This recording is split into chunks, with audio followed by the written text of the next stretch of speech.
doesn't say recording, not say recording. It's recording on Restream. Okay. We're live and recording. So hello everyone.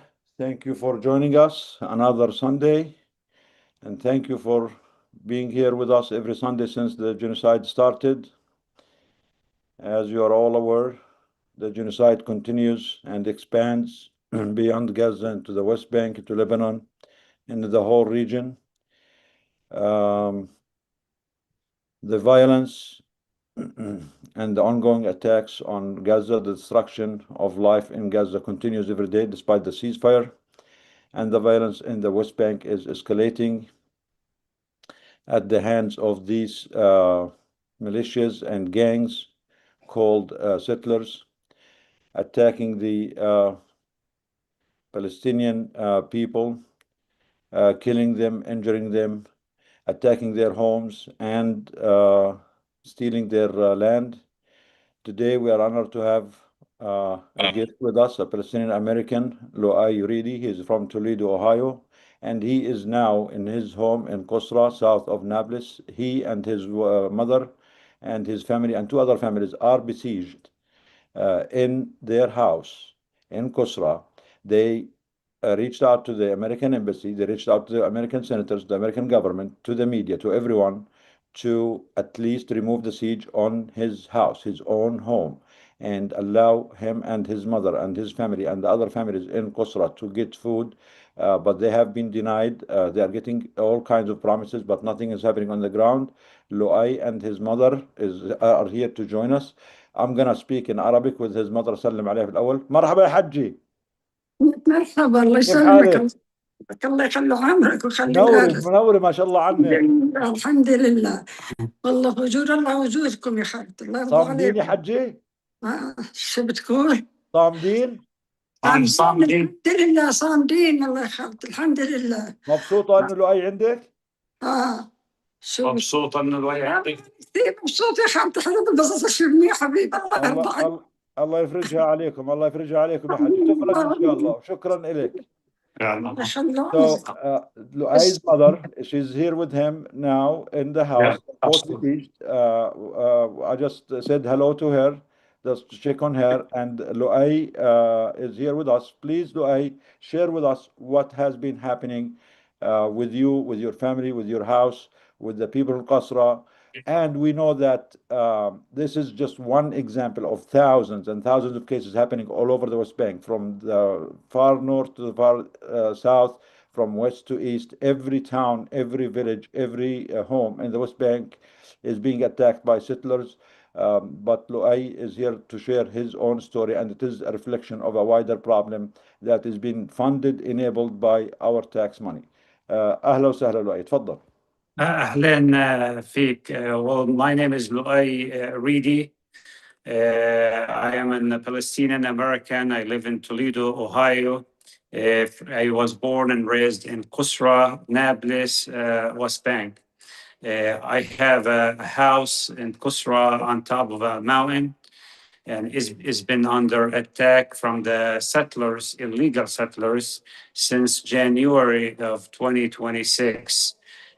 For the last 8 months, we've been dealing with those settlers. They've been trespassing, harassing us, and breaking and making damages on this house.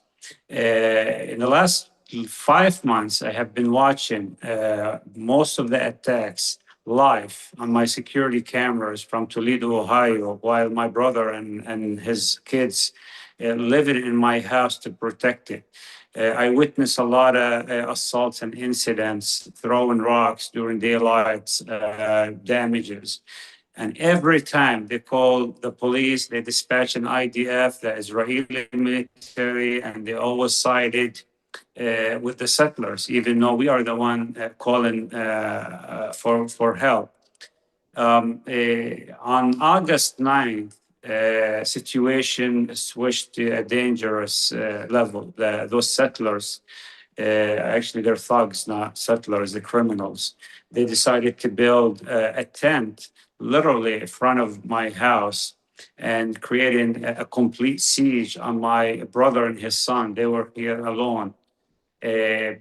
before they built the tent, they cut the electricity, they damaged the water line. So they want to make sure anything that make my brother and his son live in this house, they want to prevent it. They want to make the house unlivable.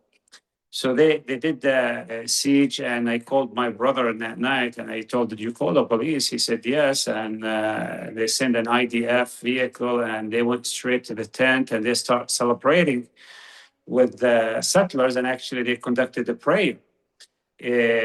And he literally had no food. He probably had a few. I asked him, "How much food do you have?" He said, "Probably can last us a couple of days." And I told my son, we need to cut down on eating food because we have no idea how long this siege gonna last.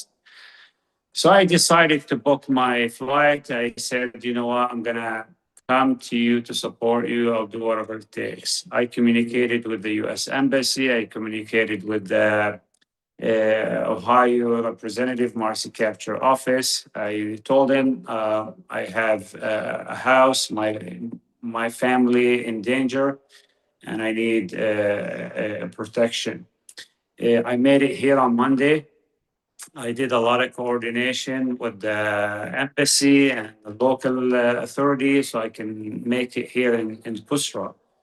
So finally I made it, but I am under siege, unable to leave the house. If really no one is allowed to come visit us or provide us food. Every time we try to do this, they say you need to call DCO, which is coordination. But it takes hours, if not days. Since yesterday, the mayor of Kusra have been trying to do coordination to provide us some food.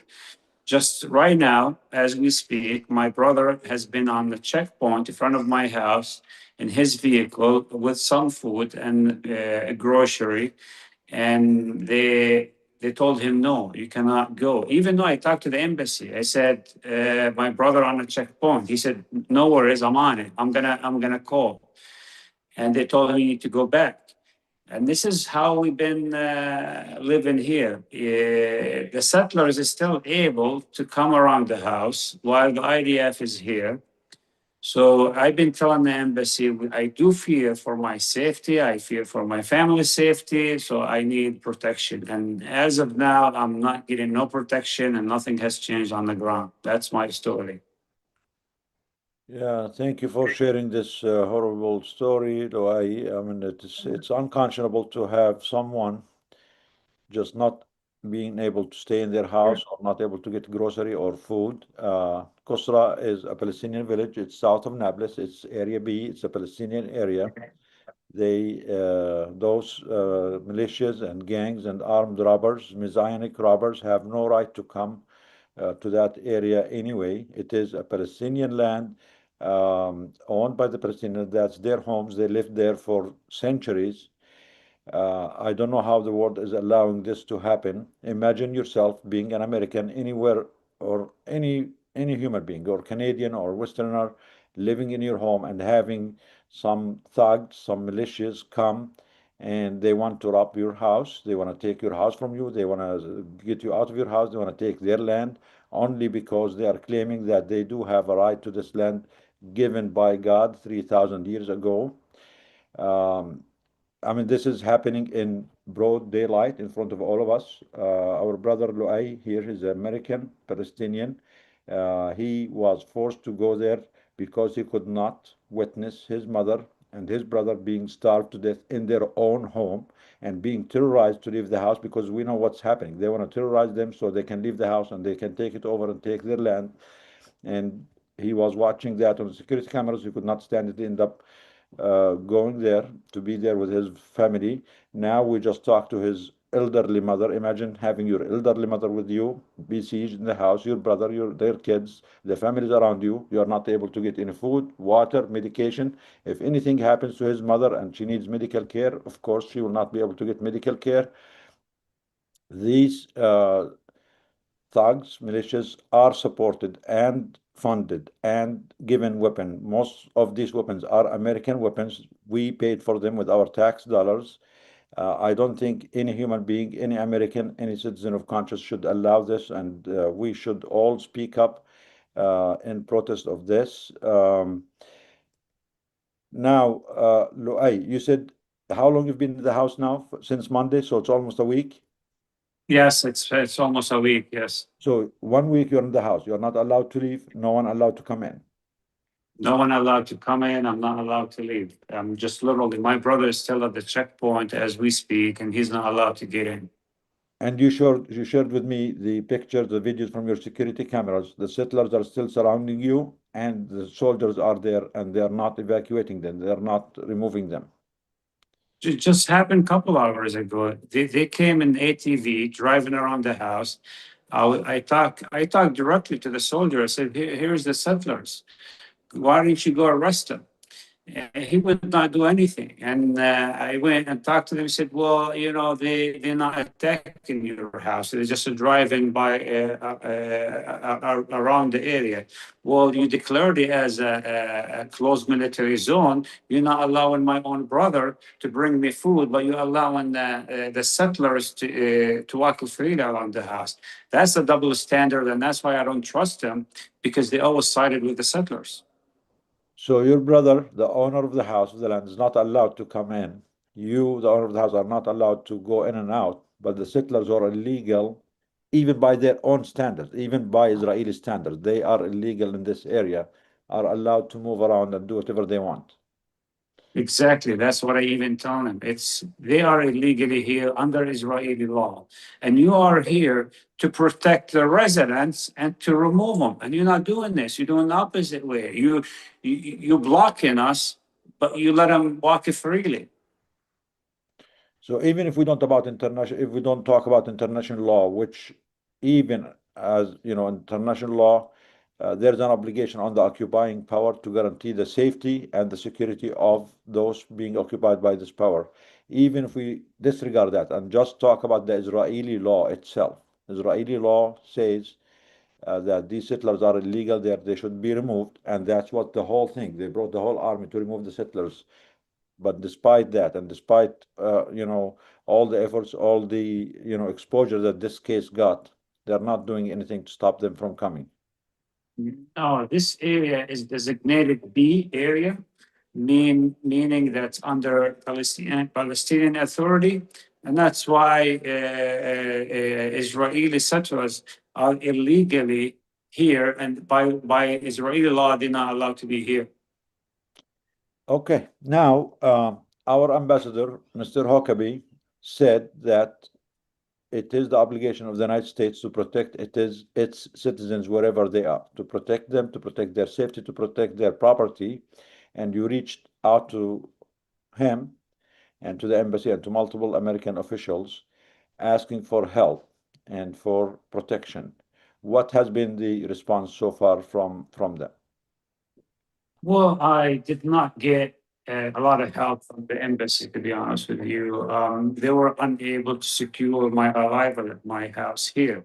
I have to do it myself, call the local authorities and do my own arrangement through the mayor of Busra, and he did it for me. I've been in contact with the U.S. Embassy about my safety here because I fear for my own safety, and I even demanded the embassy to send me a team themselves to see what's going on.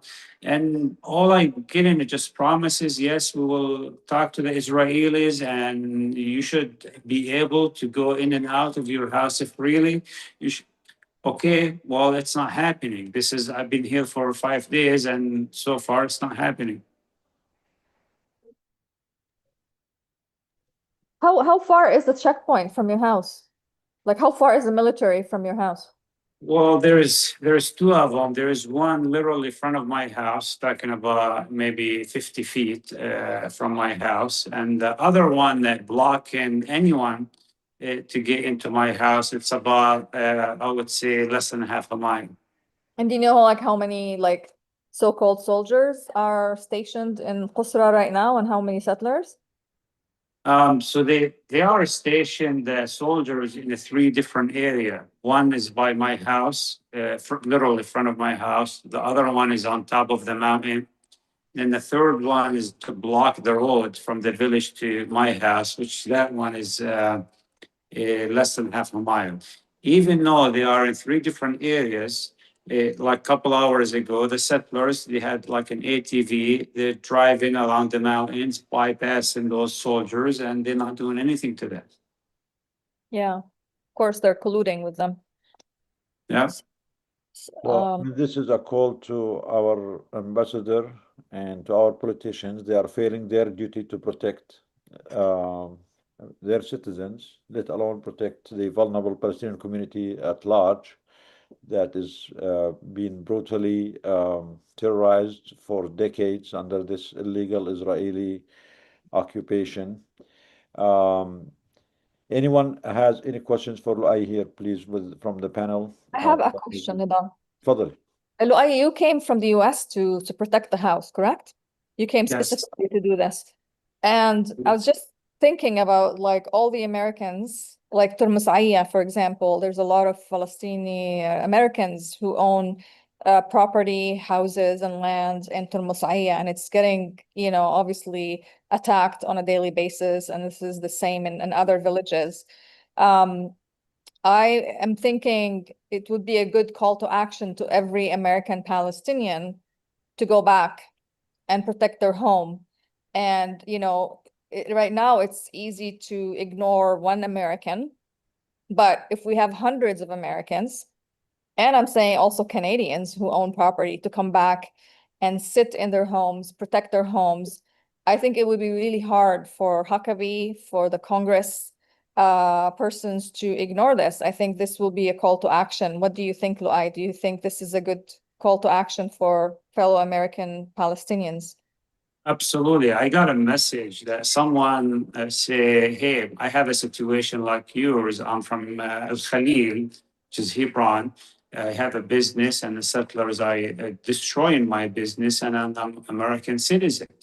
I said, well, you need to raise your voice. You need to contact the U.S. Embassy. You need to contact members of Congress. You need to contact international media. I even have an attorney hired I hired an attorney to escalate it to the High Court, and he's working as we speak, and he's going for it tomorrow. To me, I believe you have to raise your voice. You have to do every power you have, just use it. And if, like what you said, there's a lot of Americans, Palestinians, they have properties in the West Bank. If everyone did the same thing, then for a sudden there's a lot of pressure on the U.S. Embassy, and then they will talk to the Israelis. I'm alone. I was able to get it into international attention, and everybody's talking about it. Imagine like another 50 or 100 or 1,000 people doing the same thing.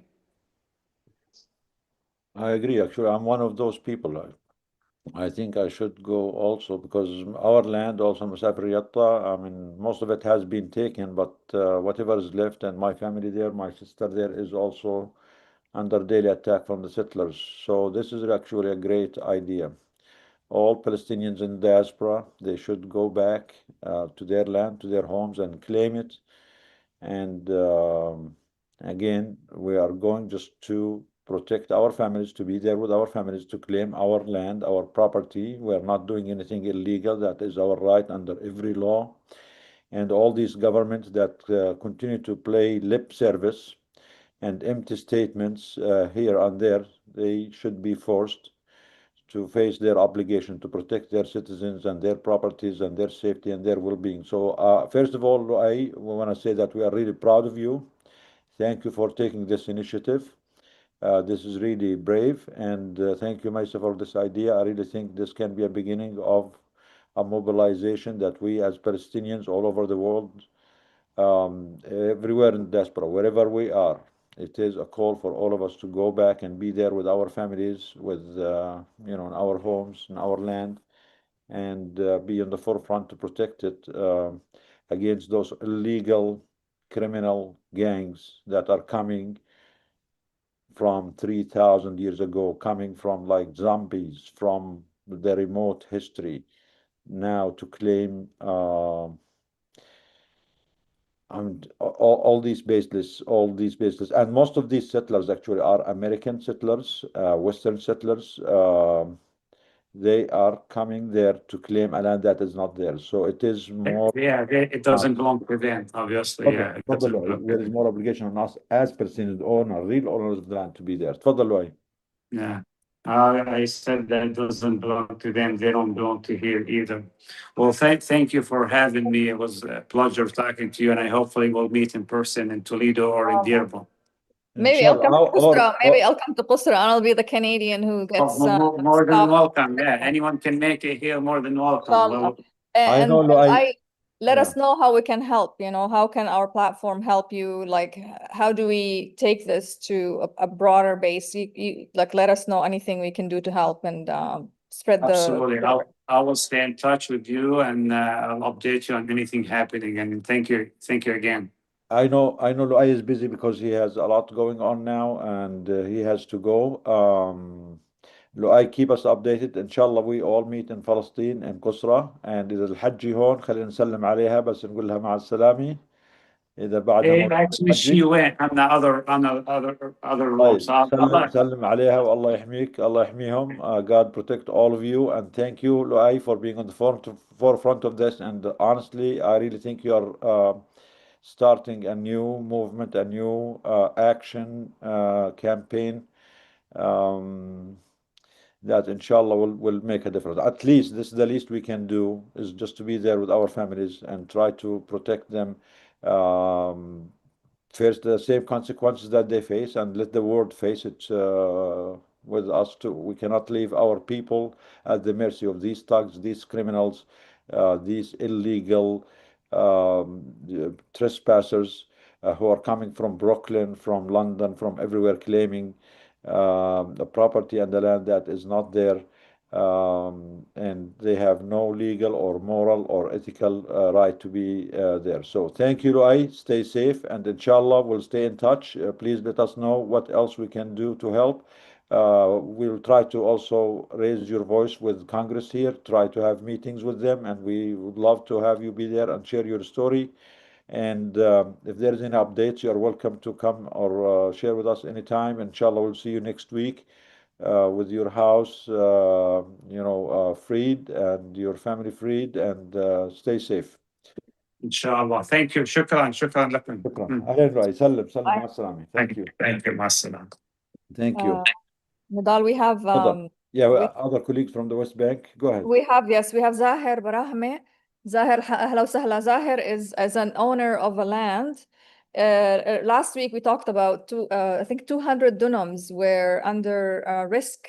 Is it 200 or 2,000? I can't keep track. Honestly, the number of dunams that are at risk of being confiscated and destroyed is increasing. So Zahir is an owner of a piece of land that is directly impacted, and he is here joining us to give us his update. شكرا يا زاهر, شرفتنا. Thank you so much for joining us. بس انت على الميوت اذا بتقدر تشيل افتح الميكروفون يا اخ زاهر. اهلا وسهلا. افتح الميكروفون. English, I think. Zahir, you can speak to us in English, correct? Just open the mic. We don't hear you, زاهر. افتح الميكروفون يا زاهر, مش سامعينك. في الكبسة. زاهر مثلي, he is not big on technology like me. And I know Taysir is with us, but he can't speak. He gave me an update to share. I can share that in the meantime as Zahir gets set up. So I've seen pictures. Today I actually saw a picture of a mosque minaret with the flag of Israel on it.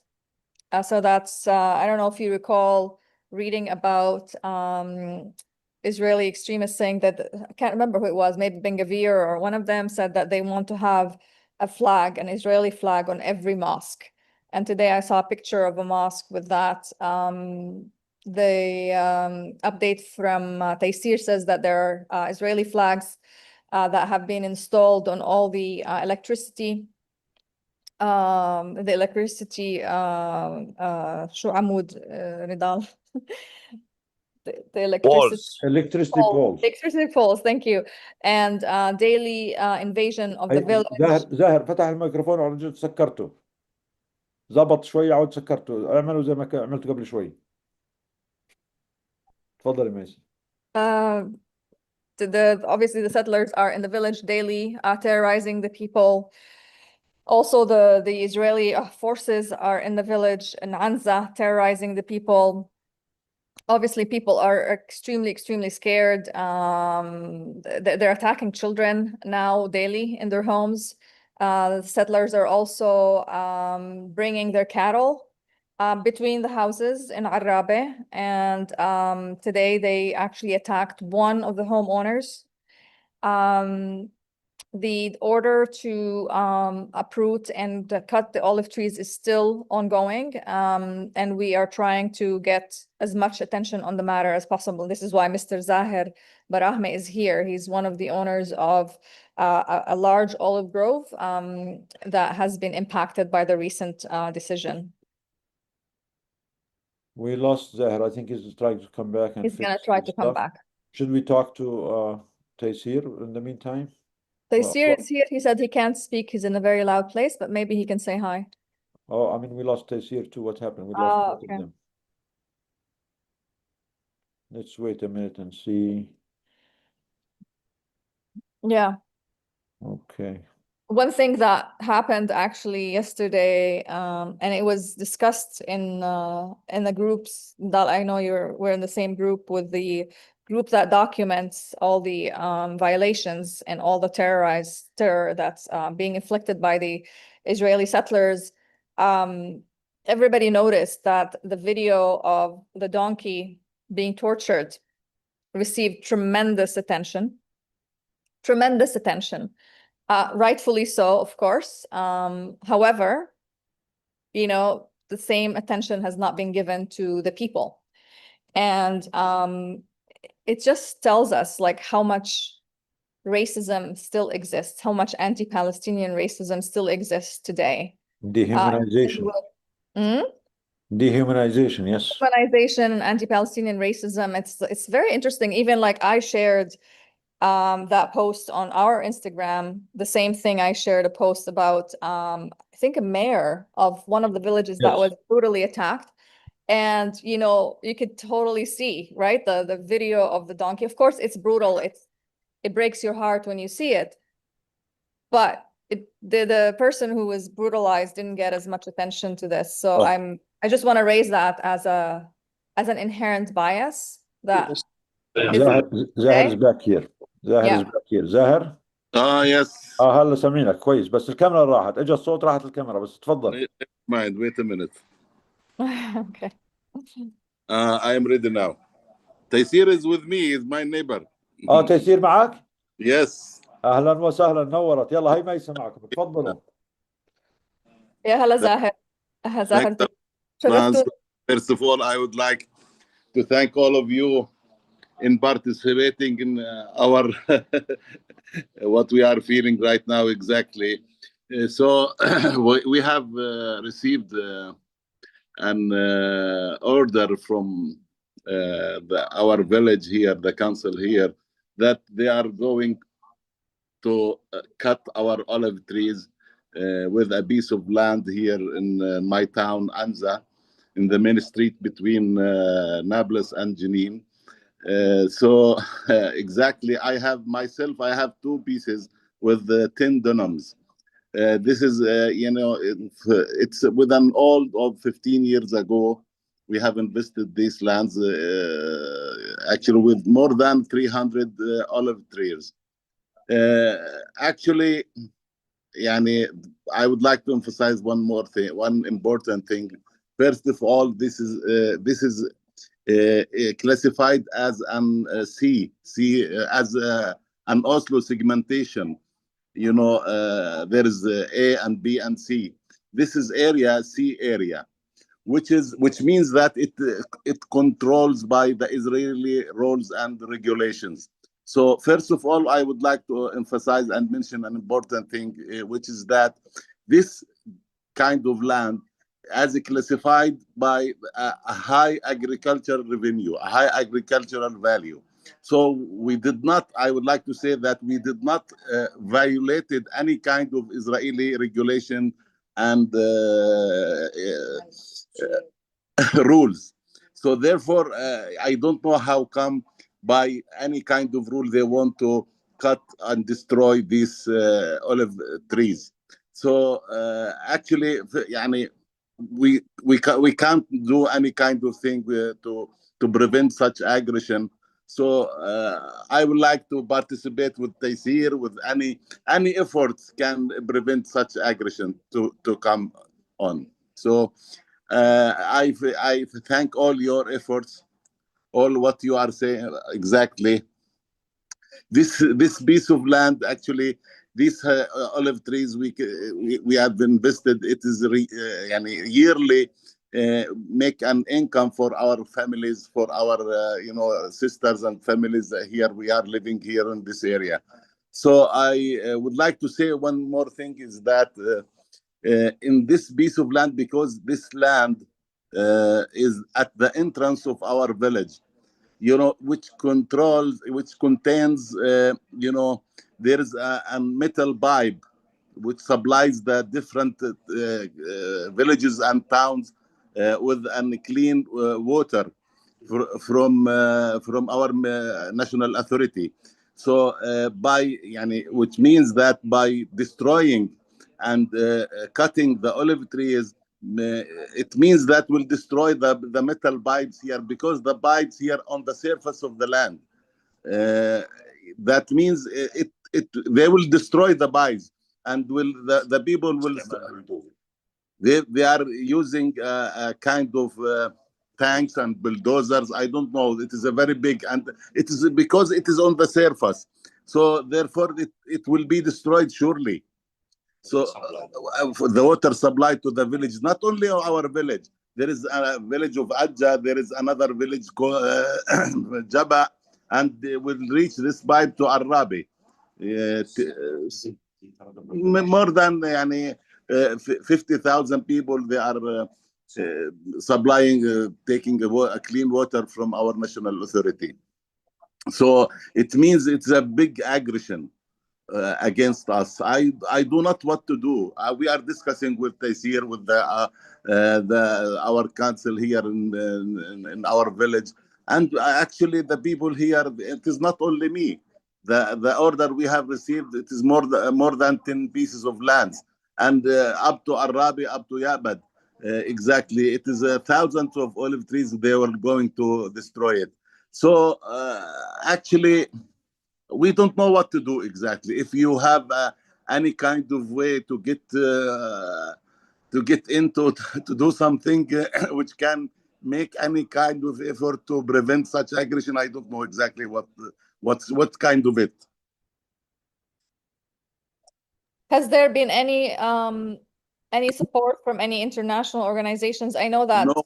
Taysir had an interview recently. It's the first time I'm participating with you through my colleague, my friend Taysir. So I don't know what to do exactly. If you can give us any kind of help to get through any institution, any kind of to do what something, and I don't know exactly. But no international groups have visited the village, or not yet. Exactly, I don't know. After if they destroy it today or tomorrow, anytime they have called us. After that, they will come. What the use of their coming? Yeah. We need the effort right now. Effort we are looking for. The effort we are looking for is right now to prevent such aggression. So, or relay this, because we are near to cut the seas on October. So what is their excuse? Why do they want to take your olive trees or cut them down? What is the excuse that they're giving? They want due to some kind of security measurements. It's the visibility excuse. They want to clear the land so that they can have better visibility. want to cut يعني these the olive trees in order to make the land clean for security, their security measurements, because the new settlers, they came near us. Yeah, here we call it Tersille. It is يعني 2 kilometers far away from our village only. So it is يعني for their security measurements. يعني olive trees of the Palestinian olive trees are a threat to the security of a regional power and nuclear power, and the That's trees of true. the Palestinians are a threat to that security. That's true. To cut them, uproot them, and erase them, so they can feel more secure. As if, did they ever, or anyone in the world, ask what about the security of the Palestinian people? What about their rights? What about their right to This is live what in I'm peace? talking about with any kind of answer, my dear. No answer. It's all about them. It's No all answer. No answer. about them.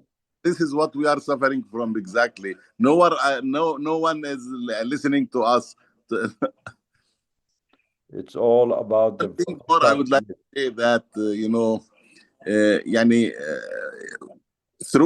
through your institutions, through any kind of efforts, if they can, they would like to delay such aggression in order to cut the seeds, because the outcome of this is olive tree, we cut the seeds on October, so it is 1 month left, near to 1 month left, and actually it's a big loss. So And you're telling us that the families there live. Go ahead. My dear Taysir also want to participate, so we'd like to say that if they delay some few weeks more, and we can cut the branches, The harvest, of the you mean. trees, You to wanna make harvest some the kind olives. of to make Yep. the harvest, to make some kind of يعني to answer on their actually we don't know what to do. So Exactly. you are saying that the Palestinian people and the people that are living off their their crops, there's the olive harvest coming up, and Yeah. by cutting these trees, they are endangering the livelihood of the people. They are waiting Actually. a whole year on this harvest, which is going to happen in 1 month, to be able to provide for themselves and for their families. So even that, they are trying to deprive you of this. يعني Yeah, Taysir, Taysir want to participate some. Yeah, go ahead. Say something actually. مساء الخير. مساء Good النور. evening. هلا أخ تيسير. كيفكم؟ الله يعطيكم العافية. الله يعافيك.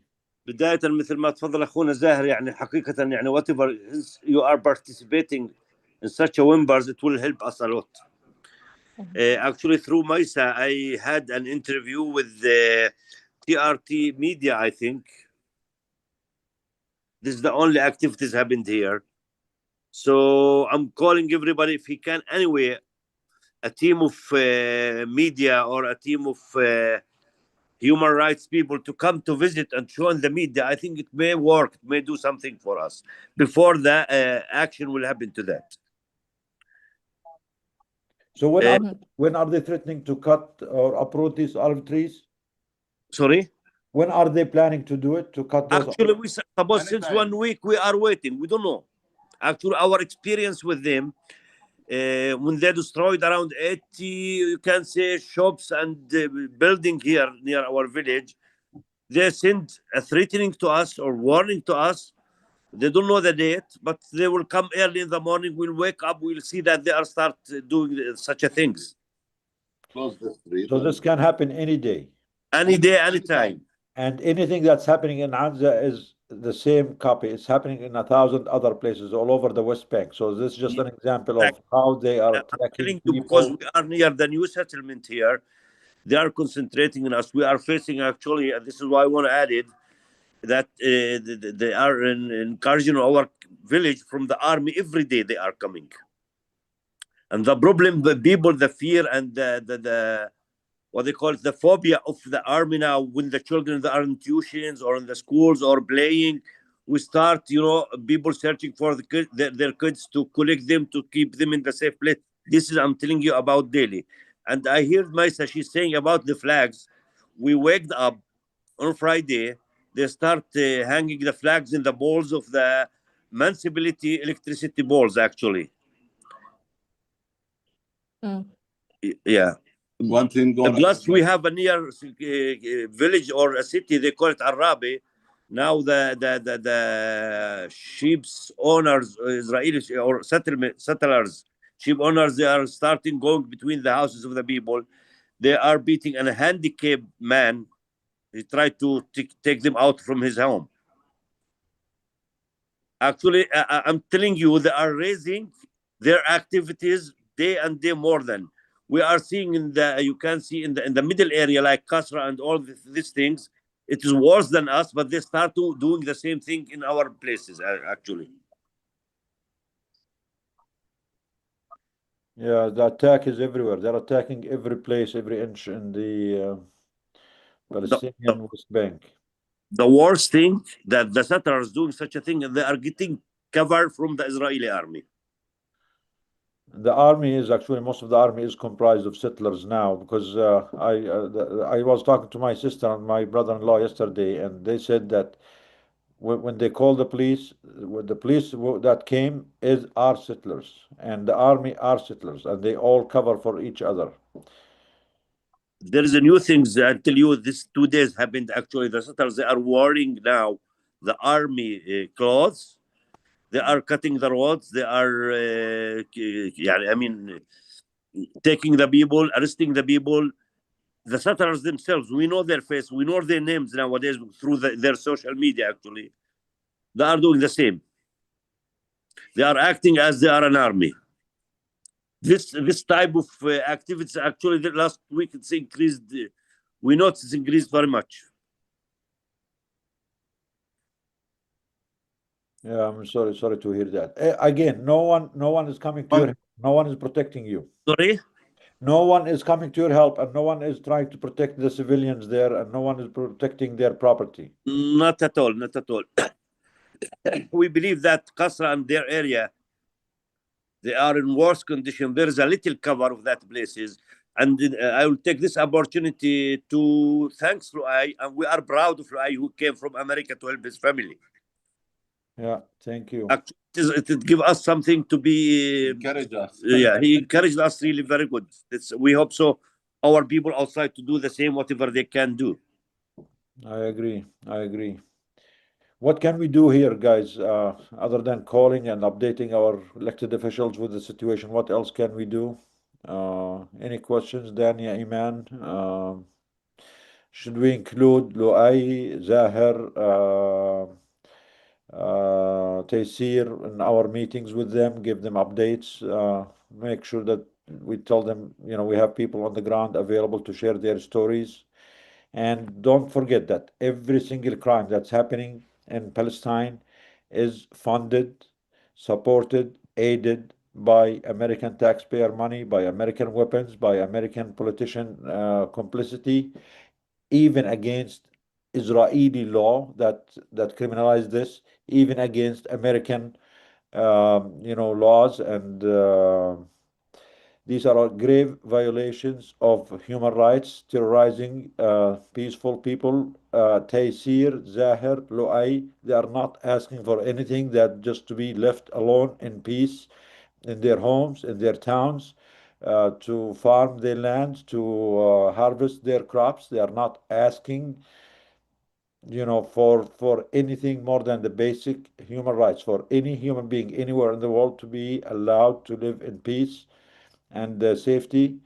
And despite all of this, the United States and all major powers in the world have been allowing this and enabling this crime for the last century against the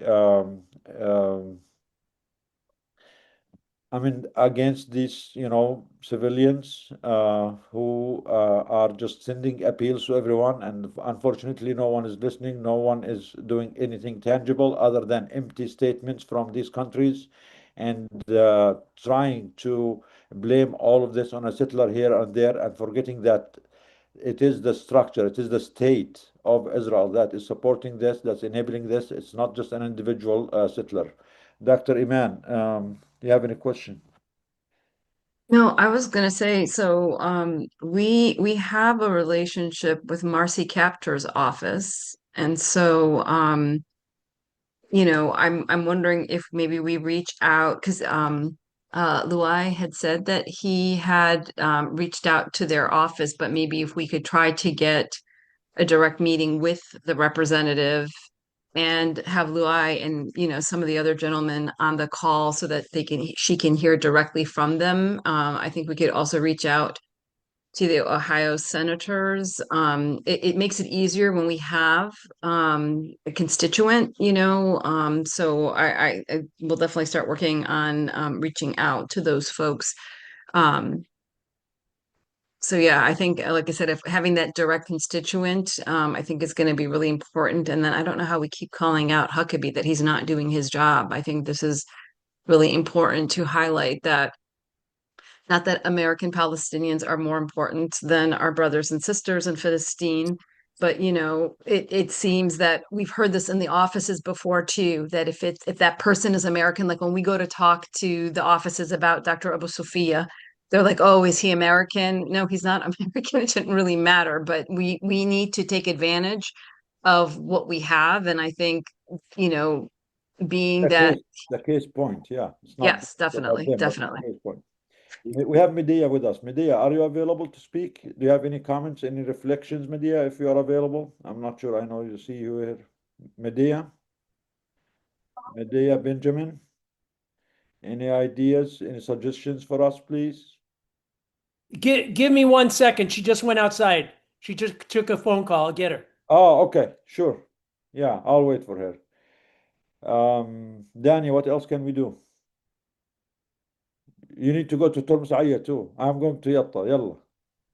I know, I wish. I think we have to figure out how to get Mike Huckabee. I really do. I think we can meet with these, Democratic representatives, and we're just going to get statements from them. Not that I'm saying we shouldn't continue the pressure, but we really need to figure out a campaign that targets Mike Huckabee, because this is just, the fact that this is just happening in broad daylight and continues to, to spread like a wild cancer.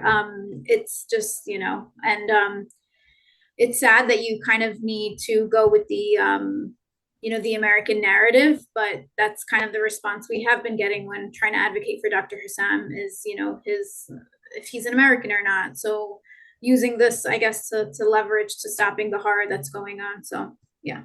If anybody has any ideas on how to get Mike Huckabee to do the right thing.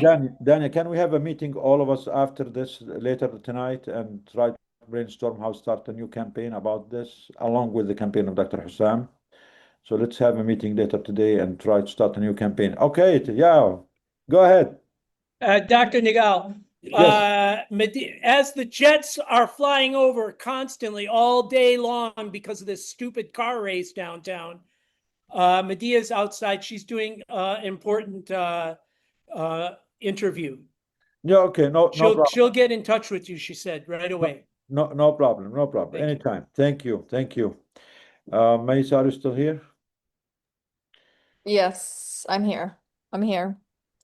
Should we move to Gaza, about the situation in Gaza for a minute, about the projects there, the need for help? Then we have Elvis here from the situation in Congo.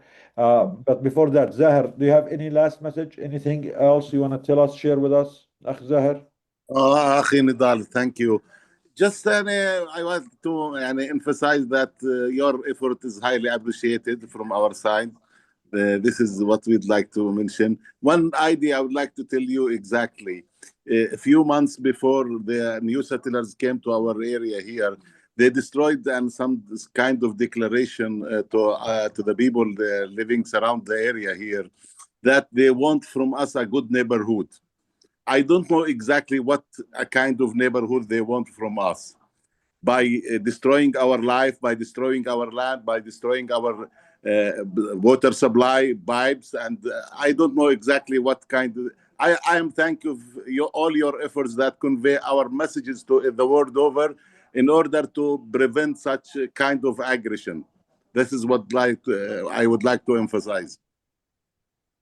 No need to thank us. We are thankful for you, Zahir and Taysir and Luay, and thankful for every Palestinian who are steadfast on their land and doing everything to insist Really, we on are full suffering rights a as lot. human beings, right to their land, right to their property, right to safety, to security.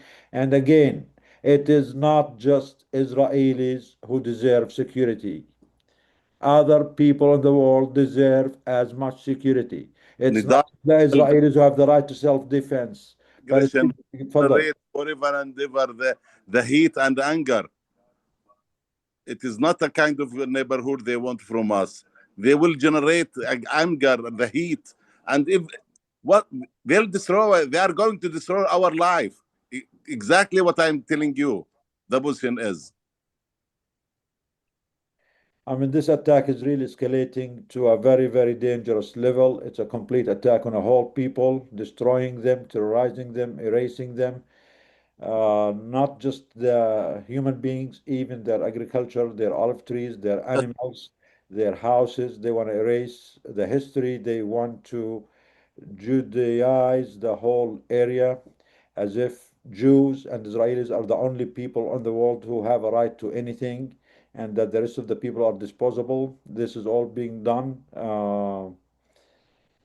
with the excuse of a religion, a messianic understanding of whatever they call, and Yeah. this is unjust, should not be accepted by anyone in the world in the 21st century. Again, they are not the only human being in the world who deserve rights and security and all these things, and they cannot keep playing this victimhood card forever.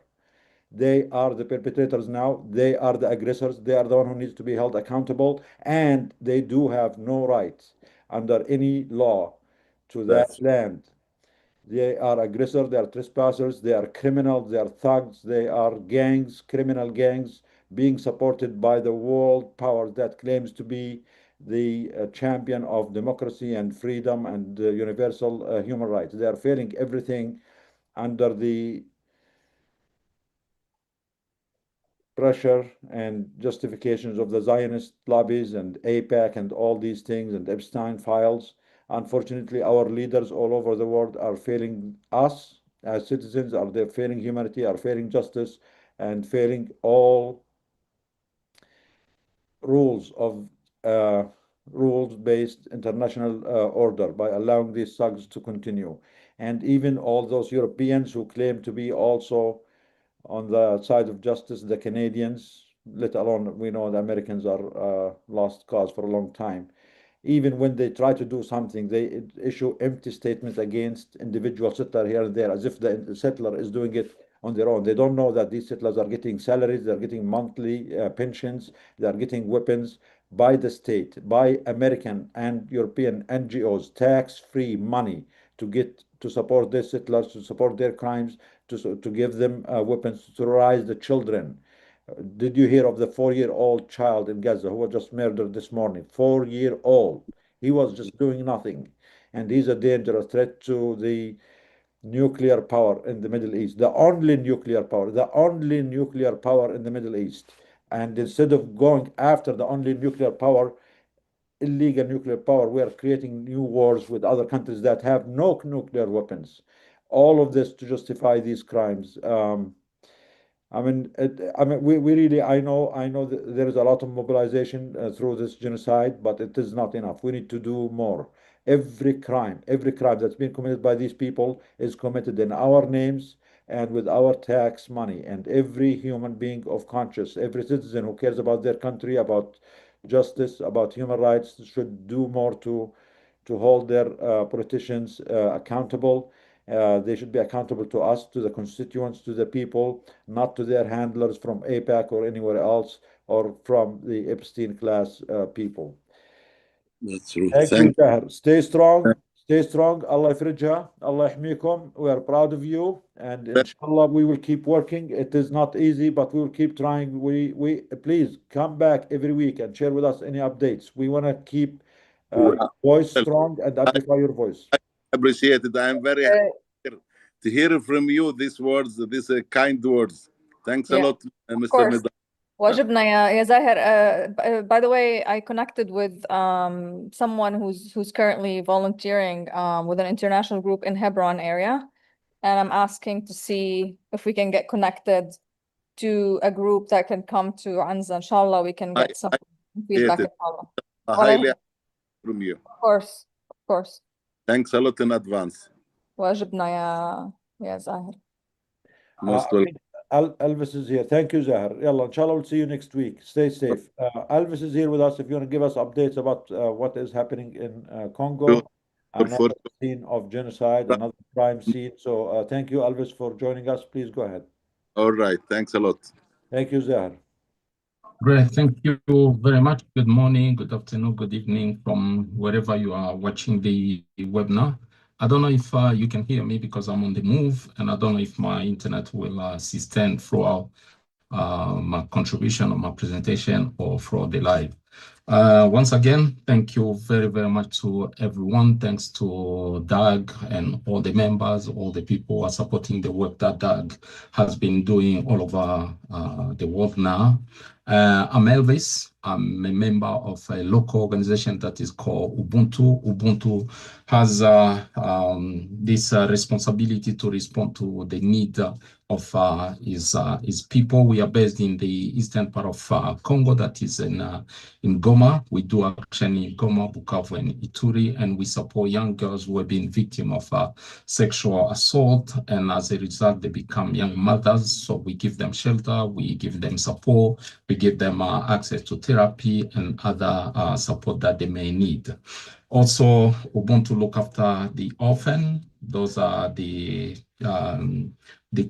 kids who have been left by their parent, who maybe they lost their parent due to the war, and we've got a house that caters for 33 children who are orphan, and we are continuing supporting them. With the support of DAG, Doctors Against Genocide, we have been able, since the beginning of this month, to provide food. And when we talk about food, let me give you some numbers related to malnutrition in this country. There are 26 million people who are affected by food insecurity. 4.8 million are children. 4.8 million are children. And those children are one of the most affected by the war, and we have been honored. And once again, we are thankful to Doug to keep on continuing supporting those children by providing the weekly food. And this month has been fully covered by your donation. So we are very much grateful. In terms of the Ebola, I know a lot of people are following this on the news. Maybe it has gone quiet because no one is paying attention to whatever is happening. The numbers are still rising. We have already passed the number of 5,000 people who have been affected by the Ebola. We have already passed the 2,500 people who have been killed as a result or who died from Ebola. It's still going. The challenge that we have, maybe 2 days ago, there was a vaccine or the law of vaccine came, but the challenge is still people cannot access to the vaccine because they live in zones where there is insecurity and there is no mobility and access to those villages and those people. So we're still facing the outbreak of the Ebola. The disease is still there, still spreading, and people still getting affected. I know, and this has been the work of Adija, and let us work together, reaching those communities with the support of DAG, going to advocate, but also give them the kit that they need to protect themselves and protect the community. So on behalf of all the Congolese and also our sister and the group, we say thanks to DAG and to everyone who has been supporting. I don't know if you're going to be able to check in the WhatsApp group. I just share some pictures of a school.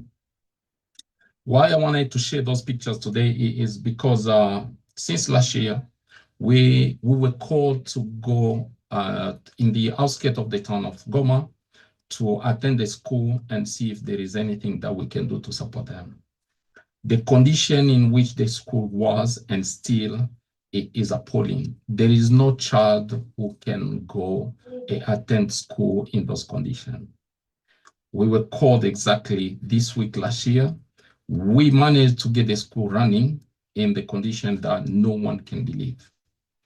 We went through the full year, and this school catered for about 350 children. Those children are coming from displaced families, marginalized families. They are coming from families that they've lost their parent, they've lost everyone, so they are alone. And the work that we are trying to do here is to get the children again back to school and make sure we improve their condition, make sure we improve their access to education. We managed to finish the year with about 322 children who attended the school. As you can see on the pictures, those are the classrooms. That is where the students went for the full year. They were sitting on those benches. They were walking on those volcanic rocks. I don't know if people know, we are in the region where there is an active volcano, and that is where the children will come. They walk and play in those conditions. So we have been raising awareness about this, and we wanted to share with Doug this experience. Every child deserves to be educated. That is their human right. But they don't have access to education. And we are trying our best to get them back. We are on a week, just a week to the opening of the school, and the school still in the same condition. What we have done is we managed to provide food. As you can see on those pictures, we bought those bags of rice, beans that we will distribute to the families so that at least the very first week they've got a chance to go back to the school with a stomach that is full, because we know the majority won't get anything to eat during the week or even during the full year of school. So that is something that we are working on. That is something that we bring it to Doug to help if you can. I know people may think the war has ended in the eastern part of Congo. That is not true. The war still going on. The genocide still going on. There is no bullet or there is no fighting in the town or in the big cities, but people still affected by the war. There is no enough food. There is no access to education. There is no access to hospitals, and we have to continue supporting the people that we can. We've got a lot of children on the street, and we are trying our best to help them. So that is something that we are working on, and the rehabilitation of the school has started. As you can see, we managed to work on the toilet. The very first pictures that you could see, that was the toilet. And we managed to build the toilet so that at least they are safe, because we were scared one day a child will end up dead in those toilets. Once again, thank you very much, Doug, for your support. This, as I said earlier on, this month we were able to continue providing the food provision for the children and the young girls. And we are continuing supporting them with their health care, that is access to hospitals, access to doctors, access to therapy, and all that is because you guys, you continue to support the work that we are doing. Thank you very much, everyone. Thanks to the donors, thanks to the panel, thanks to all the doctors around us who continue fighting the genocide all around the world. Thank you very much. Thank you, Elvis. Thank you. Many thanks to you and to your team and Khadija and her team. We are really proud of you guys. Please keep up the great work, and we're really happy to keep supporting you and support this great project of renovating that school. We are gonna share the link I just did it all. yeah, to support Okay. our people in Congo, please. The link is in the chat. Please donate to DAG, and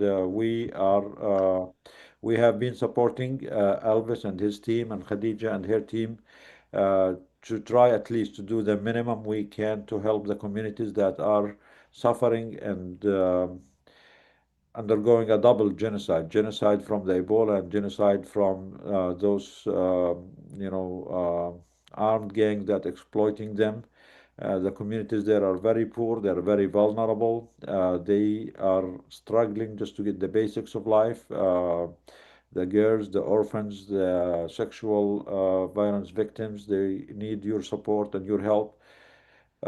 Please, please support Elvis, support Congo, support DAG so we can keep helping them. The link for support, the donation link is in the chat. Please spread the word, share it around.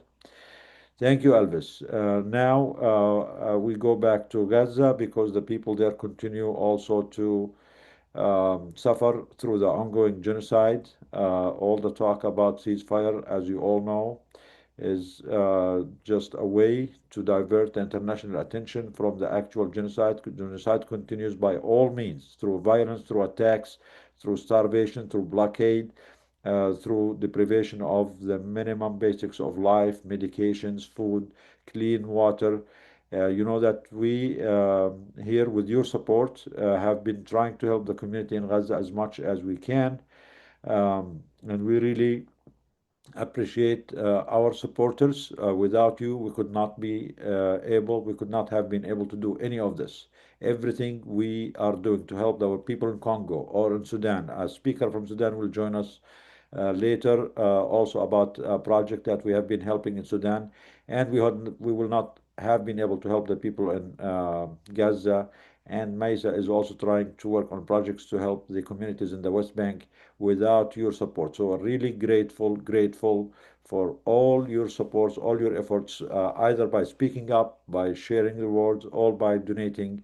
We are going to talk now about the one of the projects we have been helping in Gaza. It's the rebuilding of the, it's about the building of a field hospital at Al Shifa Hospital. And the completion of that project. Also, DAG took upon itself to add an extra project, which is the extension or expansion of the emergency room at the Shifa Hospital. The work there in the last few weeks has, of course, I mean, there always have been some delays because we are working under genocidal conditions. We are working through a crime scene. We are working through all the difficulties. So unfortunately, not every project we do or we promise we do it right away. There is a lot of impediments, a lot of obstacles, but despite that, we continue working. So one of the projects that we are really proud to help with is through, cooperation with our colleagues at Al Shifa Hospital, the Ministry of Health there, the expansion. Maisa, I don't know if you are there or not. If you want to share the videos, please. So this is Al Shifa Hospital. This is the west wing, and the other side is also the expansion of the emergency room. We are rebuilding this. The work is going, and actually, they are doing a great achievement in the last couple of weeks. We still need help and support because we added the rebuilding of the emergency room. There's going to be an expansion of the emergency room. As you all know, Al Shifa Hospital has been destroyed and invaded 3 times through this genocide. 3 times. And every time our colleagues did not give up. Every time they went back and they tried to rebuild whatever they can, even from, trying to get things from under the rubble, try to fix it, try to get whatever they can to rebuild, to at least provide the minimum service. So again, this is the expansion of the emergency room. This project is totally funded by Doctors Against Genocide, which means it's funded by you, each and every one of you. We really, and the people of Palestine owe you a lot. We appreciate your support. This project is, unfortunately, is expensive because everything in Gaza is expensive now. In the normal times, these projects, we could have done these projects with a few $100,000, but due to the lack of material, due to the blockade, the continued blockade, this project alone and the expansion of the emergency room is total cost is going to be $843,000. Today, actually, through your support, DAG has transferred a total of $200,000. That is all the money that you have been supporting us with. We transferred it to continue the work on this project, and more help, more support is needed. We have Dr. Yusuf Aburish here with us. He's our colleague from Gaza. He's also on the ground, and he Yeah. is supervising this work. Dr. Yusuf, you want to give us any updates about the work Yeah. on this project? Tfadal. Yeah, thank you, Dr. Nidal, for having me in this meeting. Actually, the importance of this project is not only because Shifa Hospital is the most important hospital in Palestine and Gaza, but actually because most of the hospitals in the north are actually distracted. So now the Indonesian hospital is completely is not functioning. Kamal Adwan is not functioning. Ad-Durra Hospital is the same. The Al-Nasser for the pediatric hospital is not functioning, it's completely distracted. And the Turkish hospital, again, at the same scenario. So now we are talking not only for Shifa Hospital as the most important hospital, but now we are talking because there is no other hospitals is still functioning at the north. Although the Shifa Hospital is partially functioning, but we are trying our best just to expand the services there. So the expansion of the emergency department actually it's so important in many directions. One, because the genocide is still going on. And actually, on a daily basis, there is some attacks here and there. And I'm sure that you followed the attack, which was in the last week, and more than 20 of our people were killed. And still on a daily basis, we have some of the cases who were targeted by the Israeli occupations. So that's one direction. The other one, as there's no other hospitals, most of the cases now, they are managed at Shifa Hospital. We were managing most of the cases at the outpatient department while we are trying to fix and to rehabilitate the emergency department. So the extension, which is managed by DAG, it's actually so important for the green cases and for the triage and for the expansion, and it can be at any time shifted to be another yellow zone in Shifa Hospital Emergency Department. So it's so important. Actually, the other trend of this project, which is the field hospital, again, we have an expansion for the beds in Shifa Hospital, as we are just running 50% of the previous number of the beds. We are just running 50%. You can imagine most of the hospitals are not functioning, and now we are just running 50% of the previously available beds. So that's the importance of that project. I think now on the ground, even those pictures, although they are having some improvement, but actually the new pictures, inshallah, within the coming week, you will see the change between the what is happening and what is achieved and the future. Inshallah, on the ground, they are doing very fast actually, as comparing with the already available materials, and they are doing their best. And the situation is going day by day and improve day by day regarding that project. And I hope, inshallah, at the next week and the coming week, we'll just can present some of the pictures which show the improvement on the project. I can have some, yeah, Dr. Nadal. You are muted, Dr. Nadal. Sorry, if you don't mind, I just want to share the videos. I'm trying to share them. Maisa, are you there, please? If you can share the videos. Yes, did you send it to me, Nidal? It's there in the group, the WhatsApp, the video of here. Yes, yeah. Give me 1 second. Oh, Oh. okay. Are you playing it, Nidal? I tried to play it. I don't know if it worked or not, so I'm not sure. But no, you're not sharing your screen. If you send it to me, I'll do it. In the group of the extension of Shifa Field Hospital is there. I'll send it to you now.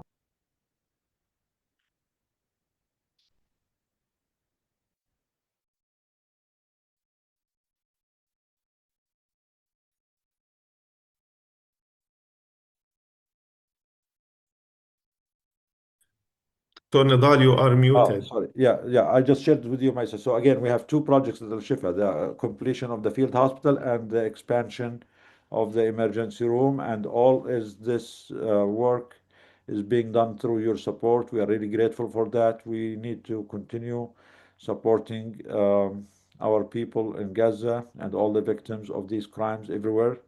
This is the expansion of the emergency room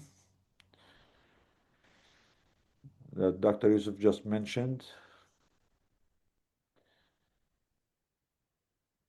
And another one will be for the field hospital. And as Dr. Yusuf, hopefully by next week or the week after, the work is really going very, very good these days. So inshallah, by next week or the week after, we'll share you more updated pictures and videos. Again, this is your support. This is your money. We are grateful for you. Please help us. We need to continue the help. The demand is huge. More and more work needs to be done. The pathology department, one of the departments that has been completely destroyed due to this genocide, needs help and support. And Dr. Yusuf is working on this to do a renovation of the pathology department at Nasser Hospital. Then other projects are needed, like the support of the residency program to train young doctors and professionals in Gaza, because as you know, the genocide took a huge toll on the Palestinian doctors, healthcare workers, and we need new doctors to be trained to go through residency to take over. Many of the senior doctors either has been killed or injured or displaced or abducted, as you all know about Dr. Hussam and all the healthcare workers who have been detained. These doctors have been working non-stop for almost 3 years now. So we need new blood. We need to train the new generation of doctors. And Dr. Yusuf will share with us about the need for the residency program. And this is also another project that will need our help and support. Dr. Yusuf, do you want to talk about the residency program, please? Go ahead. Or let's finish this. Actually, I'll present Sure. a very short and ultra short presentation. I'm talking now about one of DAG projects. As Dr. Nadal mentioned, lots of projects are there, but now I'm going to have a short presentation about the residency program support.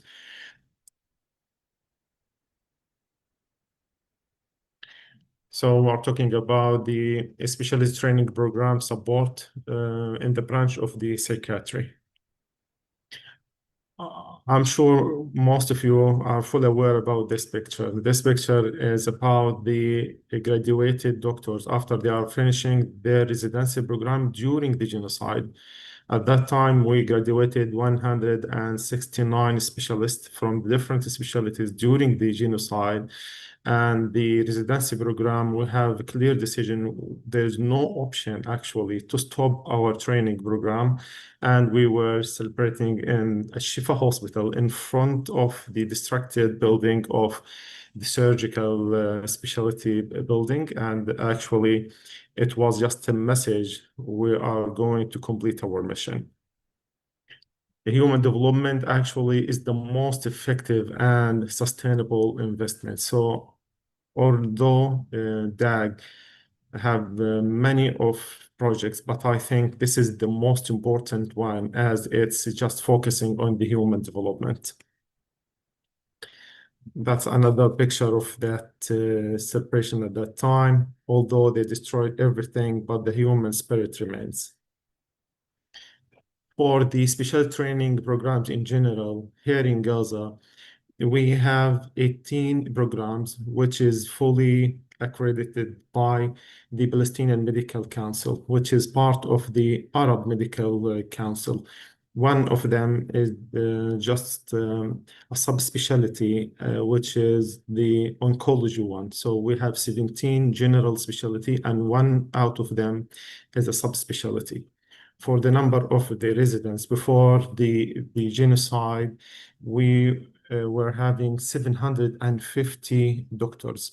But nowadays, in the current situation, we are just having 407 residents. That's because, unfortunately, there is no one supporting the new doctors. And actually, there is no government here in Gaza. And those new generations, they have no chance to be attached and to be enrolled in the already existing programs. So we have the accredited programs, and we have a good trainer, and we have the centers for the training, and we have the new graduated doctors there. So the only missing issue is the support with the minimum requirements for those doctors to be able to be attached to the different programs.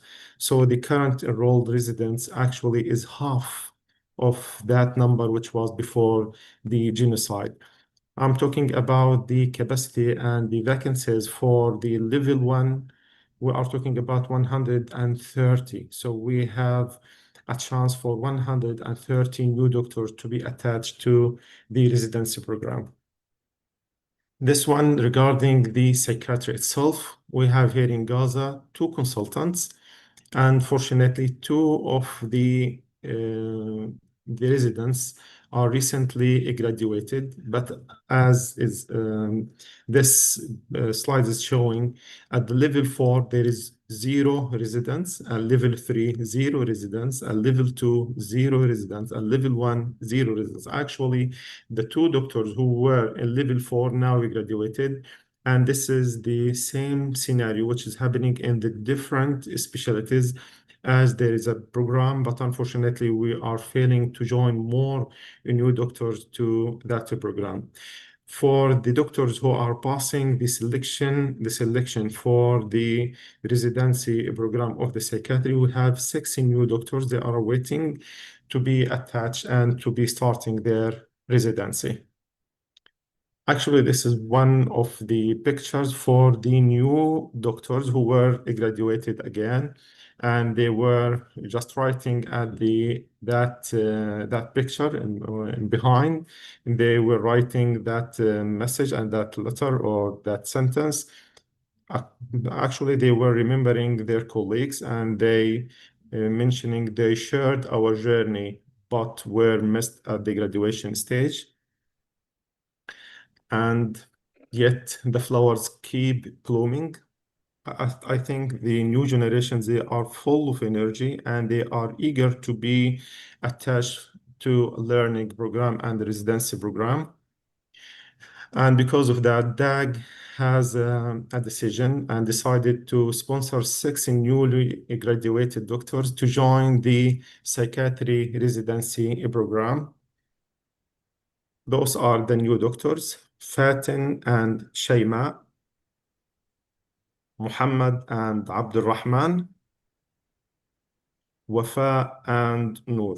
Those are the new doctors who will join, inshallah, the residency program, and the DAG now will support them to continue their training in that branch, which is so important. Actually, I think I'll not be in need to explain how important to have more psychiatric doctors in our situation here in Gaza, while most of the people there are complaining moderate and severe mental health conditions, and mainly the children. They are suffering and still suffering, and we are in need to support them and to have more physicians and more psychiatric doctors to be able to manage the situation. This slide will just mention the cost of that sponsorship. For each doctor, monthly, we are in need $800. Actually, the $800 is just to provide him with the minimal basic support to be able to secure the basics for his life and for his family. So we are talking about $800 monthly. The cost per resident for the full program is $43,200. And for the 6 residents, we are talking about almost $260,000 for the complete residency program for the 6 doctors. So again, this is one of the very important projects. You know that the human resource, actually, they are the backbone of the health system, and anything can be managed quickly if there will be a political decision, but the human resource all the time will be the the challenge and the real challenge for any health system. So I think that step is so important for the service and for the future and for the patients. I would like to thank DAG for having this sponsorship program for those newly doctors, and I hope they will even expand that project for other specialty. Thank you for listening. And again, this is a very important project, and I hope that will be able not only to support those newly graduated doctors, but even to expand the project for other specialties. Thank you. Thank you, Dr. Yusuf. Thank you for this great work. And as you know, because of the genocide, the impact on the mental health and the mental well-being of the people there, the victims there, is huge.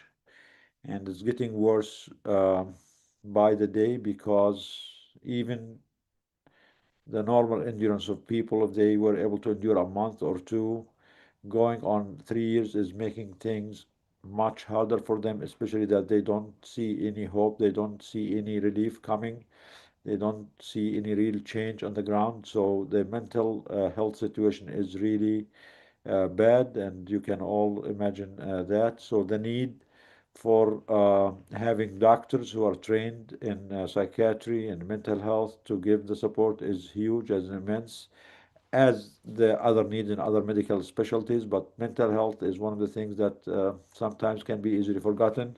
Again, Gaza only has 2 psychiatrists now and no residents in training, which means that if anything happens to those psychiatrists, there will be no people qualified to support or to provide the service to their community that is at the peak of their need. More than ever, they need it now more than ever. So we really need to invest in this, to train the new generation, train the Gazan doctors themselves to be able to provide, because they know their people, they know the circumstances, they live the same conditions as their people, so they are closer than anyone else to be able to identify with the people and be able to provide help and care for them. So again, I know we keep asking for help, for demand, but it is all very well justified, and this is the least we can do to our people in Gaza who are undergoing genocide with our bombs, with our money, and instead of our taxes going to the government to buy more bombs to kill the children, we better donate them to DAG, or any other organization that sends aid, that is reliable to send aid to the victims in Palestine and everywhere. So instead of your taxes going to buy bombs to murder children, send it, donate it. It is DAG is non-profit. It's registered non-profit. It's tax deductible, and your money is going directly to help the doctors, the nurses, the paramedics, the victims themselves, to help them get their training, to help them rebuild their hospitals that has been destroyed with our bombs, to help them rebuild their emergency rooms, to help them add more beds to hospitals that has been destroyed many times over by this genocide. Also, we need help in the West Bank, we need help in the Congo, we need help in the Sudan. Our sister Suad, I think, or Siham is gonna join us talking about the Sudan soon. So please, if you have not donated before, please donate now. If you have donated before and you can still help, please donate. If not, please at least share it with other people that you know might have the means to support and to help, and keep speaking up and keep helping and keep donating, and keep pressuring your elected officials to be accountable to the crimes that they are enabling in Palestine and many other places. So thank you, Dr. Yusuf. Great presentation. Dr. Nidal, another just a short message. Yes. Actually, the support of that program is not only so important for the patients themselves and for the health system, actually for the doctors. Any of our doctors, if they will have no hope to continue their training inside Gaza, they will start thinking, why not to leave Gaza at any time they will be able to. So this project is so important, just even to nationalize and to continue with our doctors working in Gaza and not to leave. Actually, you know, that they're trying just to kill the hope for the doctors and for the people, and they are doing their best for their plan just to transfer the people outside of Gaza. So the effort, which is just supporting those doctors to continue their training inside Gaza, actually in the indirect issue and result will help them just to continue in their homes and to continue their life in Gaza and to support their people.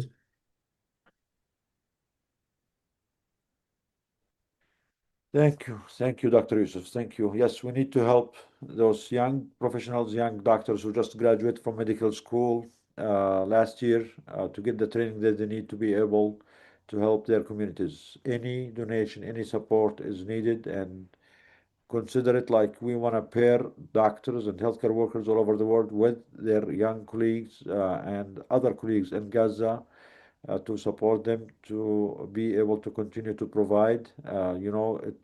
Life there is terrible. It's very expensive. The situation is very hard, and we want to do our best at least to provide them with the minimum they need to continue this training. Again, please donate, please support. Thank you, Dr. Yusuf. Thank you, all our colleagues in Gaza and Palestine, in Congo, and everywhere. Now we're going to move to Jeff. Jeff from National Nurses United will going to give us updates about their campaign against Palantir invasion of the healthcare system. They do have an important action happening this coming Thursday, August 27th. Thank you, Jeff, for joining us, and go ahead and share with us any updates about this campaign. Thank you, Nidal. Good to be with everybody. Thank you so much for having us. My name is Jeff. I'm an organizer with National Nurses United, the largest union of registered nurses in the United States, representing more than 225,000 nurses. And as a union of registered nurses, we stand in solidarity with the healthcare workers in Gaza and everywhere around the world. And NNU, National Nurses United, has consistently called for a true ceasefire and for the United States to stop funding the Israeli military, recently having supported an amendment to a spending bill that would have eliminated $3.3 billion in funding. And NNU nurses are also demanding that our hospitals, governments, elected officials, and public pension funds cut ties with corporations like Palantir. Palantir is a US government subsidized AI technology company, which enables Israel to carry out the genocide in Gaza. And we know that Palantir AI technology is also being used in US hospitals to maximize profits by depriving patients of needed care. And as you also may know, Palantir provides surveillance and data technology that fuels the ongoing killings in the US by ICE. And the mass deportation and detention campaign being waged by the Trump administration, as well as the cruel and illegal wars that the US continues to wage. Palantir apps, we know, have allowed ICE to imprison more than 500 babies and 6,000 children in the US, leading to severe abuse and suffering and inadequate healthcare as well. So on August 27th, we are mobilizing in 8 cities across the country.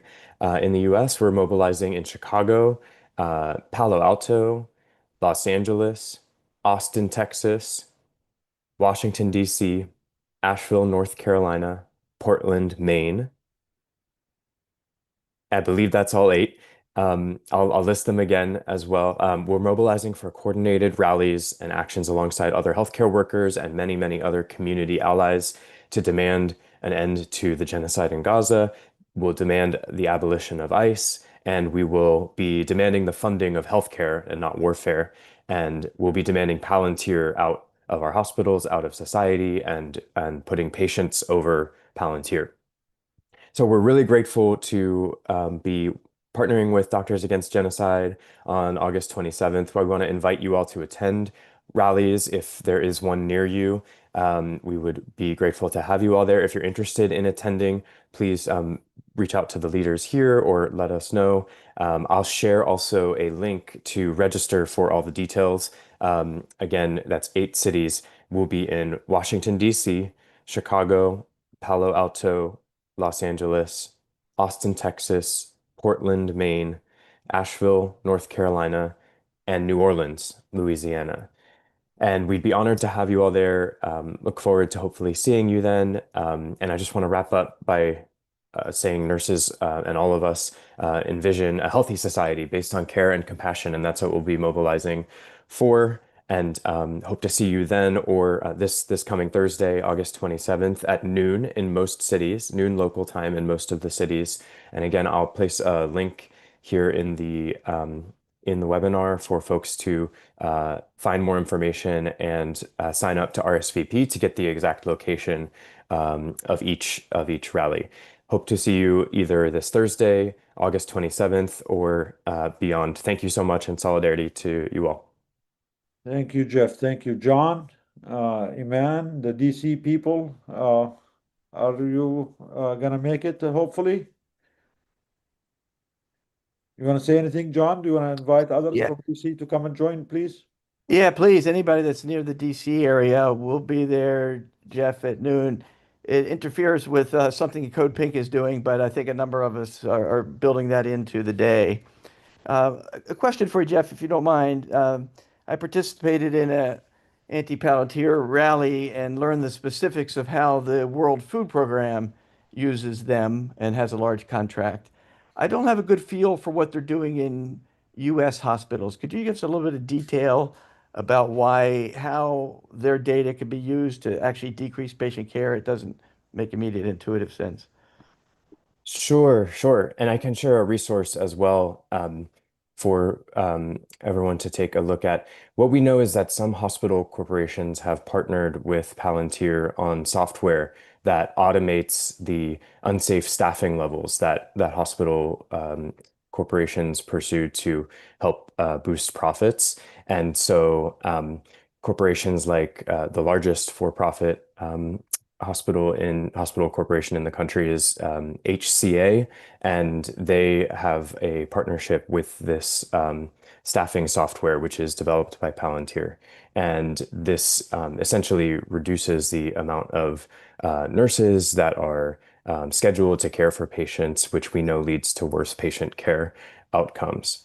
So that's one example of specifically Palantir's involvement in hospitals, and there are other ways that they have pursued partnerships in the healthcare field. And I can share a resource. I hope that's helpful as an example. One other example is in Maine, specifically Maine Health, one of the hospital companies in Maine is also in a similar partnership with Palantir. And there is no transparency in terms of how the data is shared or not. So nurses are actually demanding as well transparency in those partnerships, and will continue to do so. But ultimately, we, as part of this day of action, will also demand that these companies end their contracts and cancel their contracts with Palantir. Yeah. Thank you. Dawn, are you going to be able to join in Maine? Dawn, you said you'll be able to join in Portland, Maine? Yes. Yeah, I'm part of Purge Palantir Maine, and we've been working with the nurses here, MSNA. So we've done several actions. We have a petition where we're I think coming up on like 2,500 signatures by patients and people around Maine saying we don't want our data shared with Palantir, and that the demands of our group are even if we're not even asking that they fully cancel their contract, but that they at least don't renew it, and that they share, with all the patients whose data has been given to Palantir for what they say is just for insurance denials. I think that's their rhetoric. But we three different community organizations. So the National Nurse, the Nurses Union, Purge Palantir Maine, and environmental justice groups sent them an email almost a month ago now with like asking them to respond to the demands. And the day that they responded, so they responded back like no. And the day that they responded, Johan was killed by ICE in Biddeford, Maine. So it was kind of really awful timing for them, looking like, you know, they absolutely don't even care that, you know, people in our community are being killed by this organization that's using Palantir data to, I mean, I just today also saw a video of a woman who was literally kidnapped from the hospital. She had been in a severe accident and she was taken by ICE. So yes, we are planning actions here. We're continuing to, you know, increase public education about what Palantir is, who these awful people are, that the CEO and the founder, and just what this company is doing. And yeah, we will be there on Thursday. Yeah, thank you, Don. I really appreciate it. Thank you, Jeff, for this work. Scott, are you there, Scott? Do you think you can make it to the DC event, Dr. Scott? Sadly, I'm not going to be able to make it. Unfortunately, I wish I would. Thanks for asking. I know you've been very busy too, but thank you, Scott. This is a call from everyone, any supporter, any healthcare worker, any doctor, any colleague from all the cities that Jeff mentioned. Please try to be there. And again, this is just the beginning of a new campaign against AI and Palantir invasion of the healthcare. More events will be coming in different cities, so please try to support and spread the word and mobilize wherever you are. And this is again about protecting our profession, our patients, our privacy, our data, and we should insist that this should not be turned into a commodity at the mercy of those psychopaths running these AI systems to use us, to use our data, our confidential data, to make more profit and control and control us. So whatever genocide is happening overseas is coming to us. They are, using our data, controlling us. This is part of the societal engineering, societal control.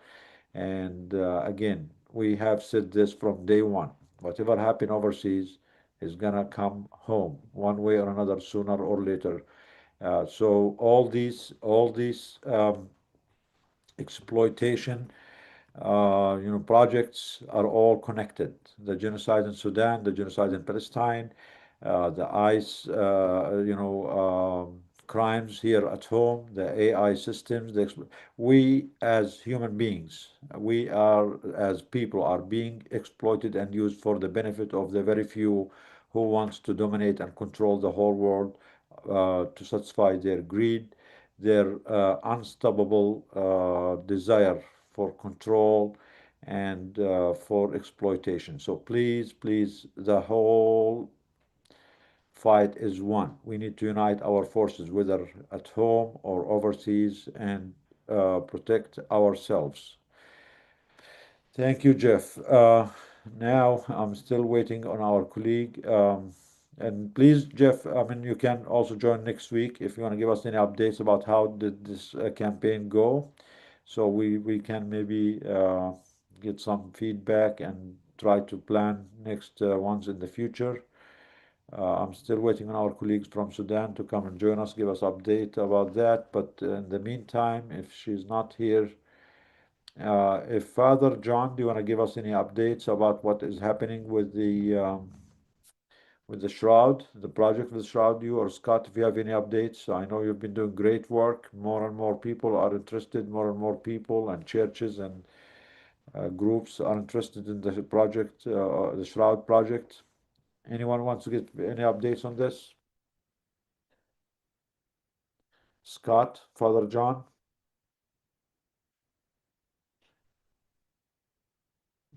No? Is Annie here? I think Annie's here too. She was here. Annie, I don't know. Oh, Annie's here. That's I'm not here. Yeah, yeah. Annie. Yeah, came- I'm here if Scott and Father John, excuse me, are not Annie, available. before you talk about the shroud, can you give us some fundraising, please, some fundraising push, because the projects are getting bigger and the need and the demand is getting more. So a couple of minutes on this, then we'll talk about the shroud, please. Okay, and then I see Scott, so he could pick up the shroud after this. Well, first of all, no, I can't because you have done such a phenomenal job laying out the results of fundraising. So it's one thing to ask for money, it's quite another, as you have shown, Shifa, and as Elvis shows, Congo and others, that it's real work on the ground in real time. I'm always moved by Shifa just to see that we can rebuild, that the medical students keep coming, that the residency programs keep going. And we have to mirror that. We have to keep them going. They're willing to do it. We just need to shell out the money. And I often think, what's the point of having money in my checking account, my savings account, when it can be used to multiply those kind of effects on the ground? And money will come back a year from now, 2 years from now to each of us. But right now, we have to rebuild these hospitals. Right now, we have to protect the most vulnerable in the Congo, in Lebanon and Sudan and so forth. It's a now issue, and I really am amazed, honestly, at all that the DAG supporters have enabled just through one project, and there are about 12 projects, mind you, just one, Shifa, and you see it. And it costs a fortune because nothing gets in to Gaza. So they're having to compete for very scarce resources, and nothing holds back DAG.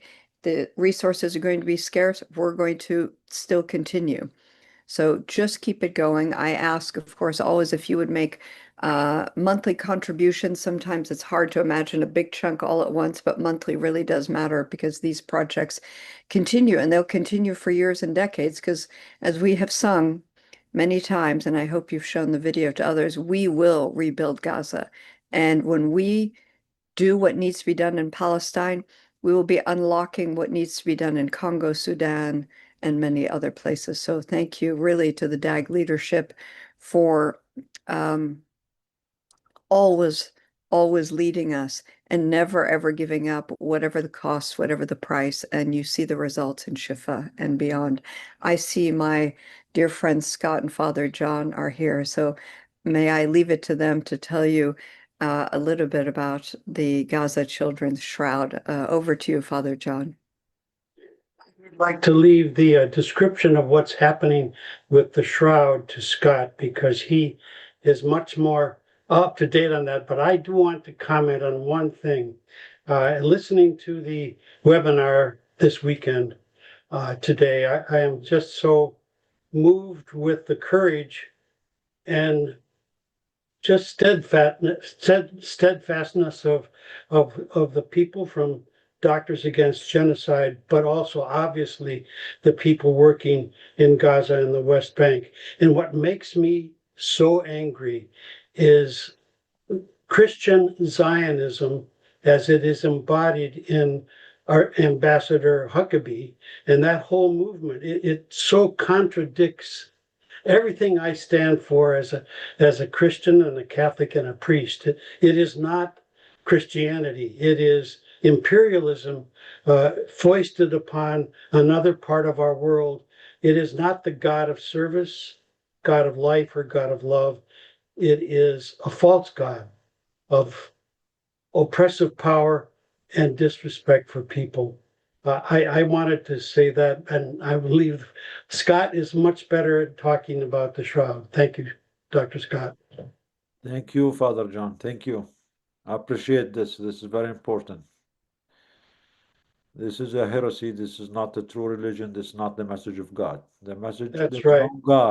No God will ask one people to go murder his other creatures. So just by saying that, they are desecrating God, they are desecrating religion, and they are desecrating the Christ.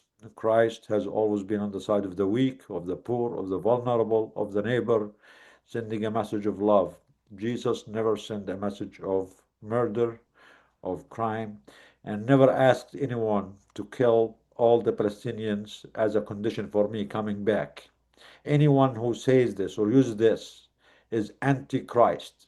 If you think Jesus put a condition on him coming back by killing all the people of the land as a condition, you are portraying him as a criminal, as someone who demanding for war crimes. You are discrediting Jesus himself, and that is an antichrist message. And I think Christian Zionists and Jewish Zionists and supremacists are all antichrist, actually.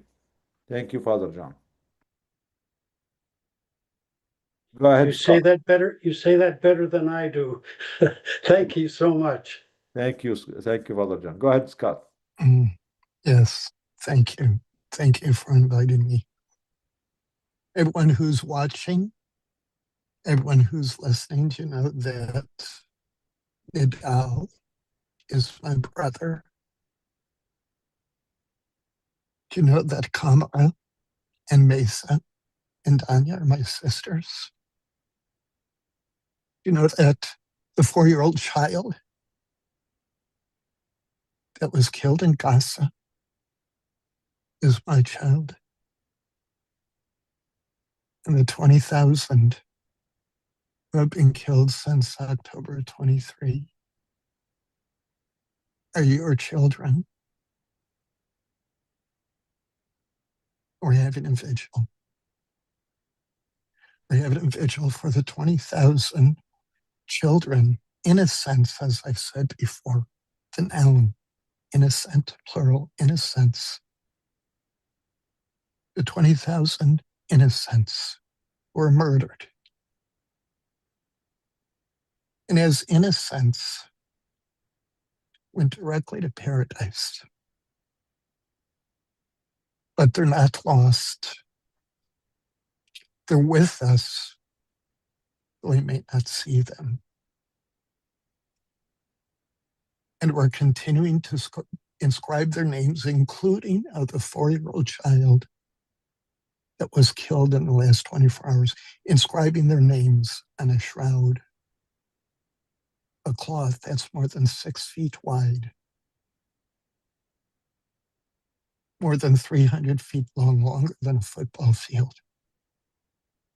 And you too can join in inscribing those names, and please do. We start September 1st in Philadelphia.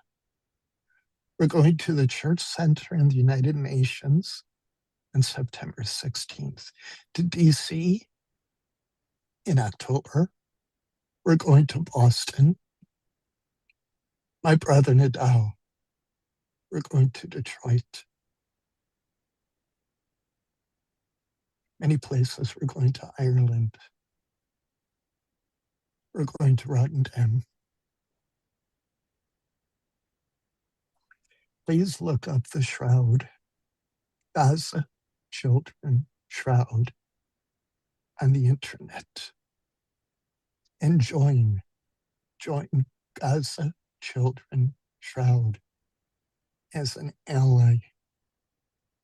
And if you want to donate, you can donate. I'm not here asking for donations. I'm asking for your voice. We need your voice. And we need your hands. We need your hands to inscribe the name of a child on the shroud. And then say that name. And tell everyone you know, invite everyone you know to join with you. And tell everyone you know that you've held up, that you've lifted up a child who was murdered. This genocide, we own it. We in the United States own the genocide. And we're also responsible for correcting it, stopping the genocide and correcting it. As I've said before, Doctors Against Genocide we're doing everything we can. We're doing everything we can think of to do.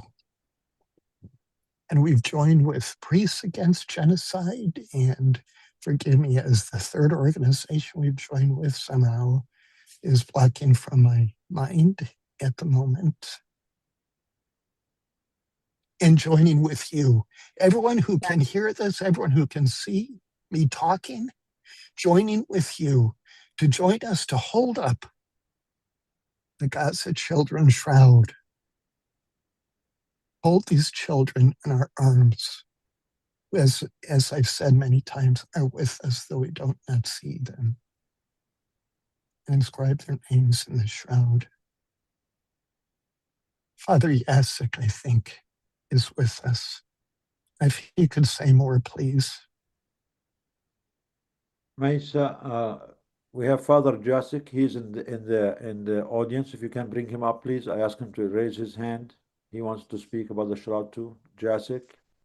We met him actually in DC. He's a great guy. He's been a big. Oh, here. Okay. Allow him as a panelist so we can see his video too. Yeah, done.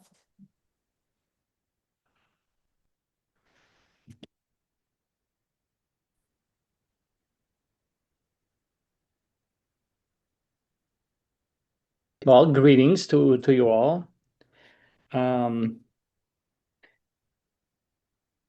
So on September 1st, we're going to be in Philadelphia. I was a few days ago there, met with a local coalition, so we're getting ready, and then at the UN. But one thing I would like to add is that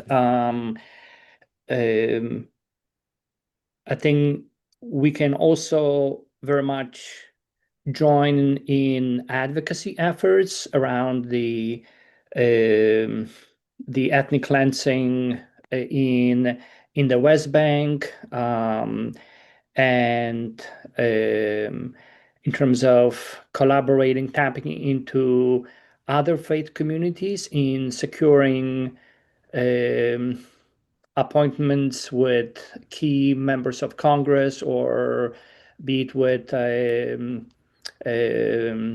Ambassador Huckabee, and not only on behalf of the Priests Against Genocide, but there are some other high-profile organizations that we can rely on to secure the meeting. So I would like to follow up with you on that point. Thank you. Thank you, Jacek. Thank you for great work. And When is that meeting happening? Or when are they planning to go to DC? Well, I was in DC last week. Had a lot of meeting with local faith leaders, and this is something that I think we must not waste time and push for engaging faith communities, not only in the shroud, but linking it more explicitly to advocacy efforts. So yeah. Absolutely. Agreed. Thank you. And then one thing that through the shroud, I mean, made a lot of connections with faith-based organizations across the country that are also ready to be part of that effort and strategize. So there are a lot of opportunities on that end.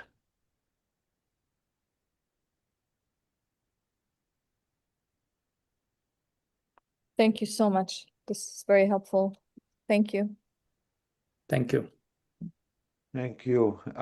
Again, thank you, Jacek, Father John, Scott, Annie, Martha, and everyone who's working on the shroud. It's really growing, getting bigger, and it's making an impact. And hopefully, we wish all of you more and more success. It's again, we're doing all of this for the children. The children are the center of this. It is a way to raise more awareness to people of all faiths all over the world about what is being done, the crimes committed against the children. This is the minimum we can do to save the innocence and childhood.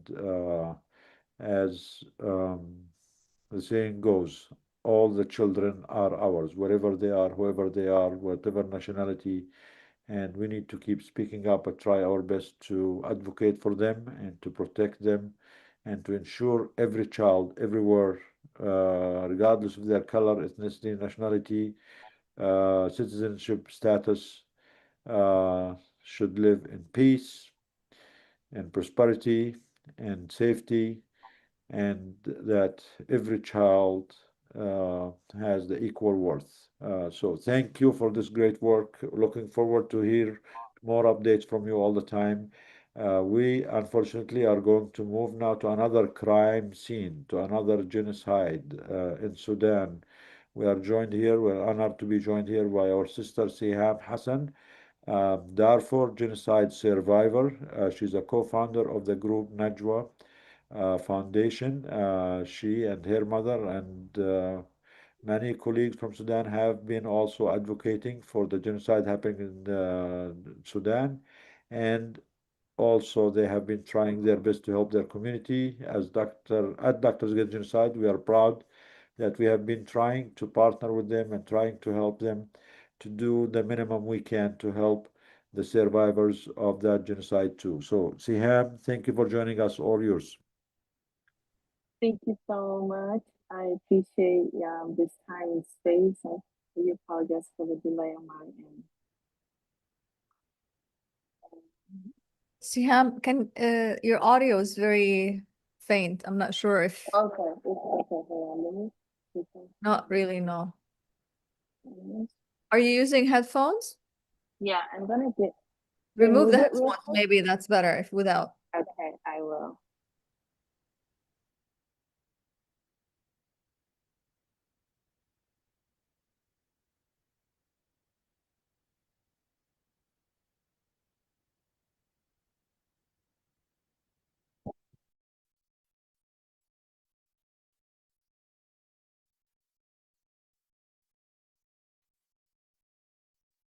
You're on mute, Siham. Is this better now? Oh, much better. Thank you. Okay, okay, Okay, great. Thanks. Go ahead. okay. Stop. There, okay. So, and is the screen fine? Perfect, perfect. All righty. Okay, so let me go. So a little bit about Najwa Foundation. So Najwa Foundation is was founded by my mother, who is Najwa. And we founded this, because so as a family of Darfur genocide survivors, my mom wanted to create just an opportunity for us to especially help the people that we left back within the refugee camps. And all of the distribution projects, including the one that I'm going to be talking about today, are led by her. And so we've had this organization since 2017, and it really just has been more of a family funded organization, and we try to do what we can to support the people within the refugee camps who have been a lot of the refugees who are currently living within the refugee camps in Eastern Chad have been there for over 20 years since the 2003 genocide. And so we do multitude of different works to be able to support them. And what is it called? So this is me. So I am Siham, and I used to live within the refugee camps, and I came in here when I was about 9 years old, and then I work with my mom on this organization to be able to just do what we can to give back, because I think coming here, especially as a refugee, it kind of is like a lottery system, and there's, it could be anybody in your shoes. And so we try not to take the opportunity lightly, and we try to do what we can with the opportunity given. And also just, like think about, if we were within the refugee camps currently right now, if we were living there, what do we want? What do we hope or how would we want the people who have left to be able to come and help us. And so we try to do our work based on just understanding what they're going through, and then also coming from the perspective of what would we want, so we understand where they're at, and if we were still there, how would we want others to support us, and in what ways do we want them to support us? For this summer, so our work, my mother tries to go there at least once a year for the distribution project. And then for this year's distribution project, it was done across 2 different refugee camps. So let's see. So with because we've been working with these refugee camps for a while now, we have our standard distribution projects like food and clothing and stuff like that. But then we would also oftentimes, get personal requests from the different refugee camp leaders and what they need support with. And so one of the things that they've been asking us for support especially was for the disabled, to be able to give them wheelchairs so they can move around. And so this year, with the help of DAG, we were able to give 25 wheelchairs across 2 different refugee camps. And these wheelchairs were purchased in Abasha, Chad. And we purchased it actually from a family who it's a small business. It's a family-owned small business who was operated by a wife, a husband, and a son who are all disabled. And so we were helping the disabled while also bringing business to a disabled, business, small business. And so it was really, really good. And all of the chairs were handmade by them. And they oftentimes do not get support. They do not get a lot of business because they're disabled, and because everything is handmade, their time frame is a little bit slower compared to, like bigger companies and stuff like that. And so we were able to work with them and make this possible. So we're really happy about that. And all of this, of course, was made possible thanks to the support of Doctors Against Genocide. So here is this clip that I'm showing you. This is how this is just a clip showcasing how like the people with the disabilities move within the refugee camps because they don't have chairs, they don't have any like access to any resources.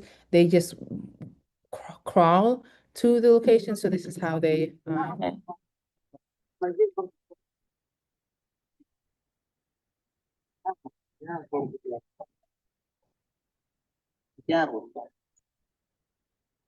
Oh, that's very sad.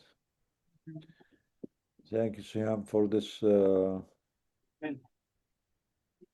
initiative.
السلام عليكم بخير وعافية الحمد لله تعرف الدل وتعرف الدل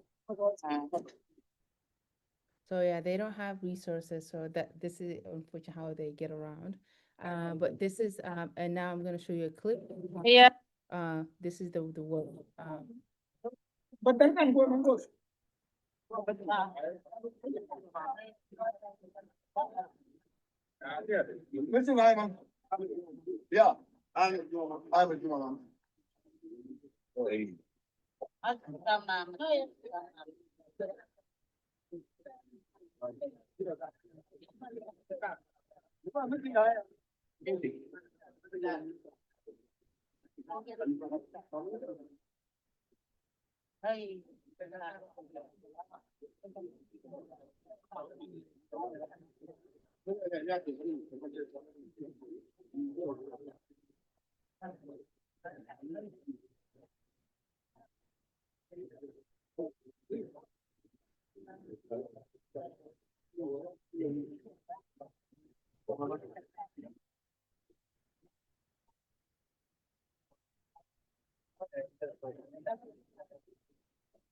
This is the work, and so it was question.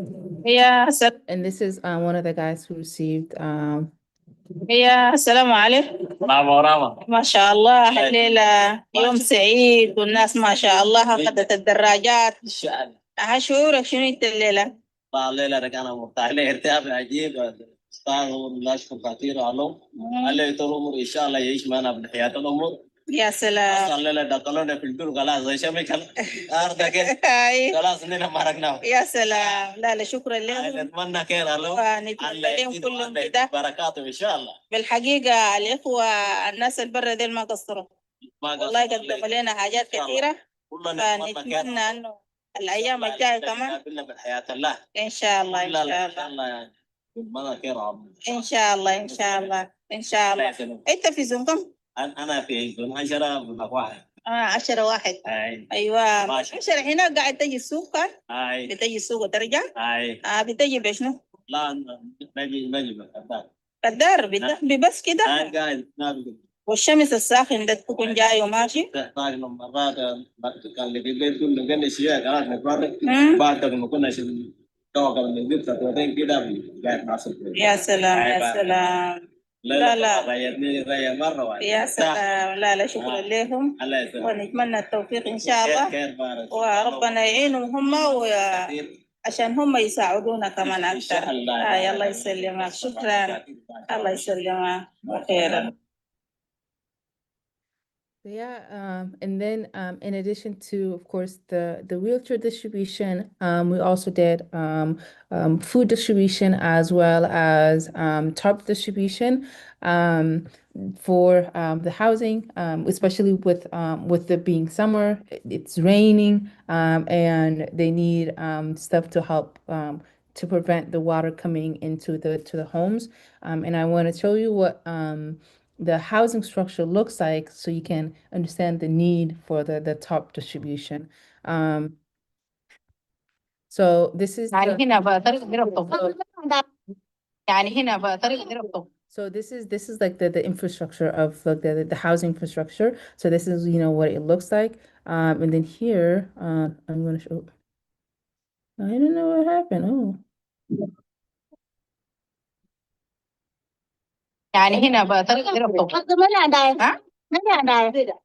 So this is how the house looks like.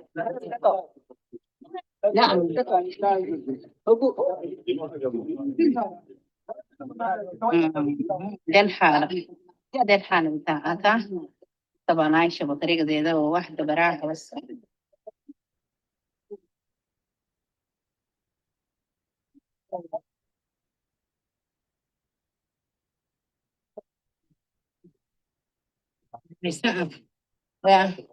وده اللي من السكر البسيط ده. So, and we really want our goal is to work together with especially the refugee camp leaders to be able to work with them to figure out what their needs are, so we can help address their needs.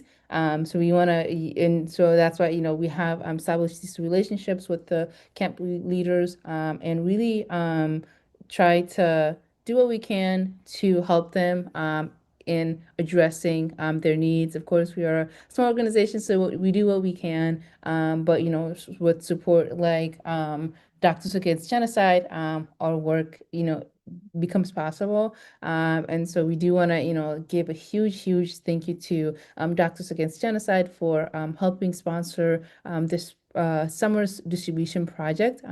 Their support allowed us to respond directly to the needs of the displaced within the refugee camps, and together we provided, you know, essential resources that helped restore mobility and delivered hope and dignity to the communities we are serving.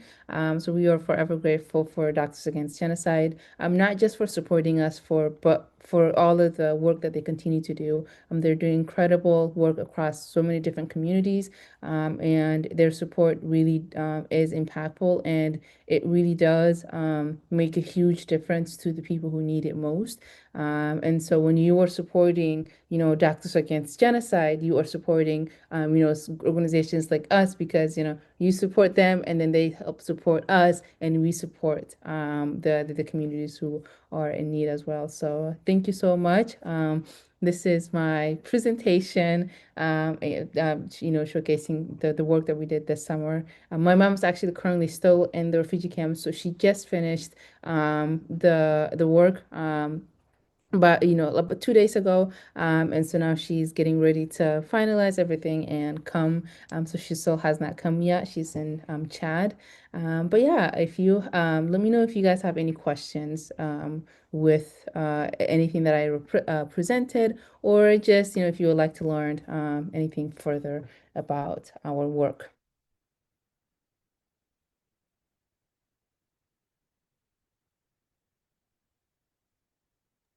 Thank you so much. This is such important work. I mean, obviously the gaps are in community support are enormous everywhere, and it's really it's an honor to be able to support it, even if it's a drop in the ocean. So thank you so much, Siham, for that powerful presentation. And it's beautiful to see the community, despite the hardship, obviously be resilient and stand together. It's what this is all about. So thank you so much. Thank you. Thank you. And now we're moving to another topic, a call to action from World Beyond War. Rachel Small join us today from, are you in Ottawa, Rachel? I'm in the woods kind of between Ottawa and Toronto, let's say. Okay. To share with us the campaign that World Beyond War has been working on. And I believe you have a presentation, so please feel free to share and educate us and share with us the calls to action and inform Is it only for the Canadians who can participate, or is it a global campaign? Well, our focus is definitely on a bit out of Canada, but as I'll discuss, the reason that we've taken this campaign track is because we very much see ourselves as part of a global push that's happening all over the world, targeting Israel's biggest weapons company, Elbit. So I'll definitely touch on that. Thank you so much for having me here, and thank you for the powerful presentation that just happened. World Beyond War actually works a lot in solidarity with Sudan. I mean, we have staff who are based in Africa, but also Canada has actually just finished negotiating a free trade deal with the United Arab Emirates, the fastest negotiation of a free trade deal that has apparently ever happened in Canada. And so World Beyond War and the Sudan Solidarity Collective and Canadian Darfuri organizations and so forth have just launched actually a new campaign on that. It's not the subject of what I'm talking about today, but if folks do want to check it out, it's at worldbeyondwar.org/cut ties with genocide. And the reason we're making this connection is that the UAE has been a huge enabler of the horrific violence carried out by the RSF in Sudan. And for Canada to ignore all of that and to say, oh, we're going to strengthen our economic ties with the United Arab Emirates at a moment where they are arming and supporting this genocide is just outrageous. So we're really demanding that Canada do the opposite of that and actually cut ties with the UAE until they stop enabling this horrific violence. So I just wanted to mention that in connection to the previous presentation as well. Thank you. So Canada depends on greed means lately, so that's what Carney brought to us since he took over. It's all about money, and his economic plan is actually heavily focused on arms manufacturing and trade. So absolutely. Yeah. And as World Beyond War, we're really pushing it back against Carney's kind of entire militarist plan for Canada over the next several years. But the Arms Embargo Now campaign has been was launched 2 years ago, like me through World Beyond War and a few other organizations, including the Palestinian Youth Movement, Independent Jewish Voices Canada, Canadians for Justice and Peace in the Middle East, and tons of other grassroots groups across the country came together to launch a unified campaign to demand that Canada stop arming Israel in any way. This campaign has grown enormously. There's now over 500 organizations in Canada that are officially part of it, including the country's biggest trade unions, biggest churches and other faith groups, and tons of grassroots groups all across the country. So, so I help coordinate the Arms Embargo Now campaign, but it's certainly not just a World Beyond War project. There are many, many orgs that are part of it. So just to get you a little bit up to speed, whoops, I'll share a little promo video. Hopefully you can hear that. And then I'll kind of talk about this really exciting new campaign arc that we've taken. And more importantly, like, what is the strategy behind it? How does it connect to folks, other campaigns around the world? And like, what can we do at this moment? It is a disgrace.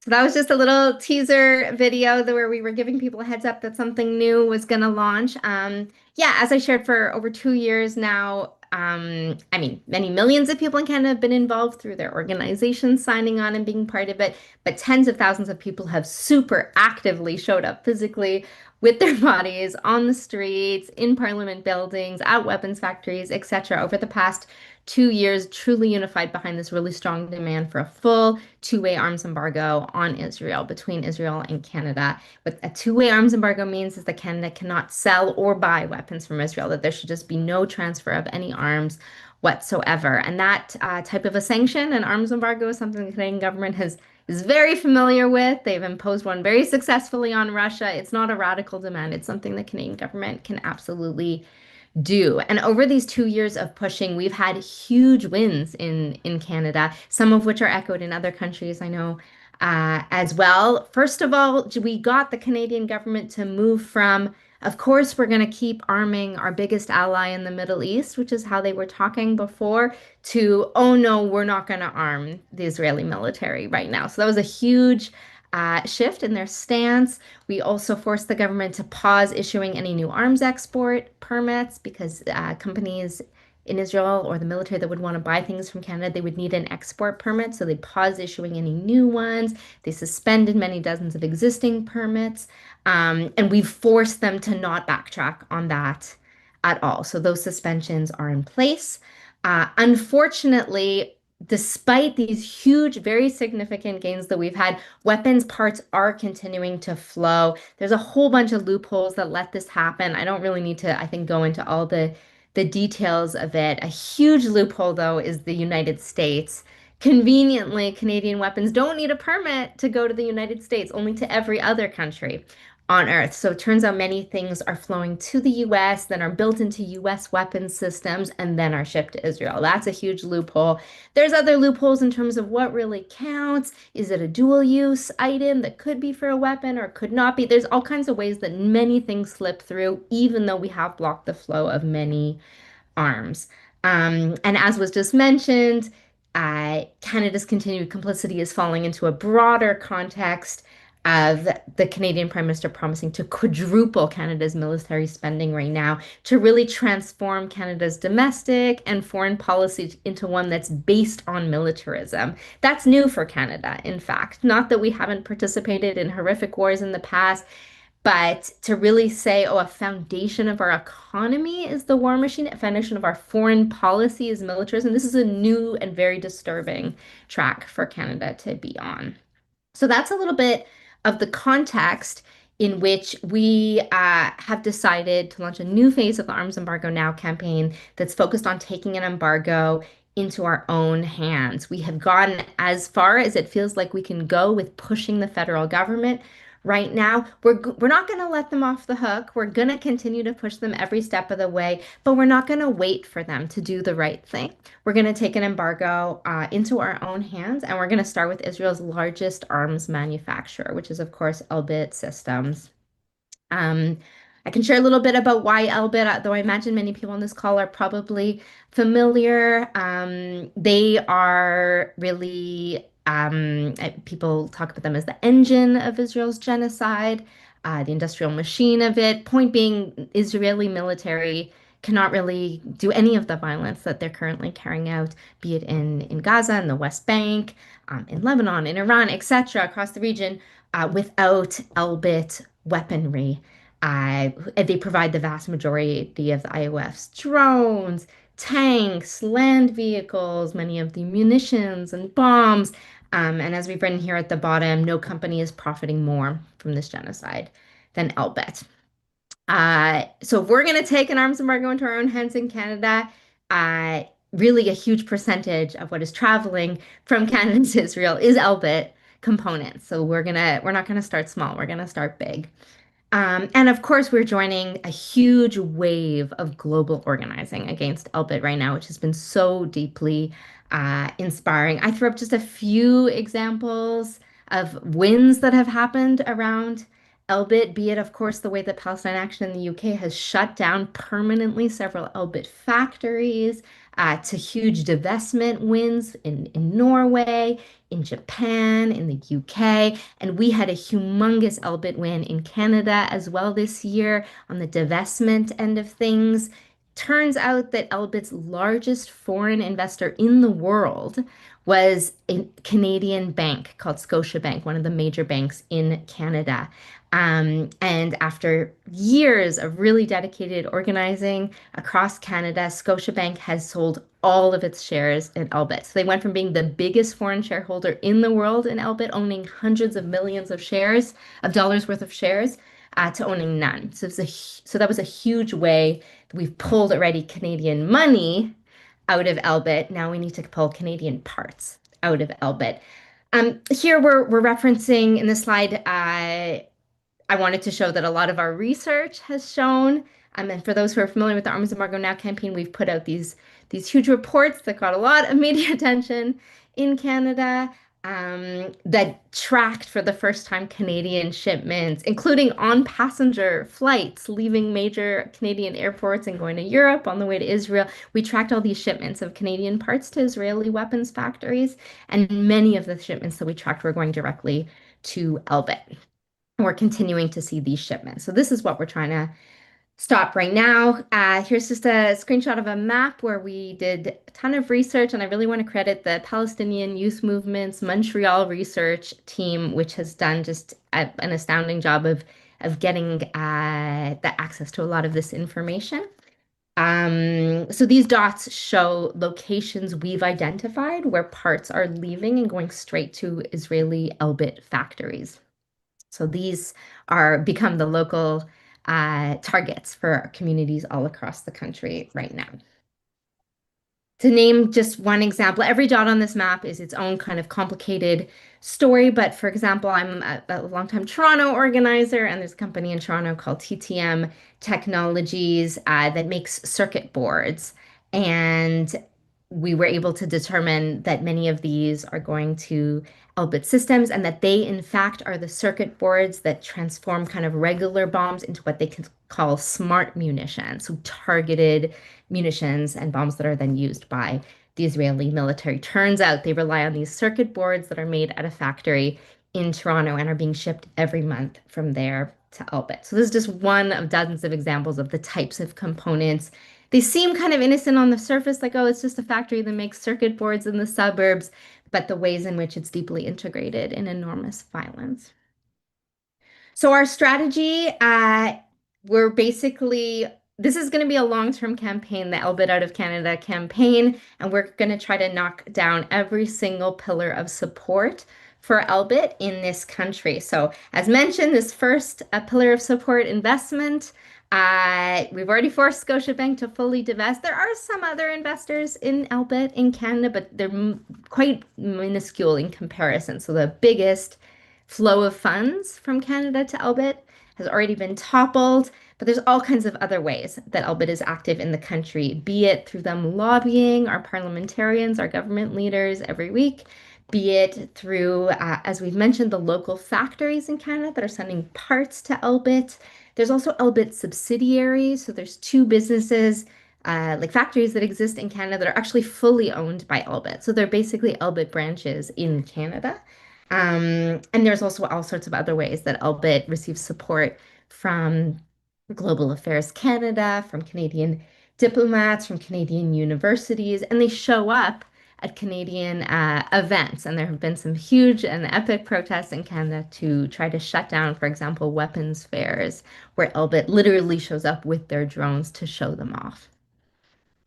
So at the same time as we're going to try to cut off every supplier Elbit has in Canada as kind of our first step of this campaign, we're also demanding the Canadian government impose a sanction on Elbit.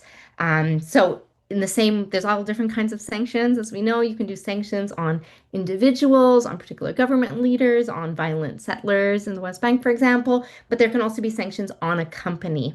And in fact, just a few weeks ago, Canada imposed a sanction on a company that arms Russia. And it also, in fact, arms the violence in Sudan, though the Canadian government did not mention that. So they've showed us very clearly they can impose a sanction on a company. And when they do that, it actually also would have this same effect. If a company is being sanctioned by the Canadian government, no one can invest in that company, no one can hire people, no one can host them, et cetera, et cetera. So we're demanding that the Canadian government do the right thing and sanction Elbit. And this is a demand that I know folks are working on in other countries as well, which is partially why I wanted to mention it. I think it can be a global effort to demand that our countries sanction Elbit. But as I mentioned, we are absolutely not waiting for the Canadian government to do that. In the meanwhile, we're going to go after these local suppliers. To kind of peek behind the curtain a little bit of this strategy, because I know there's lots of organizers on this call, the reason that we thought this could work is because we actually already had a win like this last year. We had just released this big report, as I mentioned, kind of showing shipments of weapons parts from Canada to Israeli weapons factories. And one particular company, we built a ton of media pressure around. We tracked a shipment that was actually about to happen. We had the news crews saying, we're going to go to the airport and see what happens with this shipment. And that company caved. And they said, you know what? we're not going to ship to Elbit anymore. And we've been tracking it, and we think it's true that over the past year they have fully stopped all shipments. So that had happened, and that gave us the confidence behind this theory of change to say, you know what, this is going to work. We can actually forget what the government is doing. We can put this pressure on companies so that it's more worth it for them to just ditch Elbit as a customer and get rid of us who have been ramping up the pressure on them than to keep the shipments going.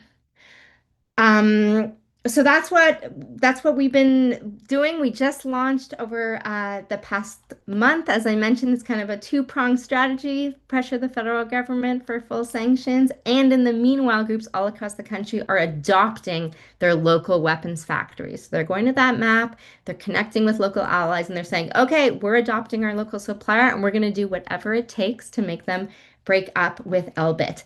And we've just had our first win. Like, it's been less than a month, and we've already just had our first new win, which I'm really excited to share with you all. A Montreal-based company that makes antennas and electronic parts that they've been shipping to Elbit has just committed that they will not accept any orders from Elbit anymore.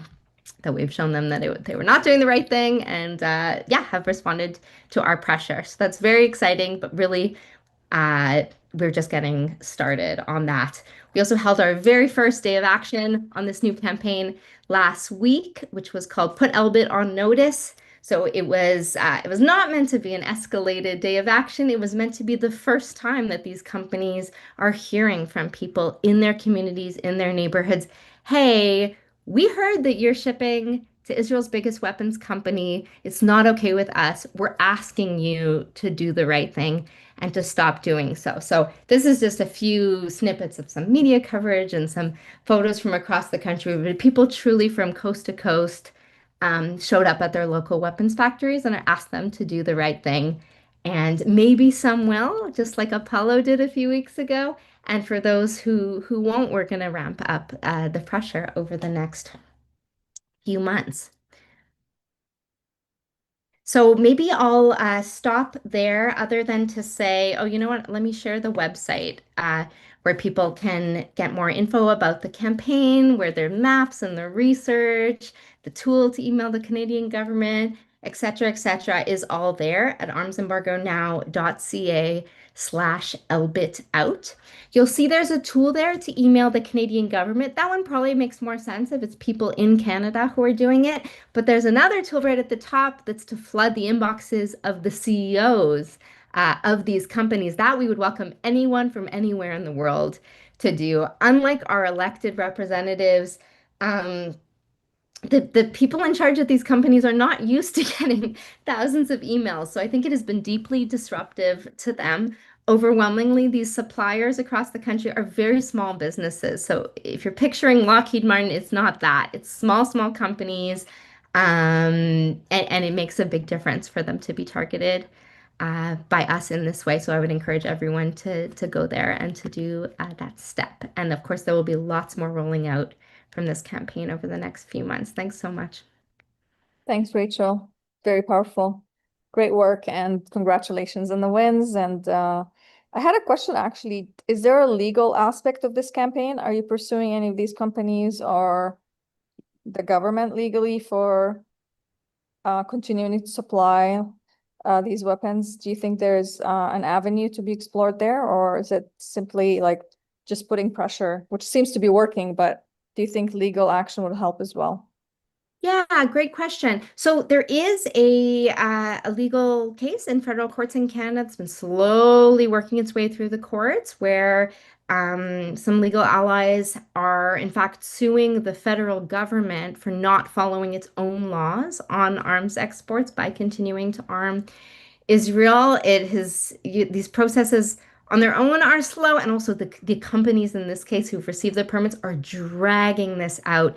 The latest kind of update on this case, I mean, I'm not a lawyer and I'm not directly involved in the day-to-day of it, but one update about it is that the companies are now insisting that the records from this case should be sealed. So normally in the federal court like this, all of the records would be made publicly available. But they're saying, oh no, these details are confidential. So now we're in kind of a sub fight as part of this, where World Beyond War is trying to intervene as well in the court and show up there to say, in fact, it's in the public interest for this court to act the way they always act, which is that these are public records. This is in the federal court. These companies don't get to say, oh, we don't want the public to know about this. So the legal battles kind of stretch on, and they're not immediately in any sense going to stop any arms exports, but they're super important to do, and we're so grateful to have those allies. So that case is led by CLAIR, which stands for Canadian. Oh, am I going to remember the acronym? It's CLAIHR, Canadian Lawyers for International Human Rights, and they're the ones leading that suit.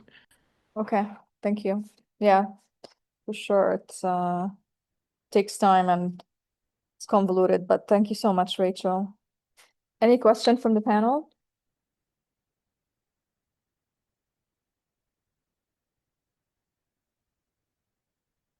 Yep. Post the link for the embargo on Elbit system in Canada. I think I shared it with in the chat already. Yeah, I just wanted to reinforce what Rachel said.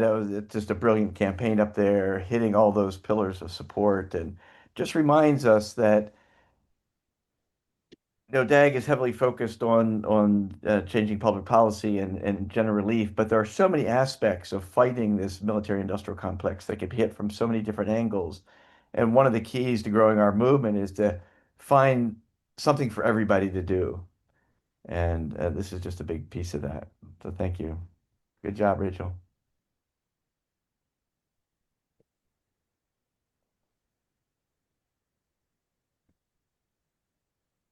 Okay, thank you so much. I think we have, should we move to Dr. Ahmad? Yeah. I think he's gonna give us grand rounds today. Yeah, Dr. Ahmed wants to give us updates on his patients, so that would be great. Thank you, Rachel. And the thing is, Rachel, I mean, despite all these efforts, it seems that the Israeli sales of weapons and these companies that are working with them are skyrocketing more and more. And more, unfortunately, more and more countries are buying their weapons that have been tested on the Palestinian children.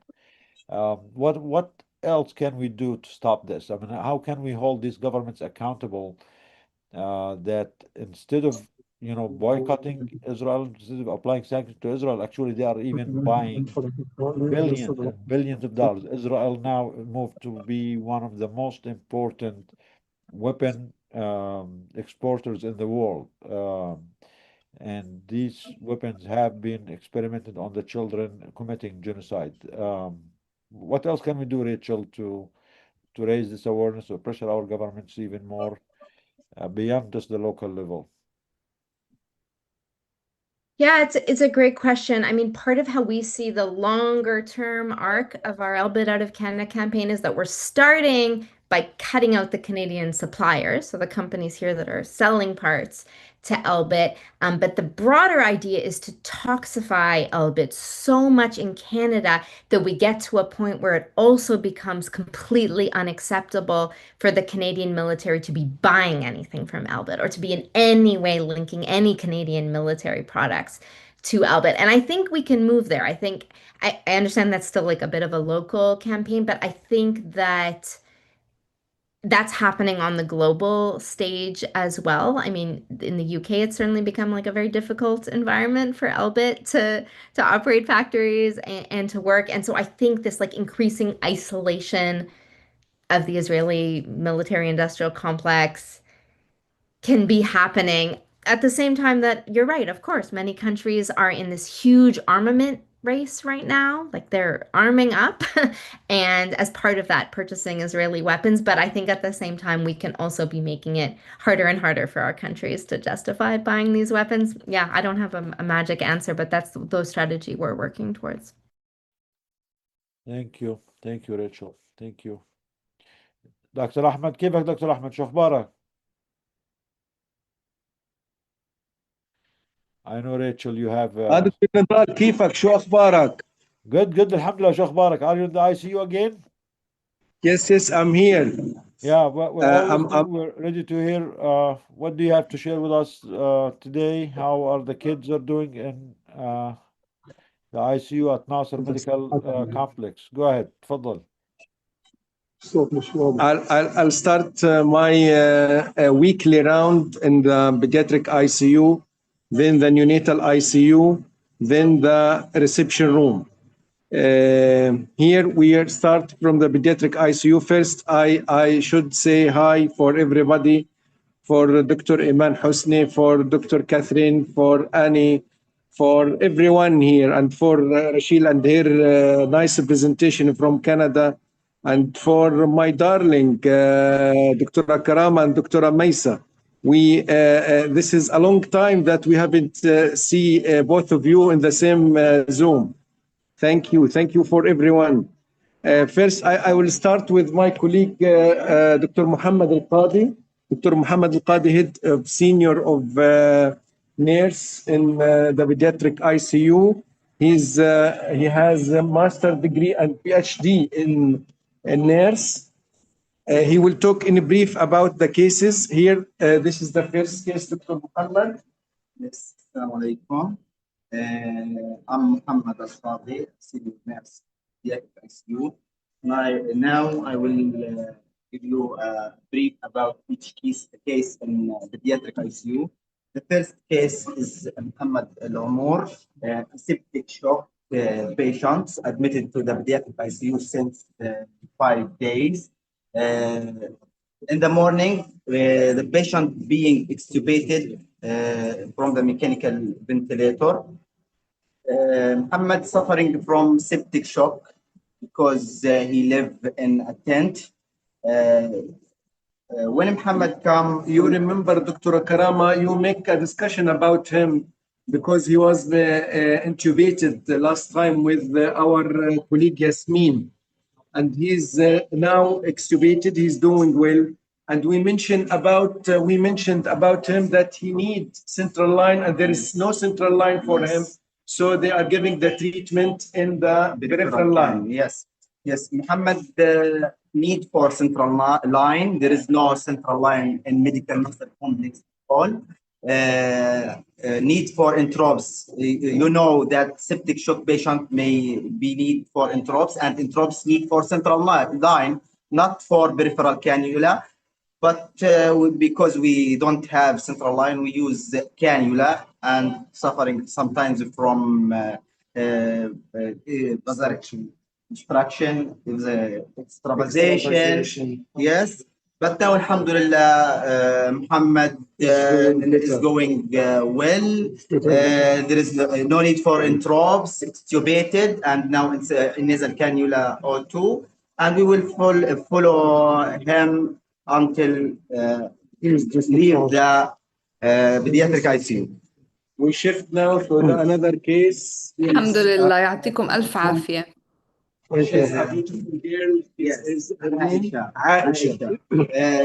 name Aisha is have a recurrent. She have a recurrent visit for pediatric ICU with the DKA because she don't have in her tent as glucostake. There is no the special insulin that she need, and come frequently to the pediatric ICU. In pediatric ICU also there is no glucostake, and we suffering. When we need to test the blood sugar, we test blood sugar through lab, and sometimes lab say there is no. Sometimes delay 2 hours. Yes. She need hourly glucostake, but sometimes we do that every 3 hours, every 4 hours.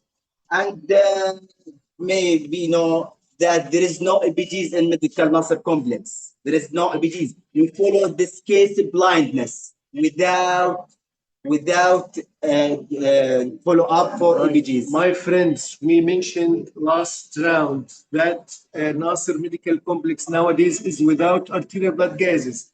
This is unimagined. You can't imagine that this child is a DKA and he needs serial arterial blood gases to be managed according to sodium bicarb, according to deficit, and we have equation to do that. Our doctors are dealing with their experience and diagnose the case as a DKA according to smell of the child of asymptomatic breathing, and they deal with this.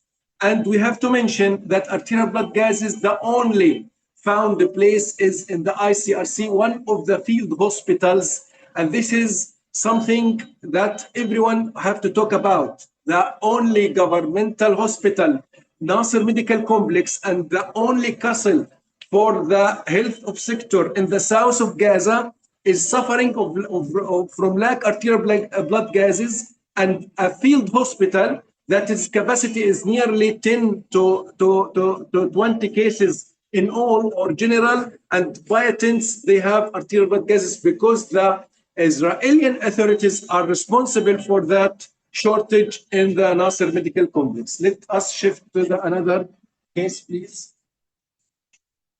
Maya is a girl come with status epilepticus. Maya also come due to the war. There is no medication to manage her epilepsy in her tent, and come with status epilepticus to the pediatric ICU. Also, Maya being on mechanical ventilator, but today extubated, alhamdulillah. And now, since 5 hours, there is no convulsion because we give her phenobarbital loading dose, and we will follow up, inshallah, to manage her case. Dr. Karama, this is your case. You know that she has intractable epilepsy, and she's on nearly 4 to 5 oral medication. Unfortunately, 2 or 3 from the 4 or 5 medication are lost nowadays, like levetiracetam oral, like sometimes phenobarbital oral. So these cases are suffering from intractable epilepsy and coming more and more for the pediatric ICU. Let us shift to the case in the last one in the quarantine. Yes. Mara. Mara is the suspected or confirmed today that a meningococemia case come with multiple ecchymotic batches. Yes, ecchymotic batches. We follow here in pediatric ICU. This case, Dr. Karama, also belongs to neurological section. This is a meningococemia, which is parafulminant, and our doctors discovered the case early, and they dealt with it as soon as possible on the ground of the golden hour. They gave her crystalline penicillin, ceftriaxone, and vancomycin, and gave her corticosteroid, and did skin smear, and at last they confirmed the diagnosis of meningococemia. Alhamdulillah, she was, I think that she survived as 24 hours is good, and the blood pressure is accepted, and urine output is accepted, and the orientation is accepted also. Yes. As you can see, my friends, Dr. Muhammad Al-Qadi is a nurse, but our nurse is like a doctor. He's talking English fluently. He knows everything about his patient. If someone come from outside, he couldn't differentiate between nurse and doctor. And this is the policy of Nasser Medical Complex nowadays. We are, alhamdulillah, improving in the level of doctors and nurses in both, alhamdulillah. Now we will shift to the neonatal ICU. Let's go. Let's go, my friends. You're doing your best. This is very tiring. Very tiring. Working around the clock, my friend. Working around the clock.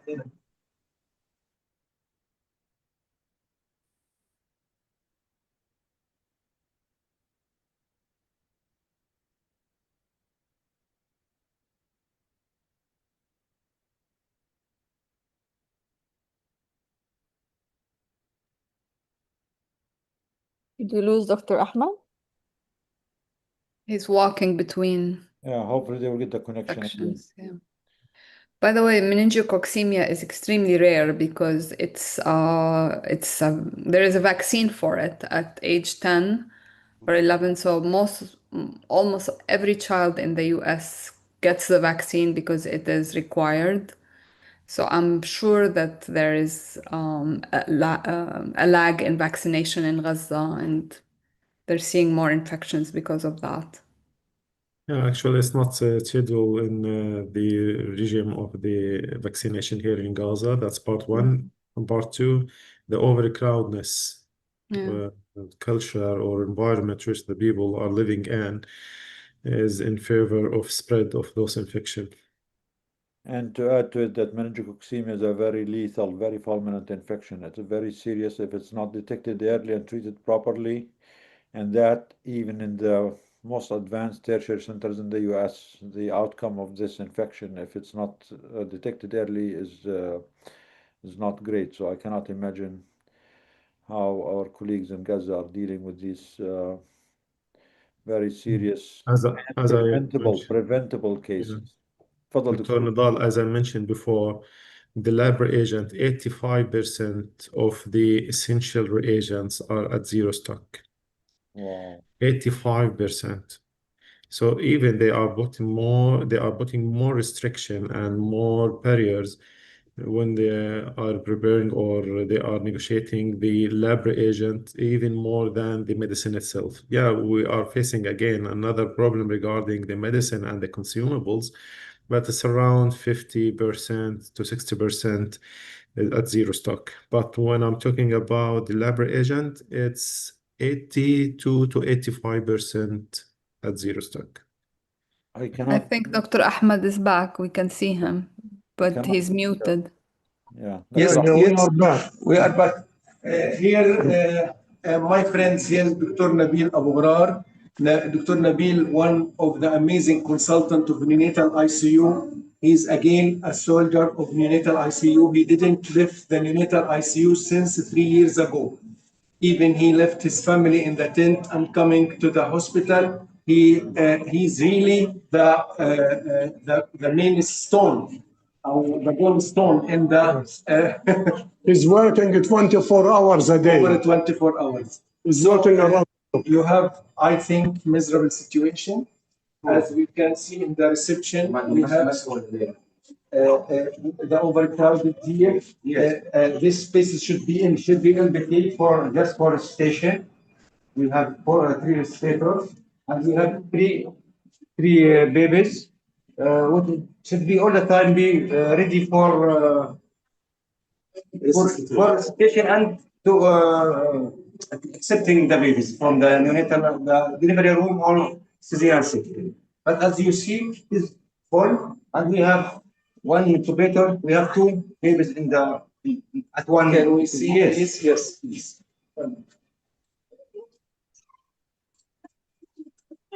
So the situation is much more complicated than you can expect it.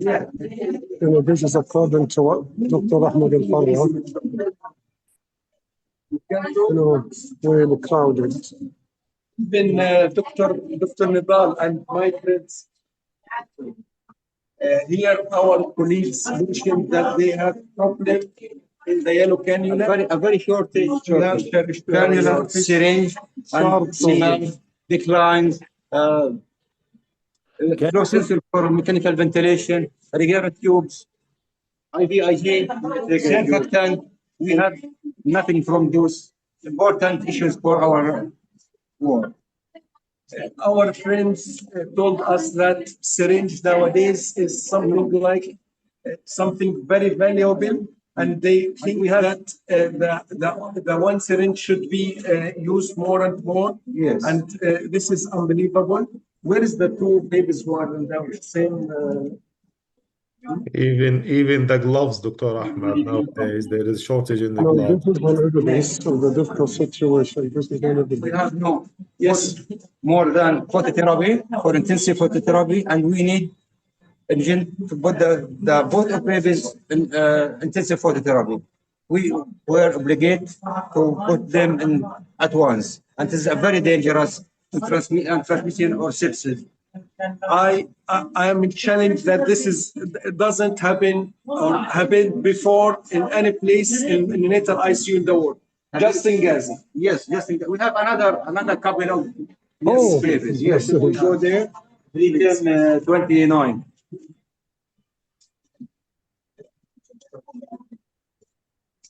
Here is another evidence of the terrible situation. Just please, while they are talking, just please imagine, all of you, none of this is a natural disaster. These are all preventable situations. They can just allow this in. Really a very difficult situation. My friend, here is a soldiers. Here is a soldiers, either nurse or doctors. They are here. They are continue struggling against every difficulties. They need everything. While at this time, the Israeli military forces is doing a meeting to challenge the kite. You know, the kite that the babies they are, or the children they are trying to do or to play with it. They are doing meeting how to make a reaction against that kite. You can imagine that what they are thinking at what we are thinking. We are thinking how to save these babies and how to survive with these babies, while they are thinking about something to excuse about another attack and another killing and another targeting against Gaza. You mean they want to prevent Palestinians children from flying kites? Yes, that's right. Also, Actually, the children are using kites because kids' toys are not allowed to Gaza. So the only thing the kids can make is a kite. Yeah. It's very difficult for AC. Yes, air condition. Sometimes it's very, very hot. In the CPAP, bronze, syringe, cannula, needle, SpO2 sensor, CPAP sensor, mechanical ventilator, just for the Yes.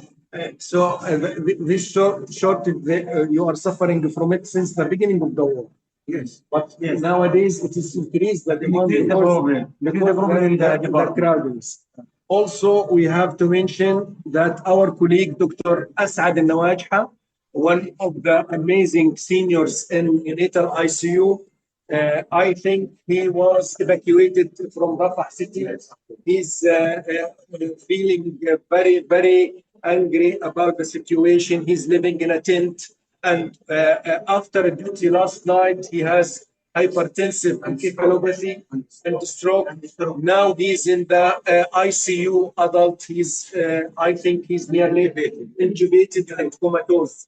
This is one of the examples for the suffering and the struggle and the pressure on the medical staff, either nurses, either doctors, either directors. Everyone is struggling to save this life, while others are thinking about the way to killing these children or who are playing with that kite. Now we will leave you and we shift to the reception room after 5 minutes because the internet will be disconnected. Thank you. Thank you, Dr. Ahmed. Again, everything, just a reminder, everything you see is intentional decision. None of this is due to a natural disaster. This is all man-made, this is all intentional, this is all preventable. The supplies, the medications, everything is there on the borders. It's only awaiting a political decision to allow them in, while the babies are dying in their incubators, in the ICUs, in the hospitals, and more bombs are coming to them. Is this the? Yeah, I'm sharing this because, you know, it's basically in conjunction with the latest UN report, the systemic attack on children. This is just another manifestation. I mean, the language in this. Every kite is every balloon is treated like a kite. Every kite is treated like a drone. They're trying to make a case for attacking children who fly the kites. This is insanity. This is criminal, and how do you deal with such a criminal state? Kites, Yeah. children flying kites is a threat. And the only reason children are playing with kites is because they have no other means to play. They are not allowed to have toys, kids' toys, so they try to make these kites from whatever scraps of paper or cardboard they have. They fly these kites.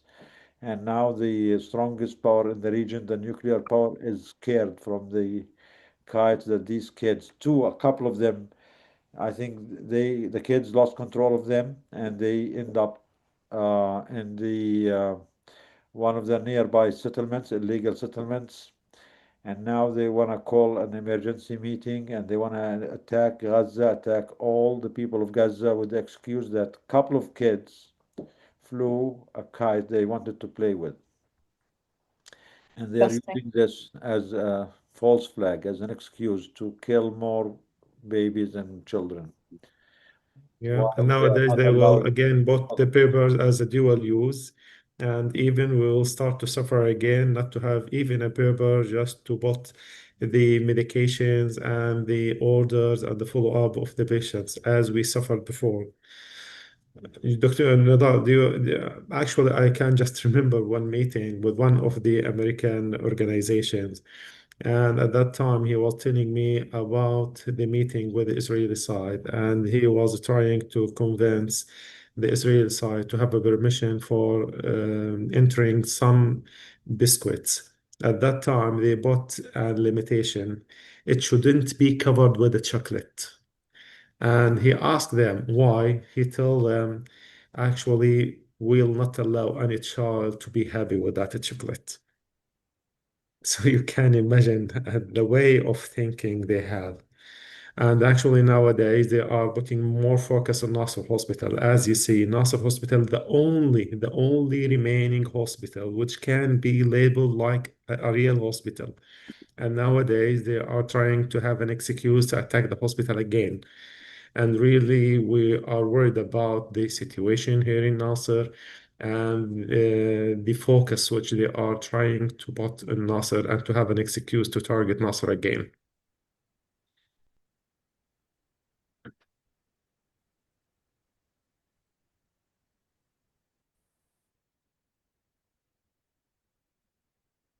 Honestly, it's an attack on life in all its forms.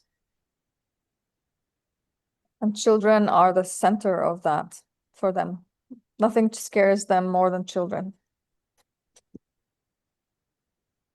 It's insane. They can Dr. fly Maika, they can fly their drones with nothing. No one is stopping their drones. I mean, people have been living with drones for years now, but a kite is a threat to the safety and security of this criminal state called Israel. Dr. Ahmed. Yes, my friends, I'm now in the pediatric ICU, pediatric reception room, sorry. Emergency department, yeah. In the emergency room, sorry. Here, Dr. Aya Abu Mour. How are you, Dr. Aya? Fine, thank you. You know, Aya is one of the amazing doctor in the reception room. She's working at a duty now. She's one of our team from Doctors Against Genocide, who are receiving incentives from Doctors Against Genocide. Should you talk about the situation, please? What is this case? I see 8 years old. Yes. صوت مش واضح يا دكتور أحمد.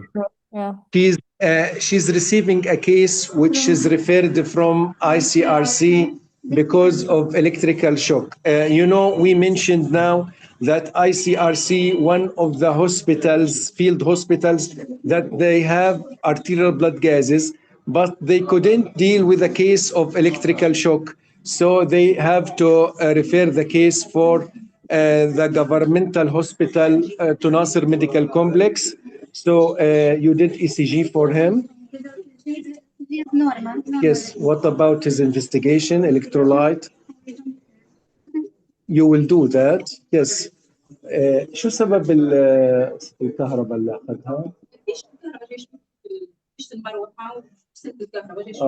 كهرباء موتور يعني for explanation, we don't have electricity in Gaza. This is an electricity from generator, small generator, and he catch the electricity from that, and he got the that injury. He will be investigated in our hospital, and he will be managed, inshallah, and he will be okay as soon as possible. Okay, thank you. الله يعطيك العافية. ممكن تحكي لنا بس على الصعوبات اللي في عندكم مشاكل في الجسم نقص في حاجات من أي ناحية؟ يعني السرنجات الميادين هو النقص في البيوريت بس Yes, please. I'll translate. There is lack of IV fluids, especially normal saline. Yes. في بعض العلاجات اللي هو الأندوستيرون. Some medication like antiemetic like ondansetron. Yes. في الباراسيتامول IV. Paracetamol IV, which is one of the main essential medication for antibiotic in the reception room, is lost also. في عندنا الجلوكوستيك برضه Glucostick for glucometer. Yes. براند بلاد شوجر. Yes. في نقص برضه. ايش في كمان عندنا؟ Yes. في السرنجات أيضا اللي هو 3 سم. There is lack of syringes, 3 and cannulas also, or granula also. في أنواع يعني منهم سيء. Yes, the quality of the available is very bad and not suitable. Yes. في عندنا برضه السمول ماسك اللي هو أكسجين. Yes, please. Also, there is a problem in the mask. Small mask for oxygen, nebulizer and riser. Yes. And anticonvulsion medication IV. Like هو الديازبام، الأسيفال. Yes. الأندوستيرون. Yes. IV. Adrenaline for adrenaline nebulizer cases in chrome. Acute laryngitis or acute laryngotracheobronchitis. Okay. Thank you, my friends. Here we have to leave because they have a lot of cases and they have to deal with it. Inshallah, 5 minutes and we will come back to talk in a brief. Thank you, my friends.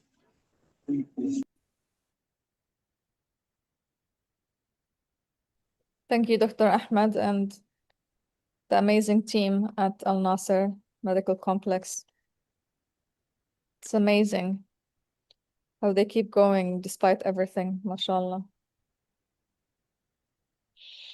Dr. Suyan, we haven't heard from you. We haven't seen you in a while. How are you? I don't know if Dr. Suyan is there.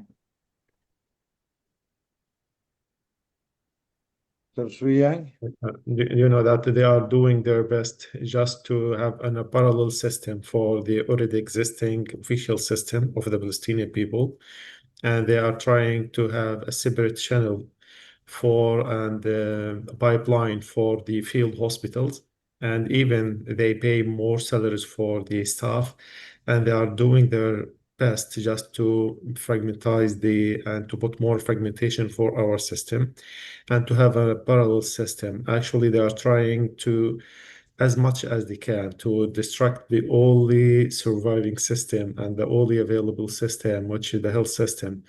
And they're trying their best by suffocating us, by putting anything under the dual use. The spare parts are not allowed to enter to Gaza. The electric generators are not allowed. The electric generators, oil are not allowed. The batteries are not allowed. The X-rays are not allowed. The C-arms are not allowed. And even the very essential investigations, as Dr. Ahmed mentioned, the blood gas analysis and the other investigation are not allowed, while they are facilitating that issue for the field hospitals. Actually, they are not fully facilitating, but at least they are more facilitating that issue to the field hospital And as I mentioned, they are trying to attract more doctors and more specialized doctors, even from the public hospitals, to be drained to the field hospitals. Unfortunately, the field hospitals actually they are not providing a real service and a comprehensive service. So most of the senior staff nowadays they are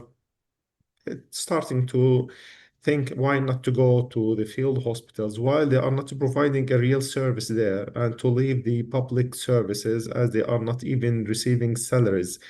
So I think that's something which is under intention, and they are planning for that to have more fragmentation for the already existing system and to have a parallel system for the health sector.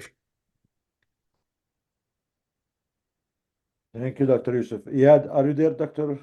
Iyad? Iyad, you want to share any updates, please? Iyad? Iyad said he wants to speak. Where did he go?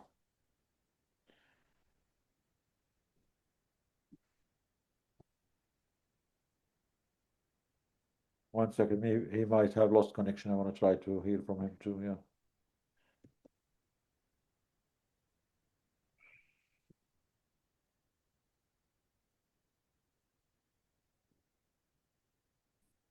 I want to get Iyad again. Just 1 second, please.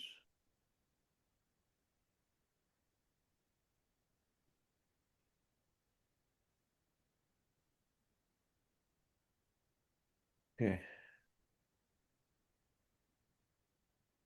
Give me a minute. Dr. Ahmed, تفضل احكي while Iyad is we're waiting for Iyad to give some updates on his end also. تفضل دكتور أحمد.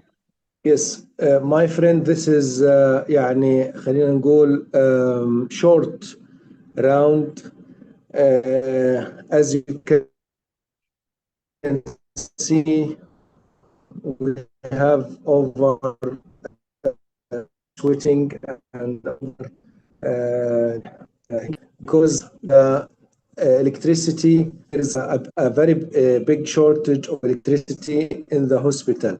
We have to remember that the generator, the big one, is not working, and nowadays they are depending on the small generator, and small generator unfortunately couldn't cover all the hospital. So most of the fans is not working.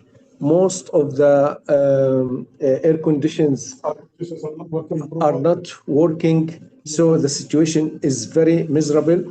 Really, in the reception room, all of them, they are complaining about that, but they have to work in this situation because they don't have another choice. I visited also by my way the reception room for the maternity. It is more crowded and more worse than the pediatric, but there is some specialty for the maternity. We couldn't do a video about that because, you know, sometimes the people are not accepted about that situation.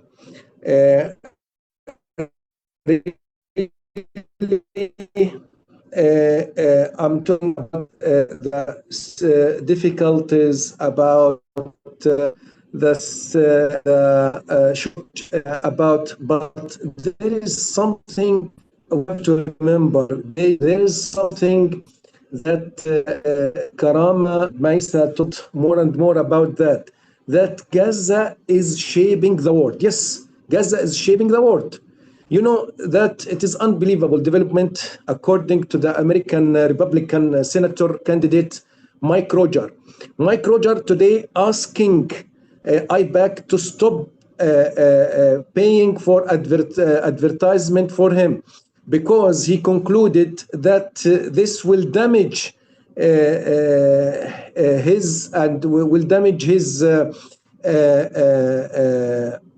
his political pathway, and there is no benefit from IPAC financially for him, and this will make something very difficult to him to success.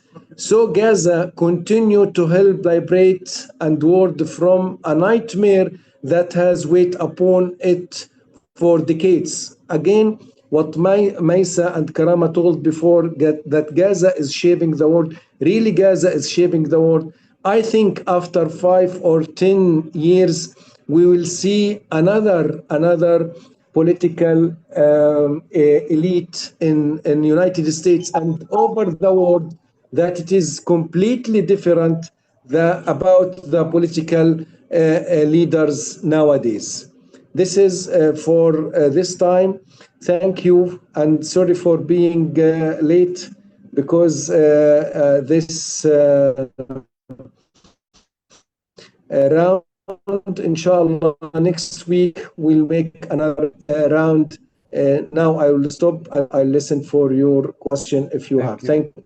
Thank you, Dr. Ahmed. Thank you for all the great work you and your colleagues are doing. And thank you for sharing your truth and your lived experience there. And thank you for doing everything you can under impossible conditions to help save the babies and the children. And we are honored to have you and hear from you, from Dr. Yusuf, to get the updates about what's happening, all these crimes being committed in our names. And again, another reminder, none of these crimes, none of these atrocities that you see are natural. These are all man-made, these are all intentional, these are all preventable. One order to open the crossing will allow all the medical supplies into Gaza, will allow all the food into Gaza, will allow the water, the baby formula, the medical supplies, the equipment, the rebuilding. All of this is being intentionally blocked because this is another way to commit the genocide, which is genocide by annihilating the people through disease, through lack of supplies, through lack of water, clean water, lack of food, crowdedness, through the disease. Actually, this actually was right after genocide started. Their scientists, their doctors put a plan for this. Those that we cannot kill with bombs, let's kill them through disease and through bad life situations. Here with us also our brother Iyad Amawi for more updates about what's happening and for the threats that the Israeli government now is threatening the people of Gaza to do. تفضل Iyad. Assalamu alaikum, my dear friends, brothers, sisters, Dr. Nadar, and thank you for my colleagues from Gaza for their great works. Today, as every day, they issued new evacuation orders for the Al-Majd camp, and they just grant most of our people 3 minutes to evacuate. You can imagine what's the meaning of evacuation. It's a suffering tool. And all of the civilians here is still asking what's the reason for the evacuation urgently and without warnings or alarming the children to evacuate them. They discover this is the bullshit things for the children toys like kites. And they initially supposed that every kite will hit the Gaza border, they will hit us with the F-16, a huge bombardment. This is the new horrible equations. Nothing remains in Gaza, but they create a new clarification, a new pretext to hit children. After they hit Al-Majd camp, one children, 4 years old, martyred, and more than 10 seriously, some of them seriously injured, and most of the region is destroyed. Chaotic situation, and the people at this time, I return from my work, they still in the street, stay in the open without any real protection or shelter or tents. Up to this time, more than 60 families in the street, most of them are from a family Abu Jabal. Those people is displaced from the Shuja'iyya region more than 10 times in their life, and they stay here in the middle governance in their tents after they lose everything today evening. They call me, they send more than one human appeal to protect them, to save them, to protect their children in this night up to tomorrow morning. Most of our suffering now from the Israeli occupation, they create new and dozens of clarification to hit us by the huge bombardment. Dozens of families have been left homeless after their tents were destroyed. Within the last 2 months, more than 1,000 tents lost by the huge bombardment. Everything, they're no longer searching for comfort, but merely for a piece of fabric to protect our children, some drinking water and food, and safe place. The situation has become really, my friend, is so absurd that people in local groups, they and displaced camps are now sharing dark joke. Please don't let your children fly kites. We don't want the F-16 fighter jet to bomb us. Parents have become afraid of even their children's simplest games after a kite made by children from plastic sheeting and a few pieces of wood become a pretext to threats and bombs and to lose our life. Displaced people in Gaza now are not moving from danger to safety. They are fleeing one bombardment only to face another, moving from tent to the streets and from fear into even greater fear. With every new displacement, they lose what little remains of their belongings, privacy and dignity, while the world continues to watch. This is tragedy, Dr. Nadal, as though if were a scene designed to repeat endless. Really, we need to increase the awareness about whether reality nothing remains in Gaza, and they create new equations. Before 30 minutes, they announced the new equation: every kite we will hit the camp with F-16. This is the new equation. All of the world must be aware, must increase the pressure. This is not a human. This is horrible. This is a genocide. What's the meaning of hitting camps and let people displaced again and again after the one kite hitting the border in the empty space, nothing hitting, there's no any damage by this kite? What's the meaning of sending F-16 to threat people and to kill people by this way? This is the new equation because there is no accountability. There is no any real actions against those evils to stop them, to stop brutality. So they select a new clarification how to kill us here in Gaza, how to displace us again. So please go ahead, keep going, keep talking about Gaza. Nothing changed after the fake ceasefire they announced. Everything's still going bad and worse. And as Dr. Youssef and all of my colleagues in the health sector mentioned, the worsening, the siege is tied. Nothing available here in Gaza to protect children from this. And also, today they announced the prevention for the fabric and the plastic for the new tent from the many charities they need to entering the raw materials to build a new tent according to our standards here in Gaza to help some people in need. And they announced today they prevent these raw materials and the materials that needed to build some tents according to our needs. So this is the new equations. They still increase the suffering by the siege, by tightening the siege, preventing trucks from entering by enough numbers. Today there's a grant just 60 trucks from the original number that we need more than 200 trucks. They promised yesterday, but they grant us just 60 trucks today. You can imagine what's the meaning of that.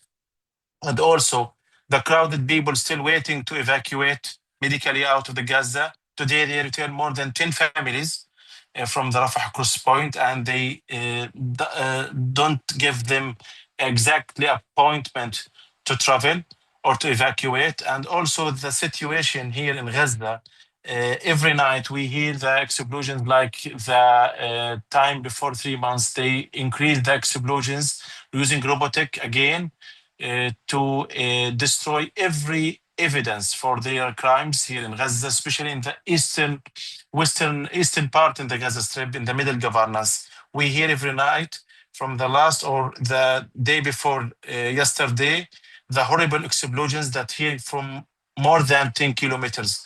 So this is the situation now, Gaza, my brother, my friends. We need your pressure, we need your support, and we appreciated your stance for a long time, and keep going again. and we will not give up. We will stand here in Gaza, will not be expelled, even though what's still happening in Gaza here. Thank you. Thank you, Iyad. Thank you. Allah يخليك. Thank you for this update, and Allah yafrijha, and using any excuse to continue the genocide.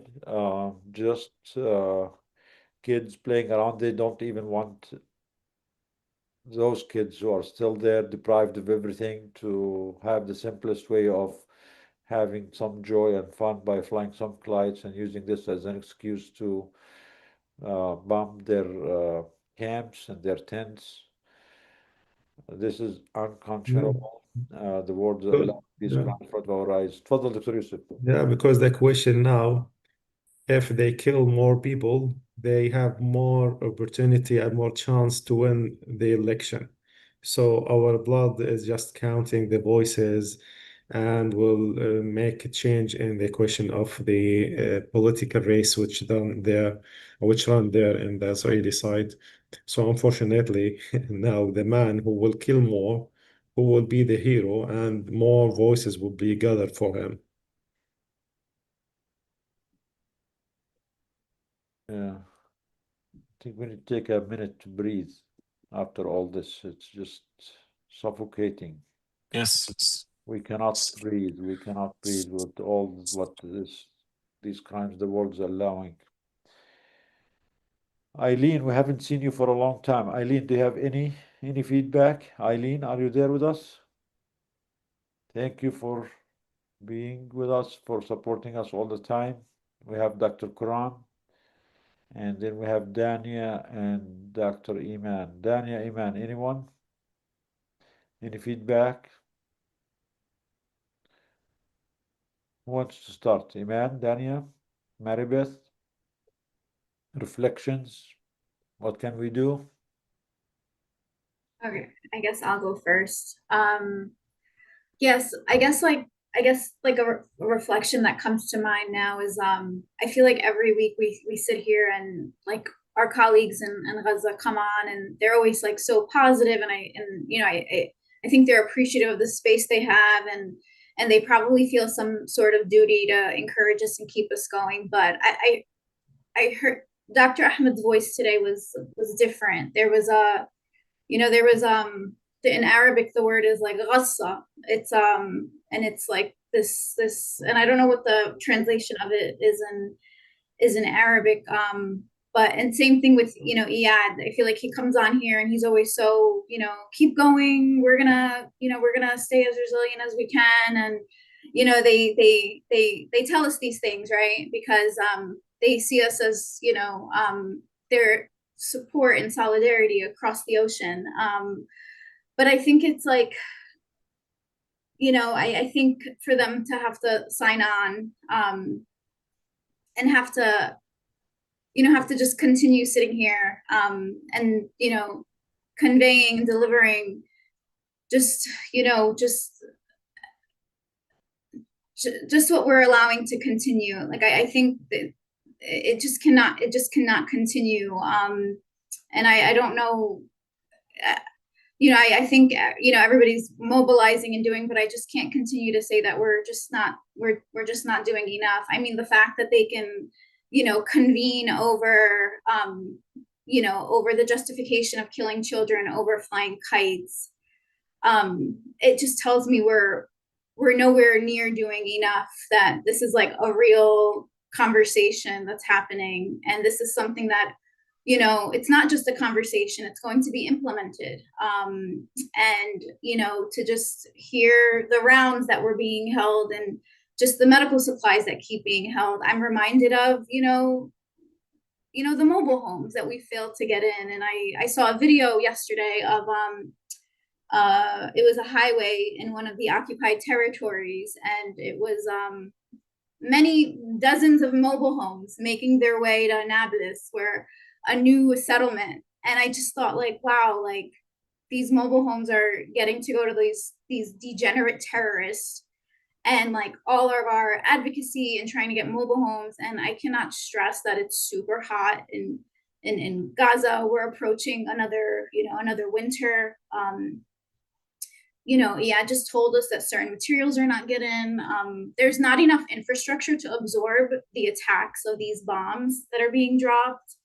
And when you think of what tents are made out of and just the flimsy material, I mean, of course they're going to get destroyed. Of course they're going to get ruined. So yeah, so my reflection to sum it up is Iyad's voice and Dr. Ahmed's voice, it conveyed a different feeling this time. And I don't think they should come on here and encourage us to, I think we have to do more for them and not have them come here and have to, earn our solidarity. But that's it. Don't worry, Dania, don't worry. Inshallah, we will pass this, inshallah. And we will hear and we will keep going here in Gaza, even though it was still happening. This is our land, those our children, and this is our community. This is our commitment for our society. Me and my colleagues, Dr. Ahmed, Dr. Yusuf, we will not give up. We're still working under this horrible situation, and inshallah we will continue. But we need actions, as you mentioned, as my understanding from your thoughts. We need actions, real actions from all of the world now. Thank you, Daniel. Thank you, Iyad. Dr. Iman, what do you think? Oh, no, I agree with Dania. It's suffocating every week to come on here and to hear like you guys are like our family now, like this is like these are the people that I have in my dua every day, worrying to hear something might happen to you guys. And it is really suffocating to know that like we have to face you guys and say, and nothing is changing, but we're not going to give up either. We're going to keep doing whatever that we can, and I don't know, and it's not in our hands. I try to remind myself that, subhanallah, this is in Allah's hands, but we have to do what we have to do. We can't just sit by. So whatever we can do, we will keep doing, inshallah. And ربنا يديكم العافية. I don't, I don't know. Sorry, Nidal. I don't have anything really, I can't think of the words. I'm sorry. I don't really have anything helpful to say, but just won't give up. Yeah, we will not give up. Thank you, Iman. Thank you. We keep trying. We do more. We improvise. We think of other ways. We hear more suggestions. Please, anyone has more suggestions on what other things to do? I think what Maisa and Luay shared earlier about Palestinians in the diaspora trying to do more, trying to go back, protect their families, be there with their families is important. And then we have Dr. Maribeth, then we go back after that to Scott. Dr. Scott. Maribeth? I don't know that I have anything to add today. Again,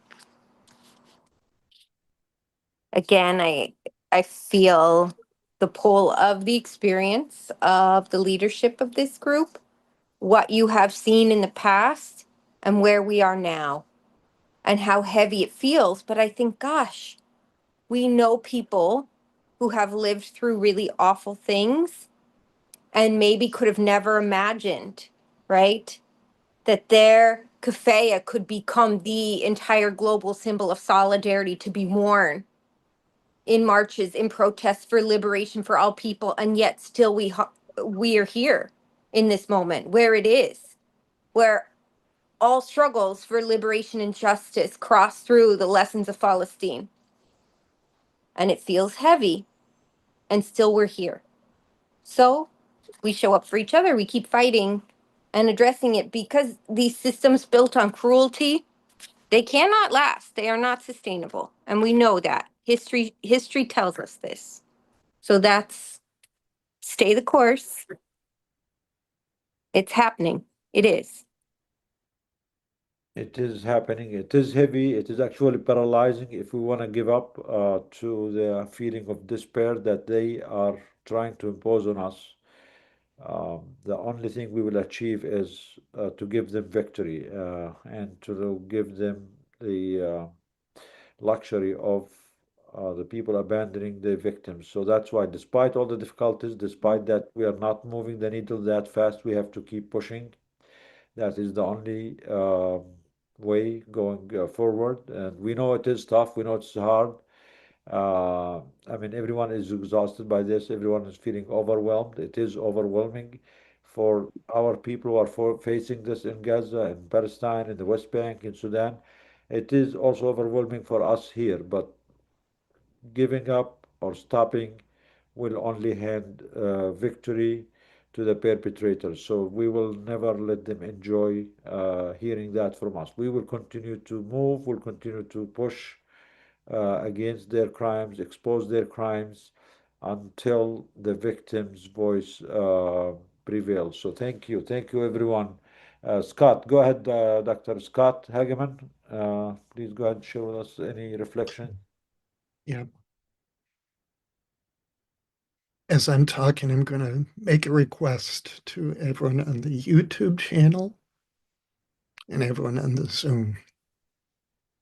My request is to make an entry of your feeling. And if you want a thought, like I feel this way because of something like that. So all while I'm talking, enter a feeling. And if you wish, you can pair it with something. Dania, could you show us your shirt, please? I'm not sure everyone saw your shirt. You got this from the store, Dr. Hussam? Oh, Mabruk. Looks great. So, guys, you can go on the website, DAG store, and order Dr. Hussam of Safia shirts and Did you t-shirts. know that? Tags. Did everyone know that? Everyone in the audience know that this entire time Daniel was wearing our colleague, our brother, Dr. Hussam, over her heart, over her chest, out front. I feel crushed every time someone talks about a 4-year-old child getting killed. I'm just crushed. I get an acute headache. And I also feel crushed. Nadal, Kamara, Maisa, Dania, that you have to come here and say the things that you should not be needing to say. There should be other people saying the things that you have to come here and say.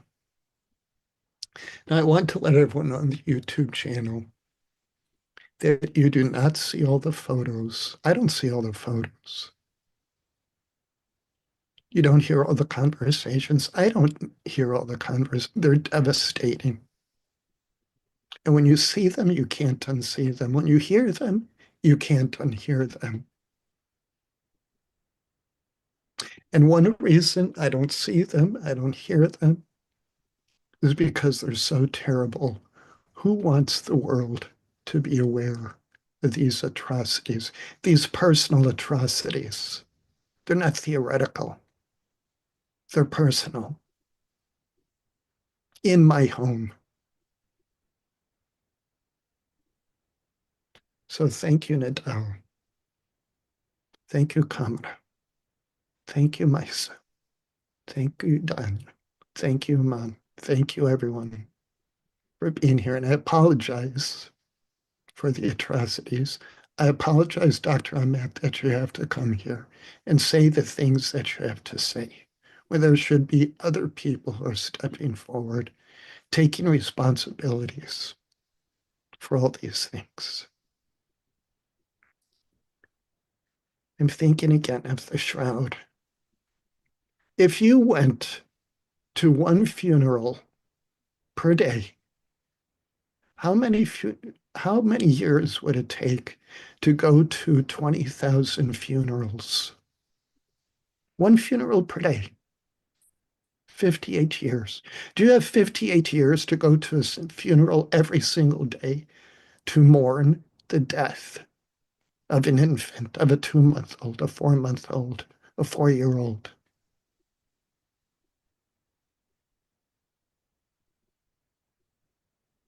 Thank you so much, Scott. I mean, it's since 12 p.m. noon, we have been hearing the creative ways in which the Israelis are torturing Palestinians.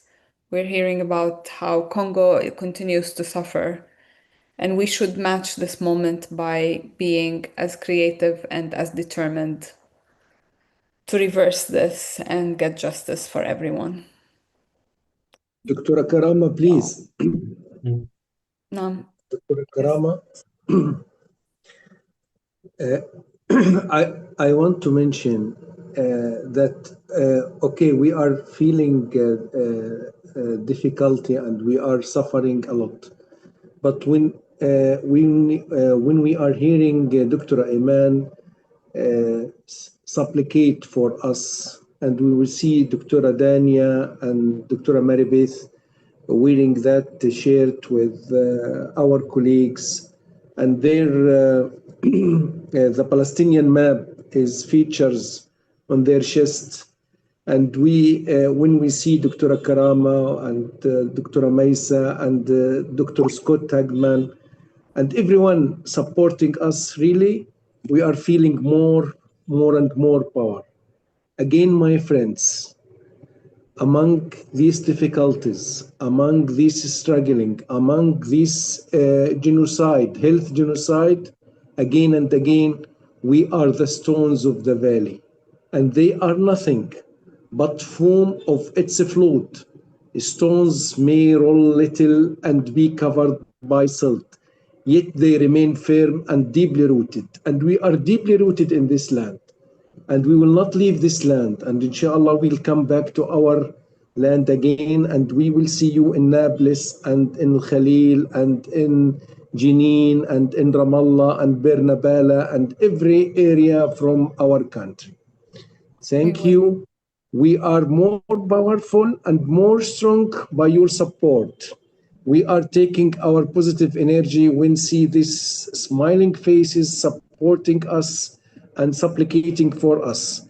Don't stop talking about Gaza. Don't stop praying for Gaza, and don't stop saying everything about Gaza, because you are the soldiers of Gaza, my friends. Thank you. Really appreciate your time.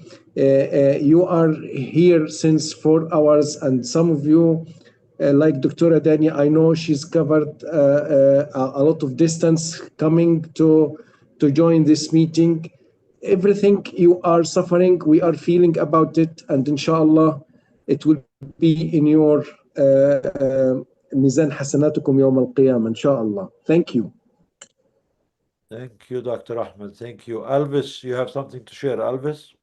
Yes, allow me to say this to Dania. This is after listening to your closing statement, and also this will be directed to all of you here. We know that a lot of things has to be done. We know that a lot of people have to be involved in helping the work that Doctors Against Genocide are doing. We know politicians have to be involved. We know decision makers have to be involved so that the genocide can end all over the world. But let me tell you something. Some of us are on the ground, seeing whatever is happening, witnessing all these atrocities, seeing babies being killed, young girls being raped, seeing men being taken away. We only wake up the next day and go and do what we do because there are people like you who still believe in humanity, who still believe that solution can come from us and not other people. There are other group of in our community who could sit together also and do something, but they are not doing it. You decided to be there and help the oppressed people. You decided to sit together and be the voice of the voiceless. To be honest, we appreciate the work that you all are doing. We wish our other group of in our society can sit together and tackle the issue in their own ways, but they are not doing it. So, Dania, please, we appreciate the work that the doctors are doing. Your support is keeping us going. To be honest, the atrocities, the noise, the sound, everything that we hear, we see every single day, it is killing all of us every single day, but we're still pushing because we know on Sunday we'll be here, we'll be sharing our struggle with you, and at least there are people can listen to us, there are people can support us, there are people can cry with us. So thank you very much, and I hope you will not be tired because it is ongoing struggle. It is not yet finishing, so we still need you, and we still need you to be there for us and for our people. Thank you very much. Tanya? Tanya, that was directed to you. What's your answer? Yeah, no, listen, we have to keep going. We have to double down. We have to try harder. But I appreciate everybody giving me the space to be, to express that, that it's hard. These are people's lives. Like, we can all be as encouraging and say that the tide is turning, and but there are people being sacrificed, and there are people that their lives are forever changed. It's going to take many years to recover from this. So I always I know we like to mention all the small wins, but these are people's lives, and I feel like that has to always be centered, that there are hundreds of thousands that are, and millions all over the world that are being sacrificed for this better world. So this is just a reminder before we get caught up in the whirlwind of the positivity of the work we do. So thank you for giving me the space to express, my thoughts. And it just, for me, it hurts to see our people just, having to plead for the most basic items, and to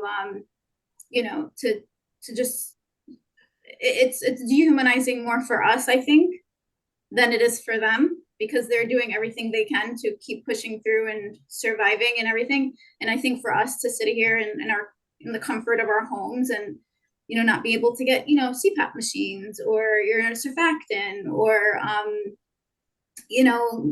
glucose pens and just, all these simple things that we take for granted here. So thank you, Elvis.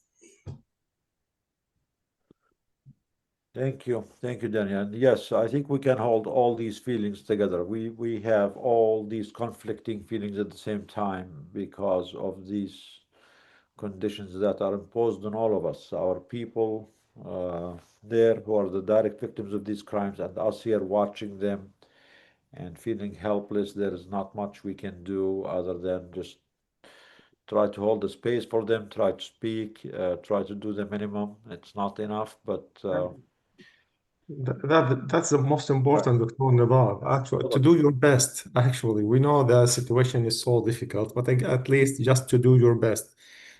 I think I have just one question. Has any military occupation in history ever been permanent? Actually, the answer is no, it's not.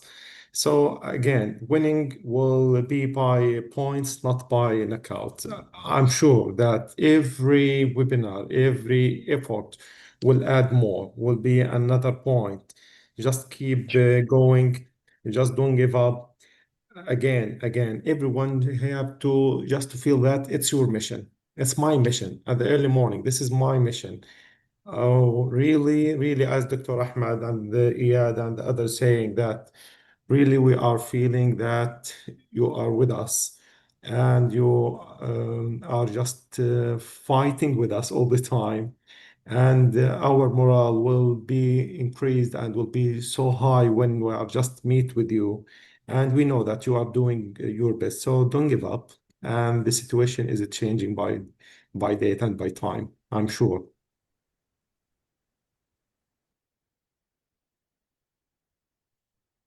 Nidal, you're muted. Nidal.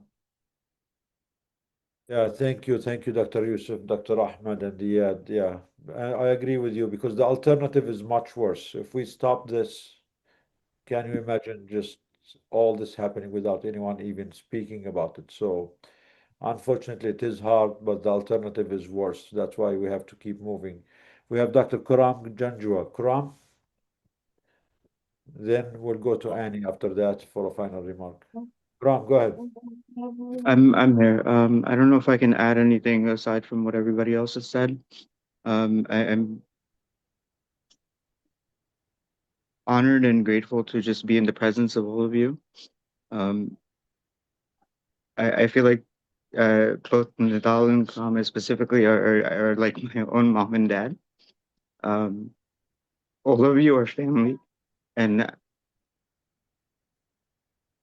aside from the the two behind me, my wife and my son, you guys are the only one that are keeping that hope alive. The only thought that keeps running to my head that I can add is فَإِنَّمَا الْعُسْرِ يُسْرًا,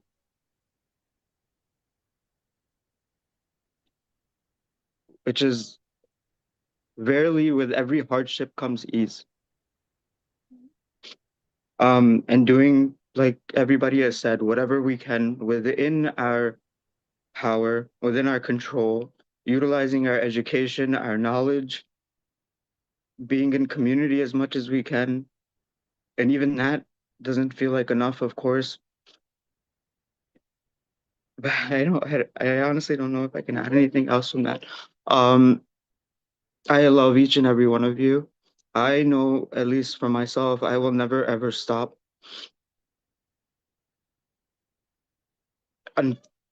until I'm here, until I'm continuing to breathe, until there's a pulse in my veins. I will never stop fighting for each and every one of us, for each and every one of the children, not just my own, but every single one in the whole entire world. And that's all. And thank you, Quran. Thank you. And to that, we all promise, we all swear an oath. None of us will stop, none of us will give up until every child, every human being, every life, everywhere in the world is respected, is safe and peace. And until Inshallah. the perpetrator is held accountable, and until we create a better world for our children, and until we do everything in our ability to create a world that is better than the one we were given.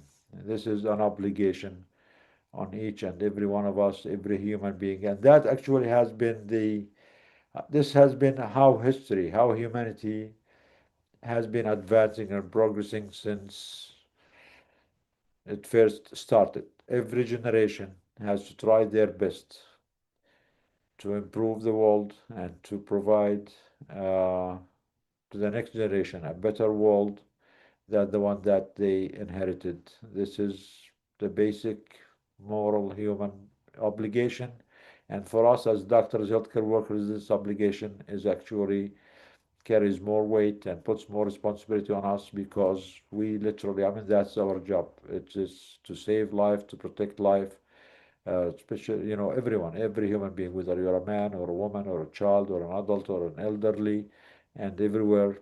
And here in the United States, the responsibility is even higher because all these crimes are being committed in our name with our tax money, by our government, by our politicians, by the bombs that we make here, and we give them to those psychopaths, to those criminals, to those thugs and gangs to murder and terrorize people and erase lives. So more obligation. Now, Annie, all yours, please. Go ahead. Yeah, I wanted to say I just had the opportunity to go to the Los Angeles opening of American Doctor.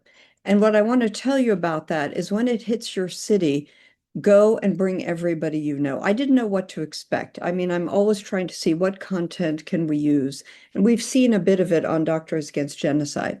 It is spectacularly done. It brings you into Gaza without terrifying you, but also really touching you. And you will see that through the way the doctors move, most of the patients are children. And it's remarkable. Standing ovation, everything you can imagine. So when it opens, Go early, bring as many people as you can, because the more who come early, the longer it will play. So it's really important. I want to tell you, I invited a friend, a Jewish friend of mine, who is not engaged. She wasn't pro-Israel, she wasn't pro-Palestine, she was nothing, not engaged. And right the moment the film closed, she turned to me and she said, I have to come back and I have to bring everybody I know. Everybody has to see this. So I want you to also, it's not like good news type of thing, but we have another tool here, and it's traveling the country. I mean, it's going to New York, it's going everywhere. And it is done in a way we could not have imagined. There's no way to do it better than they No, did. no. I mean, Annie, I'm sorry. I have to disagree with you. Actually, the film is disappointing, and no, the film is about creating superstars of three American doctors, about American doctors. It's not about the victims. It's not about the Palestinians. I watched 60 minutes of that video, did not hear a voice of any Palestinian there. It is a terrible movie, and it centers the heroes, the American Rambo, the American doctors who wants to become superstars at the back of the Palestinian people. And everyone by now, everyone in the world have heard the horrors of Gaza. If these doctors really want to do something to help Gaza, they should have centered Dr. Ahmed Al-Farra, Dr. Yusuf Al-Rish, Iyad, the nurses, the mothers, the children, not to become superheroes on their backs. We are not against what they did, and maybe there are some groups of people who would listen to that message. Unfortunately, those are the groups that are dehumanizing the victims again. They are, I mean, why would they listen to Firoz Sidwa playing a superhero or Dr. Mark Permater playing a superhero and not listen to the Palestinian child? And why do you think the American movie is making this big waves? Because it talks about the American, it dehumanizes the Palestinian. Even in the movie, the Palestinians are just the subject. You just see them subjects, people bleeding. That's all. They don't talk, they don't speak. You don't hear their truth. You hear the truth of three American doctors. So again, I mean, honestly, I didn't want to say this, and we are not against the movie. We're not, but please do not make it like it is like the biggest thing that has ever been done, or actually it has been done in a very terrible way, a very sanitized way, and in a way that dehumanizes the Palestinians even further. But if it helps anyone who's ignorant, who doesn't want to know the real truth and want to see this sanitized version through that American doctor, that's fine. But please, we don't want to. I'm sorry, and it's not it's not against you. It's No, not. I mean, I agree and It's not. disagree with you. But Yeah. by the way, in the second half, then they're talking, because first half is them getting there and what they're doing. Second half is where they're interacting with the doctors, the nurses, and they will say often these are the best doctors they have ever seen. And Who will say that? no, in the second half of the movie, once they're really on the Yeah. ground, and then they're crying over the children. I agree it's centered on the American doctors, but I agree we have to change every American mind we can get to.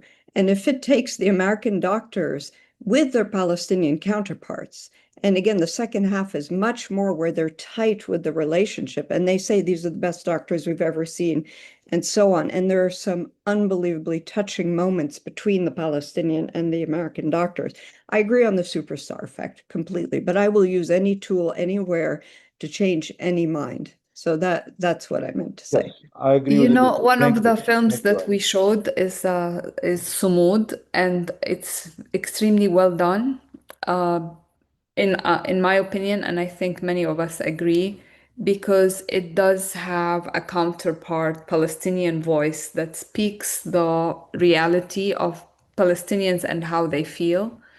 You know, we as Palestinians, we have our own sensitivities when we see somebody speaking over our heads, especially, you know, when all we do at Doctors Against Genocide is actually try to center the voices that we are supporting and not replace them with, you know, with people who did a great job and, you know, who worked hard, but there is no comparison between somebody who actually survived and still survives a genocide.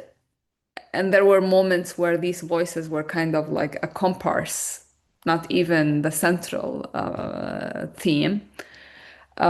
So, you know, we wished it was better, but I'm sure and I hope that it's effective in making people realize something that they haven't thought of. Thank you, Annie. Thank you. And again, we appreciate all what these doctors did, their mission, their sacrifice for Gaza, all what they're trying to do. We just thought and we hoped that they can center the voice of the people they're trying to help a little bit more. Again, maybe it's a different in strategy, different in tactic, maybe trying to reach different, circles, groups of the people. But, and everything we said here has been shared with these three doctors over the last 3 years. We are not speaking in their backs. We talked to Dr. Thayer, we talked to Dr. Sidwa, we talked to Dr. Murpater. Be careful, you are hijacking this. And at one point, actually, they were even normalizing with the perpetrators at the expense of the Palestinian. Not all of them. I don't want to go into the details, but everything we shared here has been shared with these doctors before, and they have been warned many times. Please be careful. Do not normalize, center the victims, and do not sanitize the message too much because it's very, very painful. So thank you. Dr. Phil, just join us. Go ahead, Dr. Phil. Hi. I think I'm kind of in the middle here. I've just spent the weekend with a childhood friend and his wife. And he is a retired professor of medicine at Yale, where I spent my career. And he is not Jewish, his wife is. And over the course of the weekend, I talked to him about what I've been doing with Doctors Against Genocide and describing some of the things that are happening. And these are by American standards, and I mean that exactly the way I say it, American standards. These are well-informed people. Well, they're well-informed because they read the New York Times.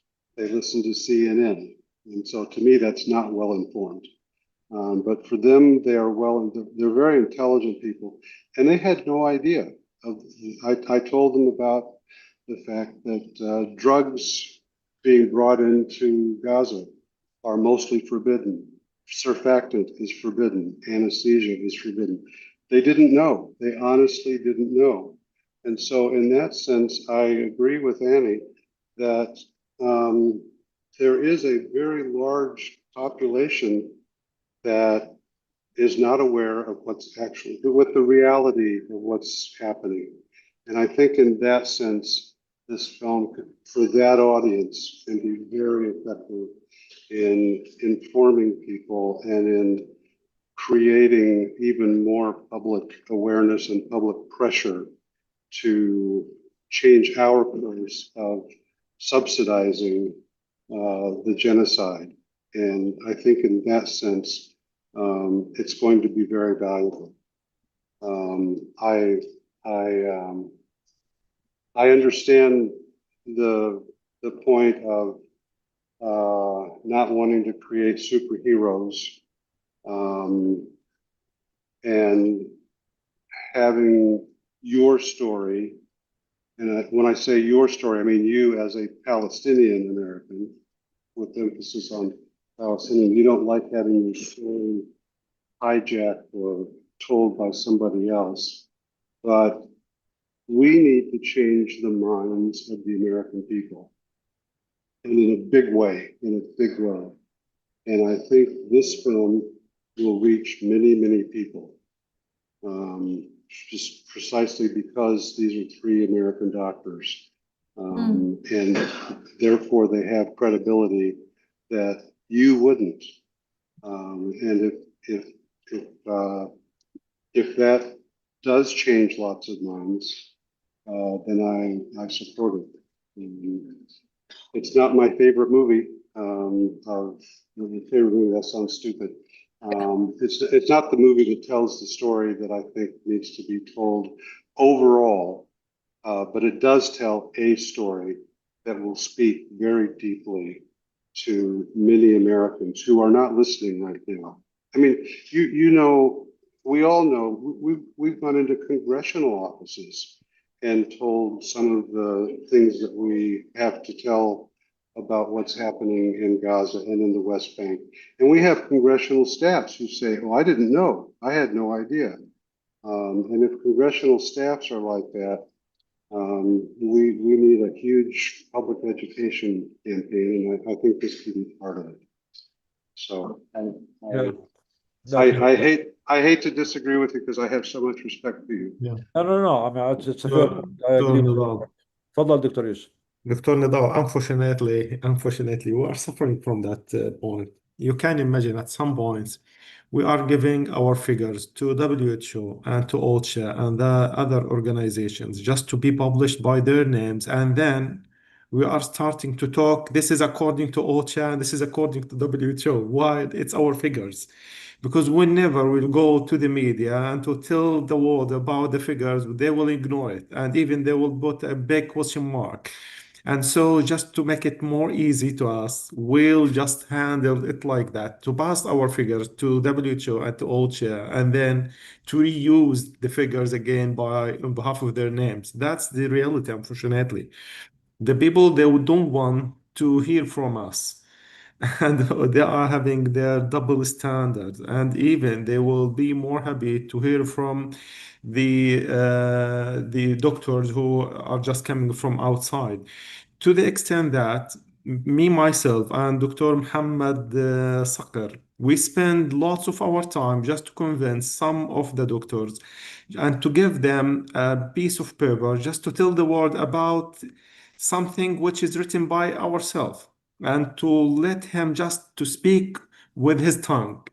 And again, whenever we have anyone, any doctor who have an acceptance just to do that, the world will start to, wow, this is the first time to hear about that. While we are trying to do that many times, day by day, and there is a press release for the Mr. Fields day by day, even sometimes 3 times per day. But unfortunately, no one is ready to hear from us. To the extent you can imagine, at one time, at the start of the genocide, we put our effort just to be really, just to be clear, just to be correct as much as we can. And we put a big effort just to have a clear evidence about the number of the victims. And then Biden himself, he started to put a question mark about our figures, to the extent we were pushed just to publish the names, just to tell them this is the names, this is the ID of them, this is the birth, date of birth, this is the location of where he's living, and this is his full name. Just because, unfortunately, they don't want to hear from our side. That's a problem. Yeah, I mean, actually, the one who explains this the best is Muhammad al-Kurd. He said, actually, along those lines, that while we feel like giving the truth through a Westerner eye, or even an Israeli soldier who were killing Palestinians yesterday, and now he just had a little awakening, while everyone might take their speech more seriously now because they are West, because they are Israeli, because they are Jews. It might help us a little bit on the short term, but on the long term, it actually entrenches our dehumanization. It tells the world that our truth as Palestinian doctors with brown skin, with accent, with poor English, it doesn't count. Our lived experience itself does not count. It only counts when a Jew or a Christian Westerner comes and say the same thing that you told them about. When the Palestinians said that has been an apartheid, an occupation, a genocide in Palestine for 100 years, no one listened to us. When the first Israeli, a small Israeli organization came 5 years ago and said apartheid, oh my God, there's an apartheid, an Israeli organization saying that. I mean, the Palestinians have been shouting from the top of their minds for 100 years, telling you are committing a genocide against us. No one would listen. When the Palestinian doctors show the flesh of the babies in the screens, no one will believe it. I mean, you see the movie, and only when a white doctor with the blue eyes come and say the same thing, then it becomes legitimate. I know it might help us a little bit now, but we don't even want that. We want our truth to be taken as is, without justification, without excuses, and we want it now, not on the long term. We insist on our voice and our truth in our name. Or at least both of them, just to hear from us and to hear from our friends. Exactly, exactly. Yeah, we're not Not to against hear those who from are them trying to and not help. to We're hear not from us. against it, That's but it. we're just trying not to be taken, not to be abused. تفضل كرام. We're fighting. And we also want to rely on our allies to understand this, especially if they were given this message repeatedly. Not, engage in marginalizing the important voices. There was a doctor in that film whose daughter was killed, and he was talking about it. He was treated like he's a side story instead of him being the main. And he spoke English. Good-looking guy. He could have been given way more 30 seconds. and he was speaking from the heart. He could have been the main story, at least for a little bit, not just, okay, and I'll move on and then follow Feroz. His coffee mug. While people in Gaza were not able to drink water, moving with the Yeah, mug. it's there is something called tact, I think. Maribeth, Maribeth is about to jump. What? Jump. Yeah, I mean, you want to fight? Jump into the fight. I mean, go Oh, ahead. I mean, we know I get a little bit spicy, a Yes, little bit feisty. go Yeah. ahead. Can you, but also we can connect this to here in the United States where we hear people talking like, fascism is coming or fascism has arrived or what. It's always been bad for certain people. And we just don't want to hear them. And we haven't wanted to hear them or from them. Right? But now because like white ladies can't get abortions, which I'm a huge reproductive autonomy rights person, that should be obvious at this point. But now fascism's here because white ladies can't get abortions? Fascism was here with every time a police officer could conduct an extrajudicial killing of a black person in the United States with impunity. Right? Like we've been telling us, and black people have been telling us, brown skinned people in the United States who maybe their first language is in English, have been telling us about how hard things are here for people. But because people like me, white people, we live in the comfort of our middle class, we can't hear it. We don't hear it. But maybe now are people starting to wake up? Maybe, right? But this is that supremacist cycle going through Palestine to the United States. If it has to be delivered, if the message has to be delivered by a palatable voice and a white face, it's because you look and sound like the oppressor. That's why the oppressor can hear you, not because you're actually speaking any liberatory philosophy that elevates all of humanity. So, there, is that feisty enough? Thank you. Thank you. Again, Almost there. we're not, yeah, thank you. So again, it's not against anyone, and we really appreciate all those who want to help. Just please pay attention to this because that is part of the structure of continuing and ongoing dehumanization of the people, erasing their voice, erasing their truth, and also replacing them. So we really appreciate all our allies, all our supporters to be shoulder to shoulder. We're okay with that. Shoulder to shoulder. Come with us. Speak with us. We are not better than you. You're not better than us. We, the Palestinians people, are not better than anyone else in the world.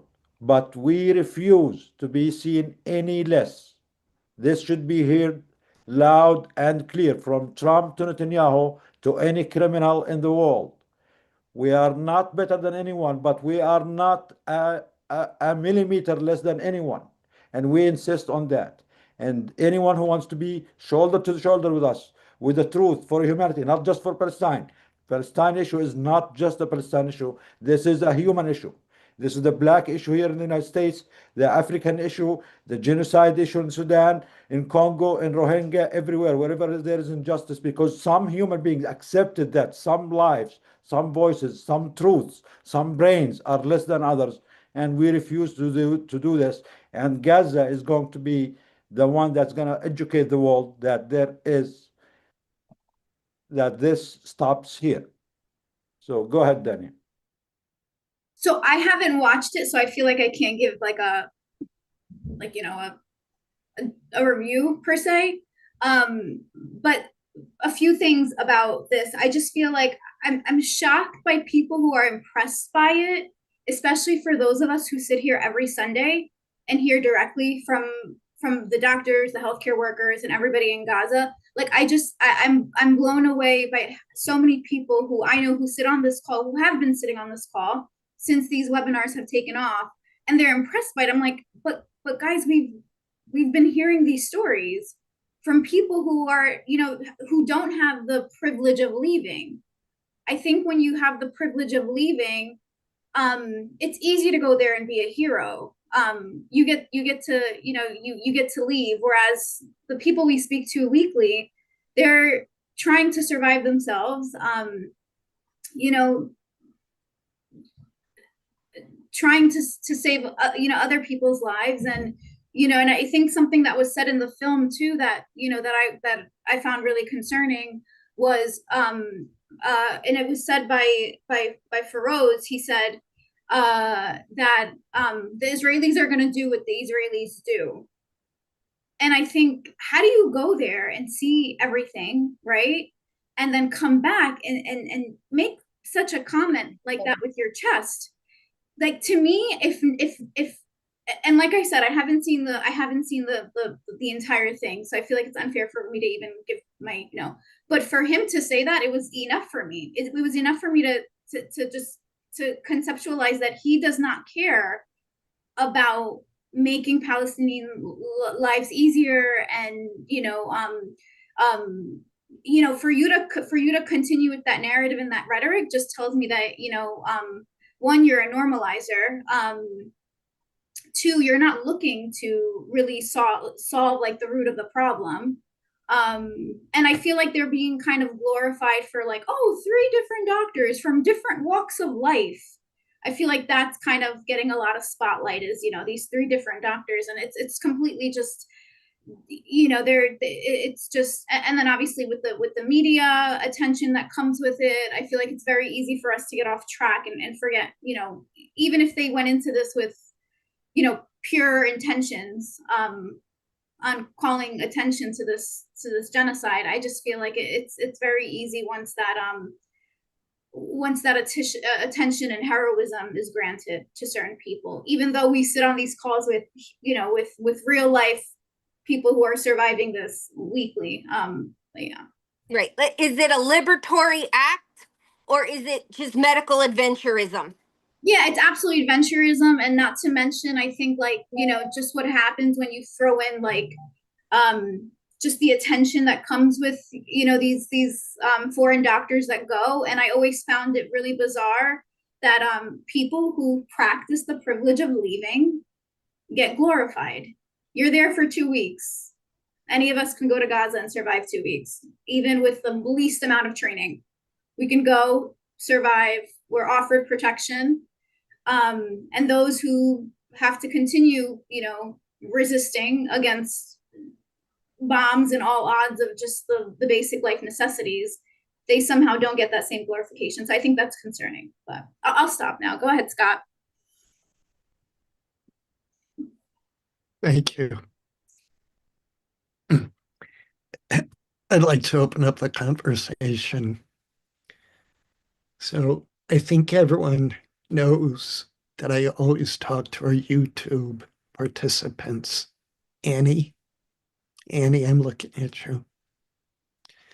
So, Dania, Karama, Mesa, Nidal, anyone, what would you like our YouTube audience to do after spending the last almost 5 hours with us? What are you hoping? Not that they will take away. I already asked about feelings, but an action. What are you hoping? And we have a lot of loyal participants in a YouTube audience who come back week after week. I recognize them. I recognize them, not just their name, but their comments. What are you hoping that they'll do? I hope just speak up freely and talk to them.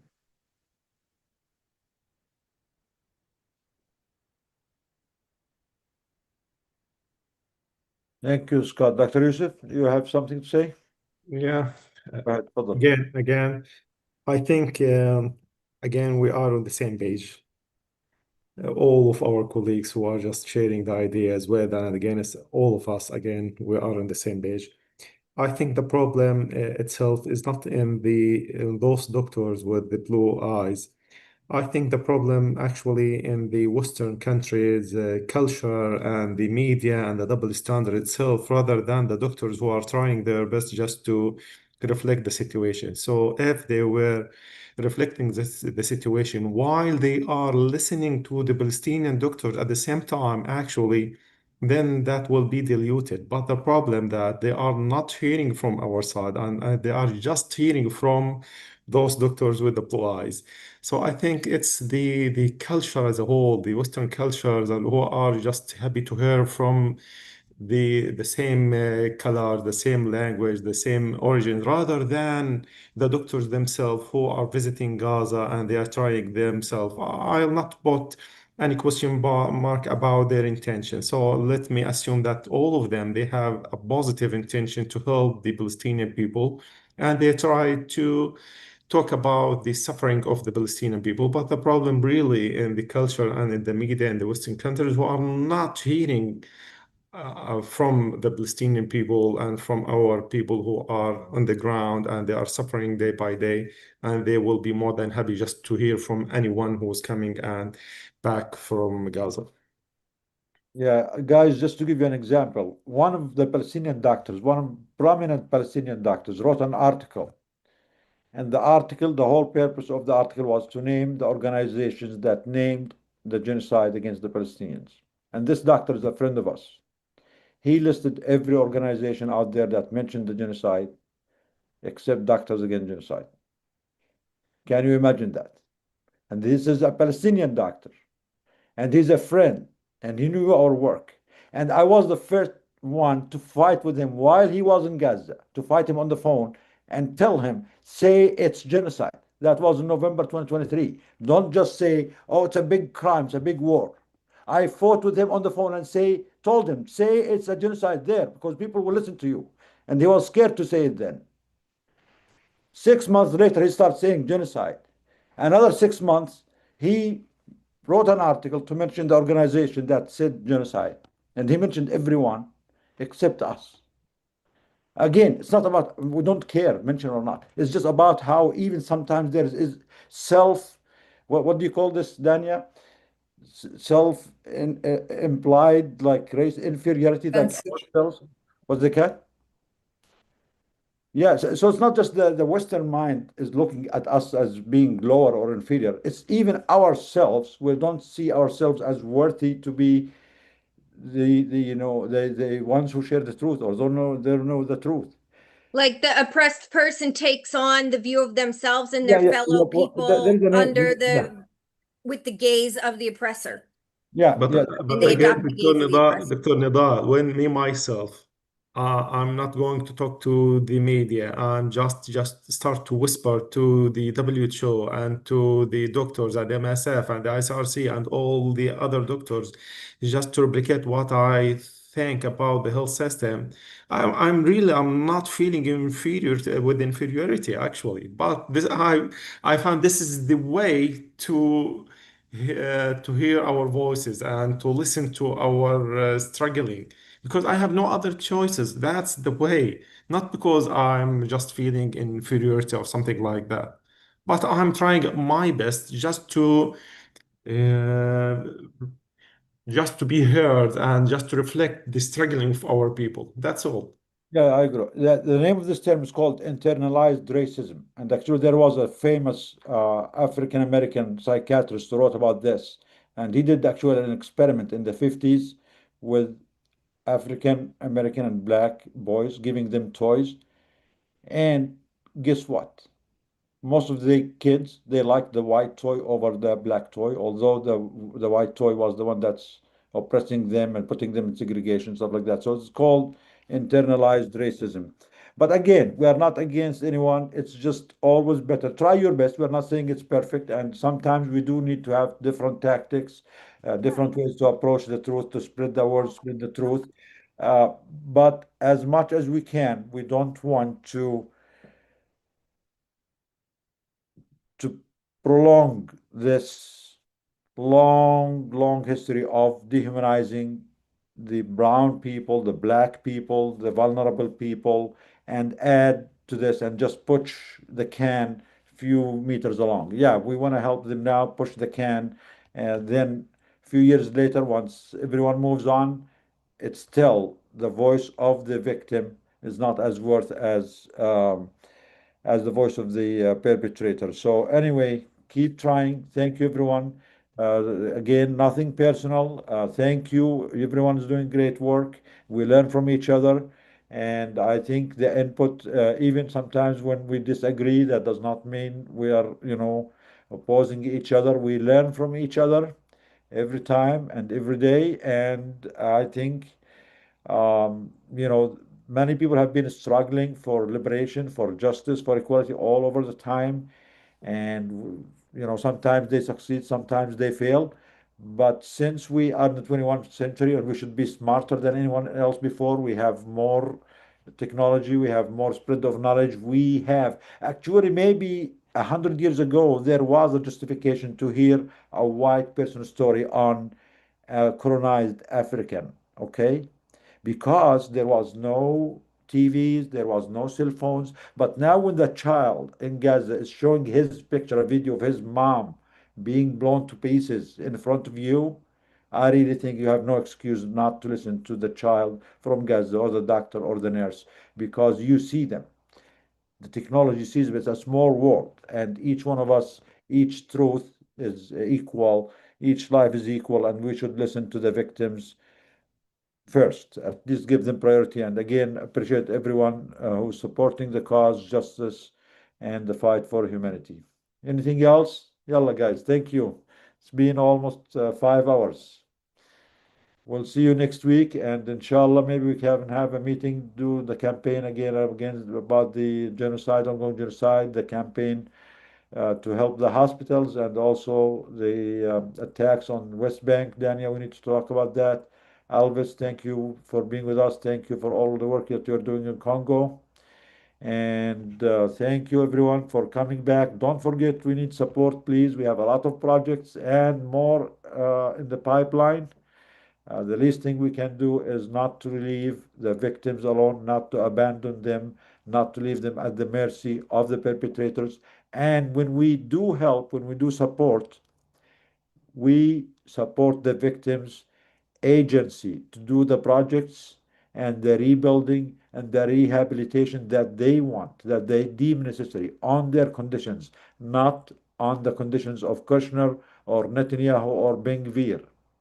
It is the Palestinians in Gaza who know their people, who know what needs to be rebuilt, how does it need to be rebuilt, what conditions, what situation, what priority, what's less priority.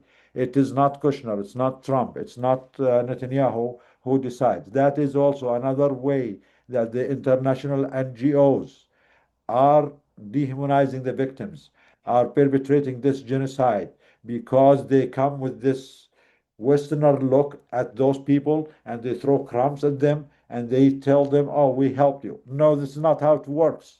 You need to give agency to the people to rebuild their own systems. It's not yours to throw just few, bags of aid here and to pretend that you fix it. You do not fix it.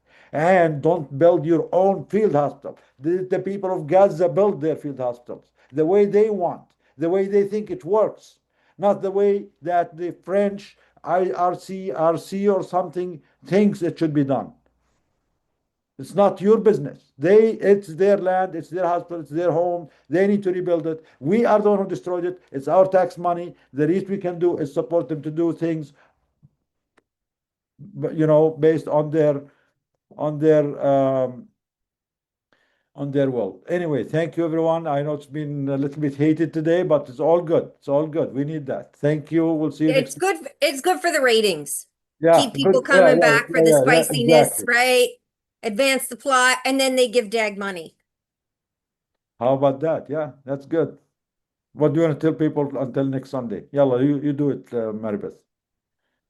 Maribeth and Karama, you close the webinar. See, we're stunned. We don't know how to do it. There's only one. I want to invite Nadal to family yelling time with the Brownlee family. Yeah, Brownlee. That's what this was let's here, like go, how we let's have go, family yeah. yelling time with my kids. Nadal, we just had family yelling time here. It's okay, and you're still a family. You're not yelling at a person, you're yelling to a person who cares about you and how you feel. So it's okay. Part of the love is being loud with each other. Part of the love is being loud with each other. Says Who's Sam that? Brownlee. Who's that? Sam, Sam. come, Sam. He can't, he doesn't even have a shirt on.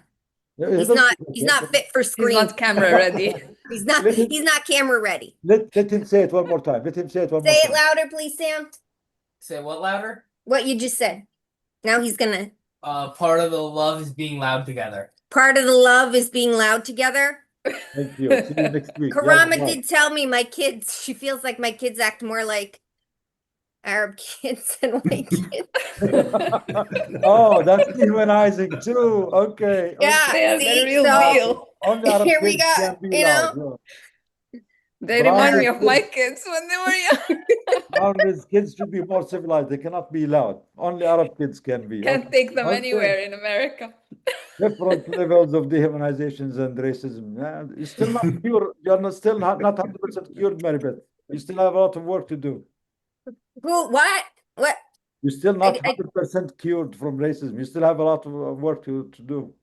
It's a constant battle, man. You're never done. There's always more to learn and do and undo. Actually, me and Karama and Maisa have been saying there is a constant work of decolonizing our minds because all of us have internalized some different levels of racism, internalized racism, and it's a constant struggle every day to train yourself to decolonize your brain that you are as equal as everyone else. And when the tragedy is in Palestine, your truth should come first. When the tragedy in Sudan, the Sudanese person is the one that we take. When it's Congo, I want to hear the truth from Congo. I don't want to hear a French diplomat talking about Congo or an American diplomat. It has to come from Congo. When I want to hear about the immigrants here, I want to hear from the immigrants, not from ICE. Go ahead, Scott. Every time we close, we start again. Okay, go ahead. Scott's like, let's check in with our feelings again. One more time. Someone in the YouTube chat said, Dag is, with these recent conversations amongst ourselves, Dag is inventing a new type of medical drama. Dag is what? Inventing a new type of medical drama. Whatever it takes. We have to fix the world. Whatever it takes. We will not stop. We have to swear that we left this earth after decolonized. I know, after trying everything we can. I cannot promise full decolonization. I still have things that, I myself still not completely healed. Like every level you get a prize. But yeah, exactly. We have to keep trying. Decolonize your brain. Yalla, تصبحوا على خير. Salam, everyone. See you. Good night. Thank you. Thank you.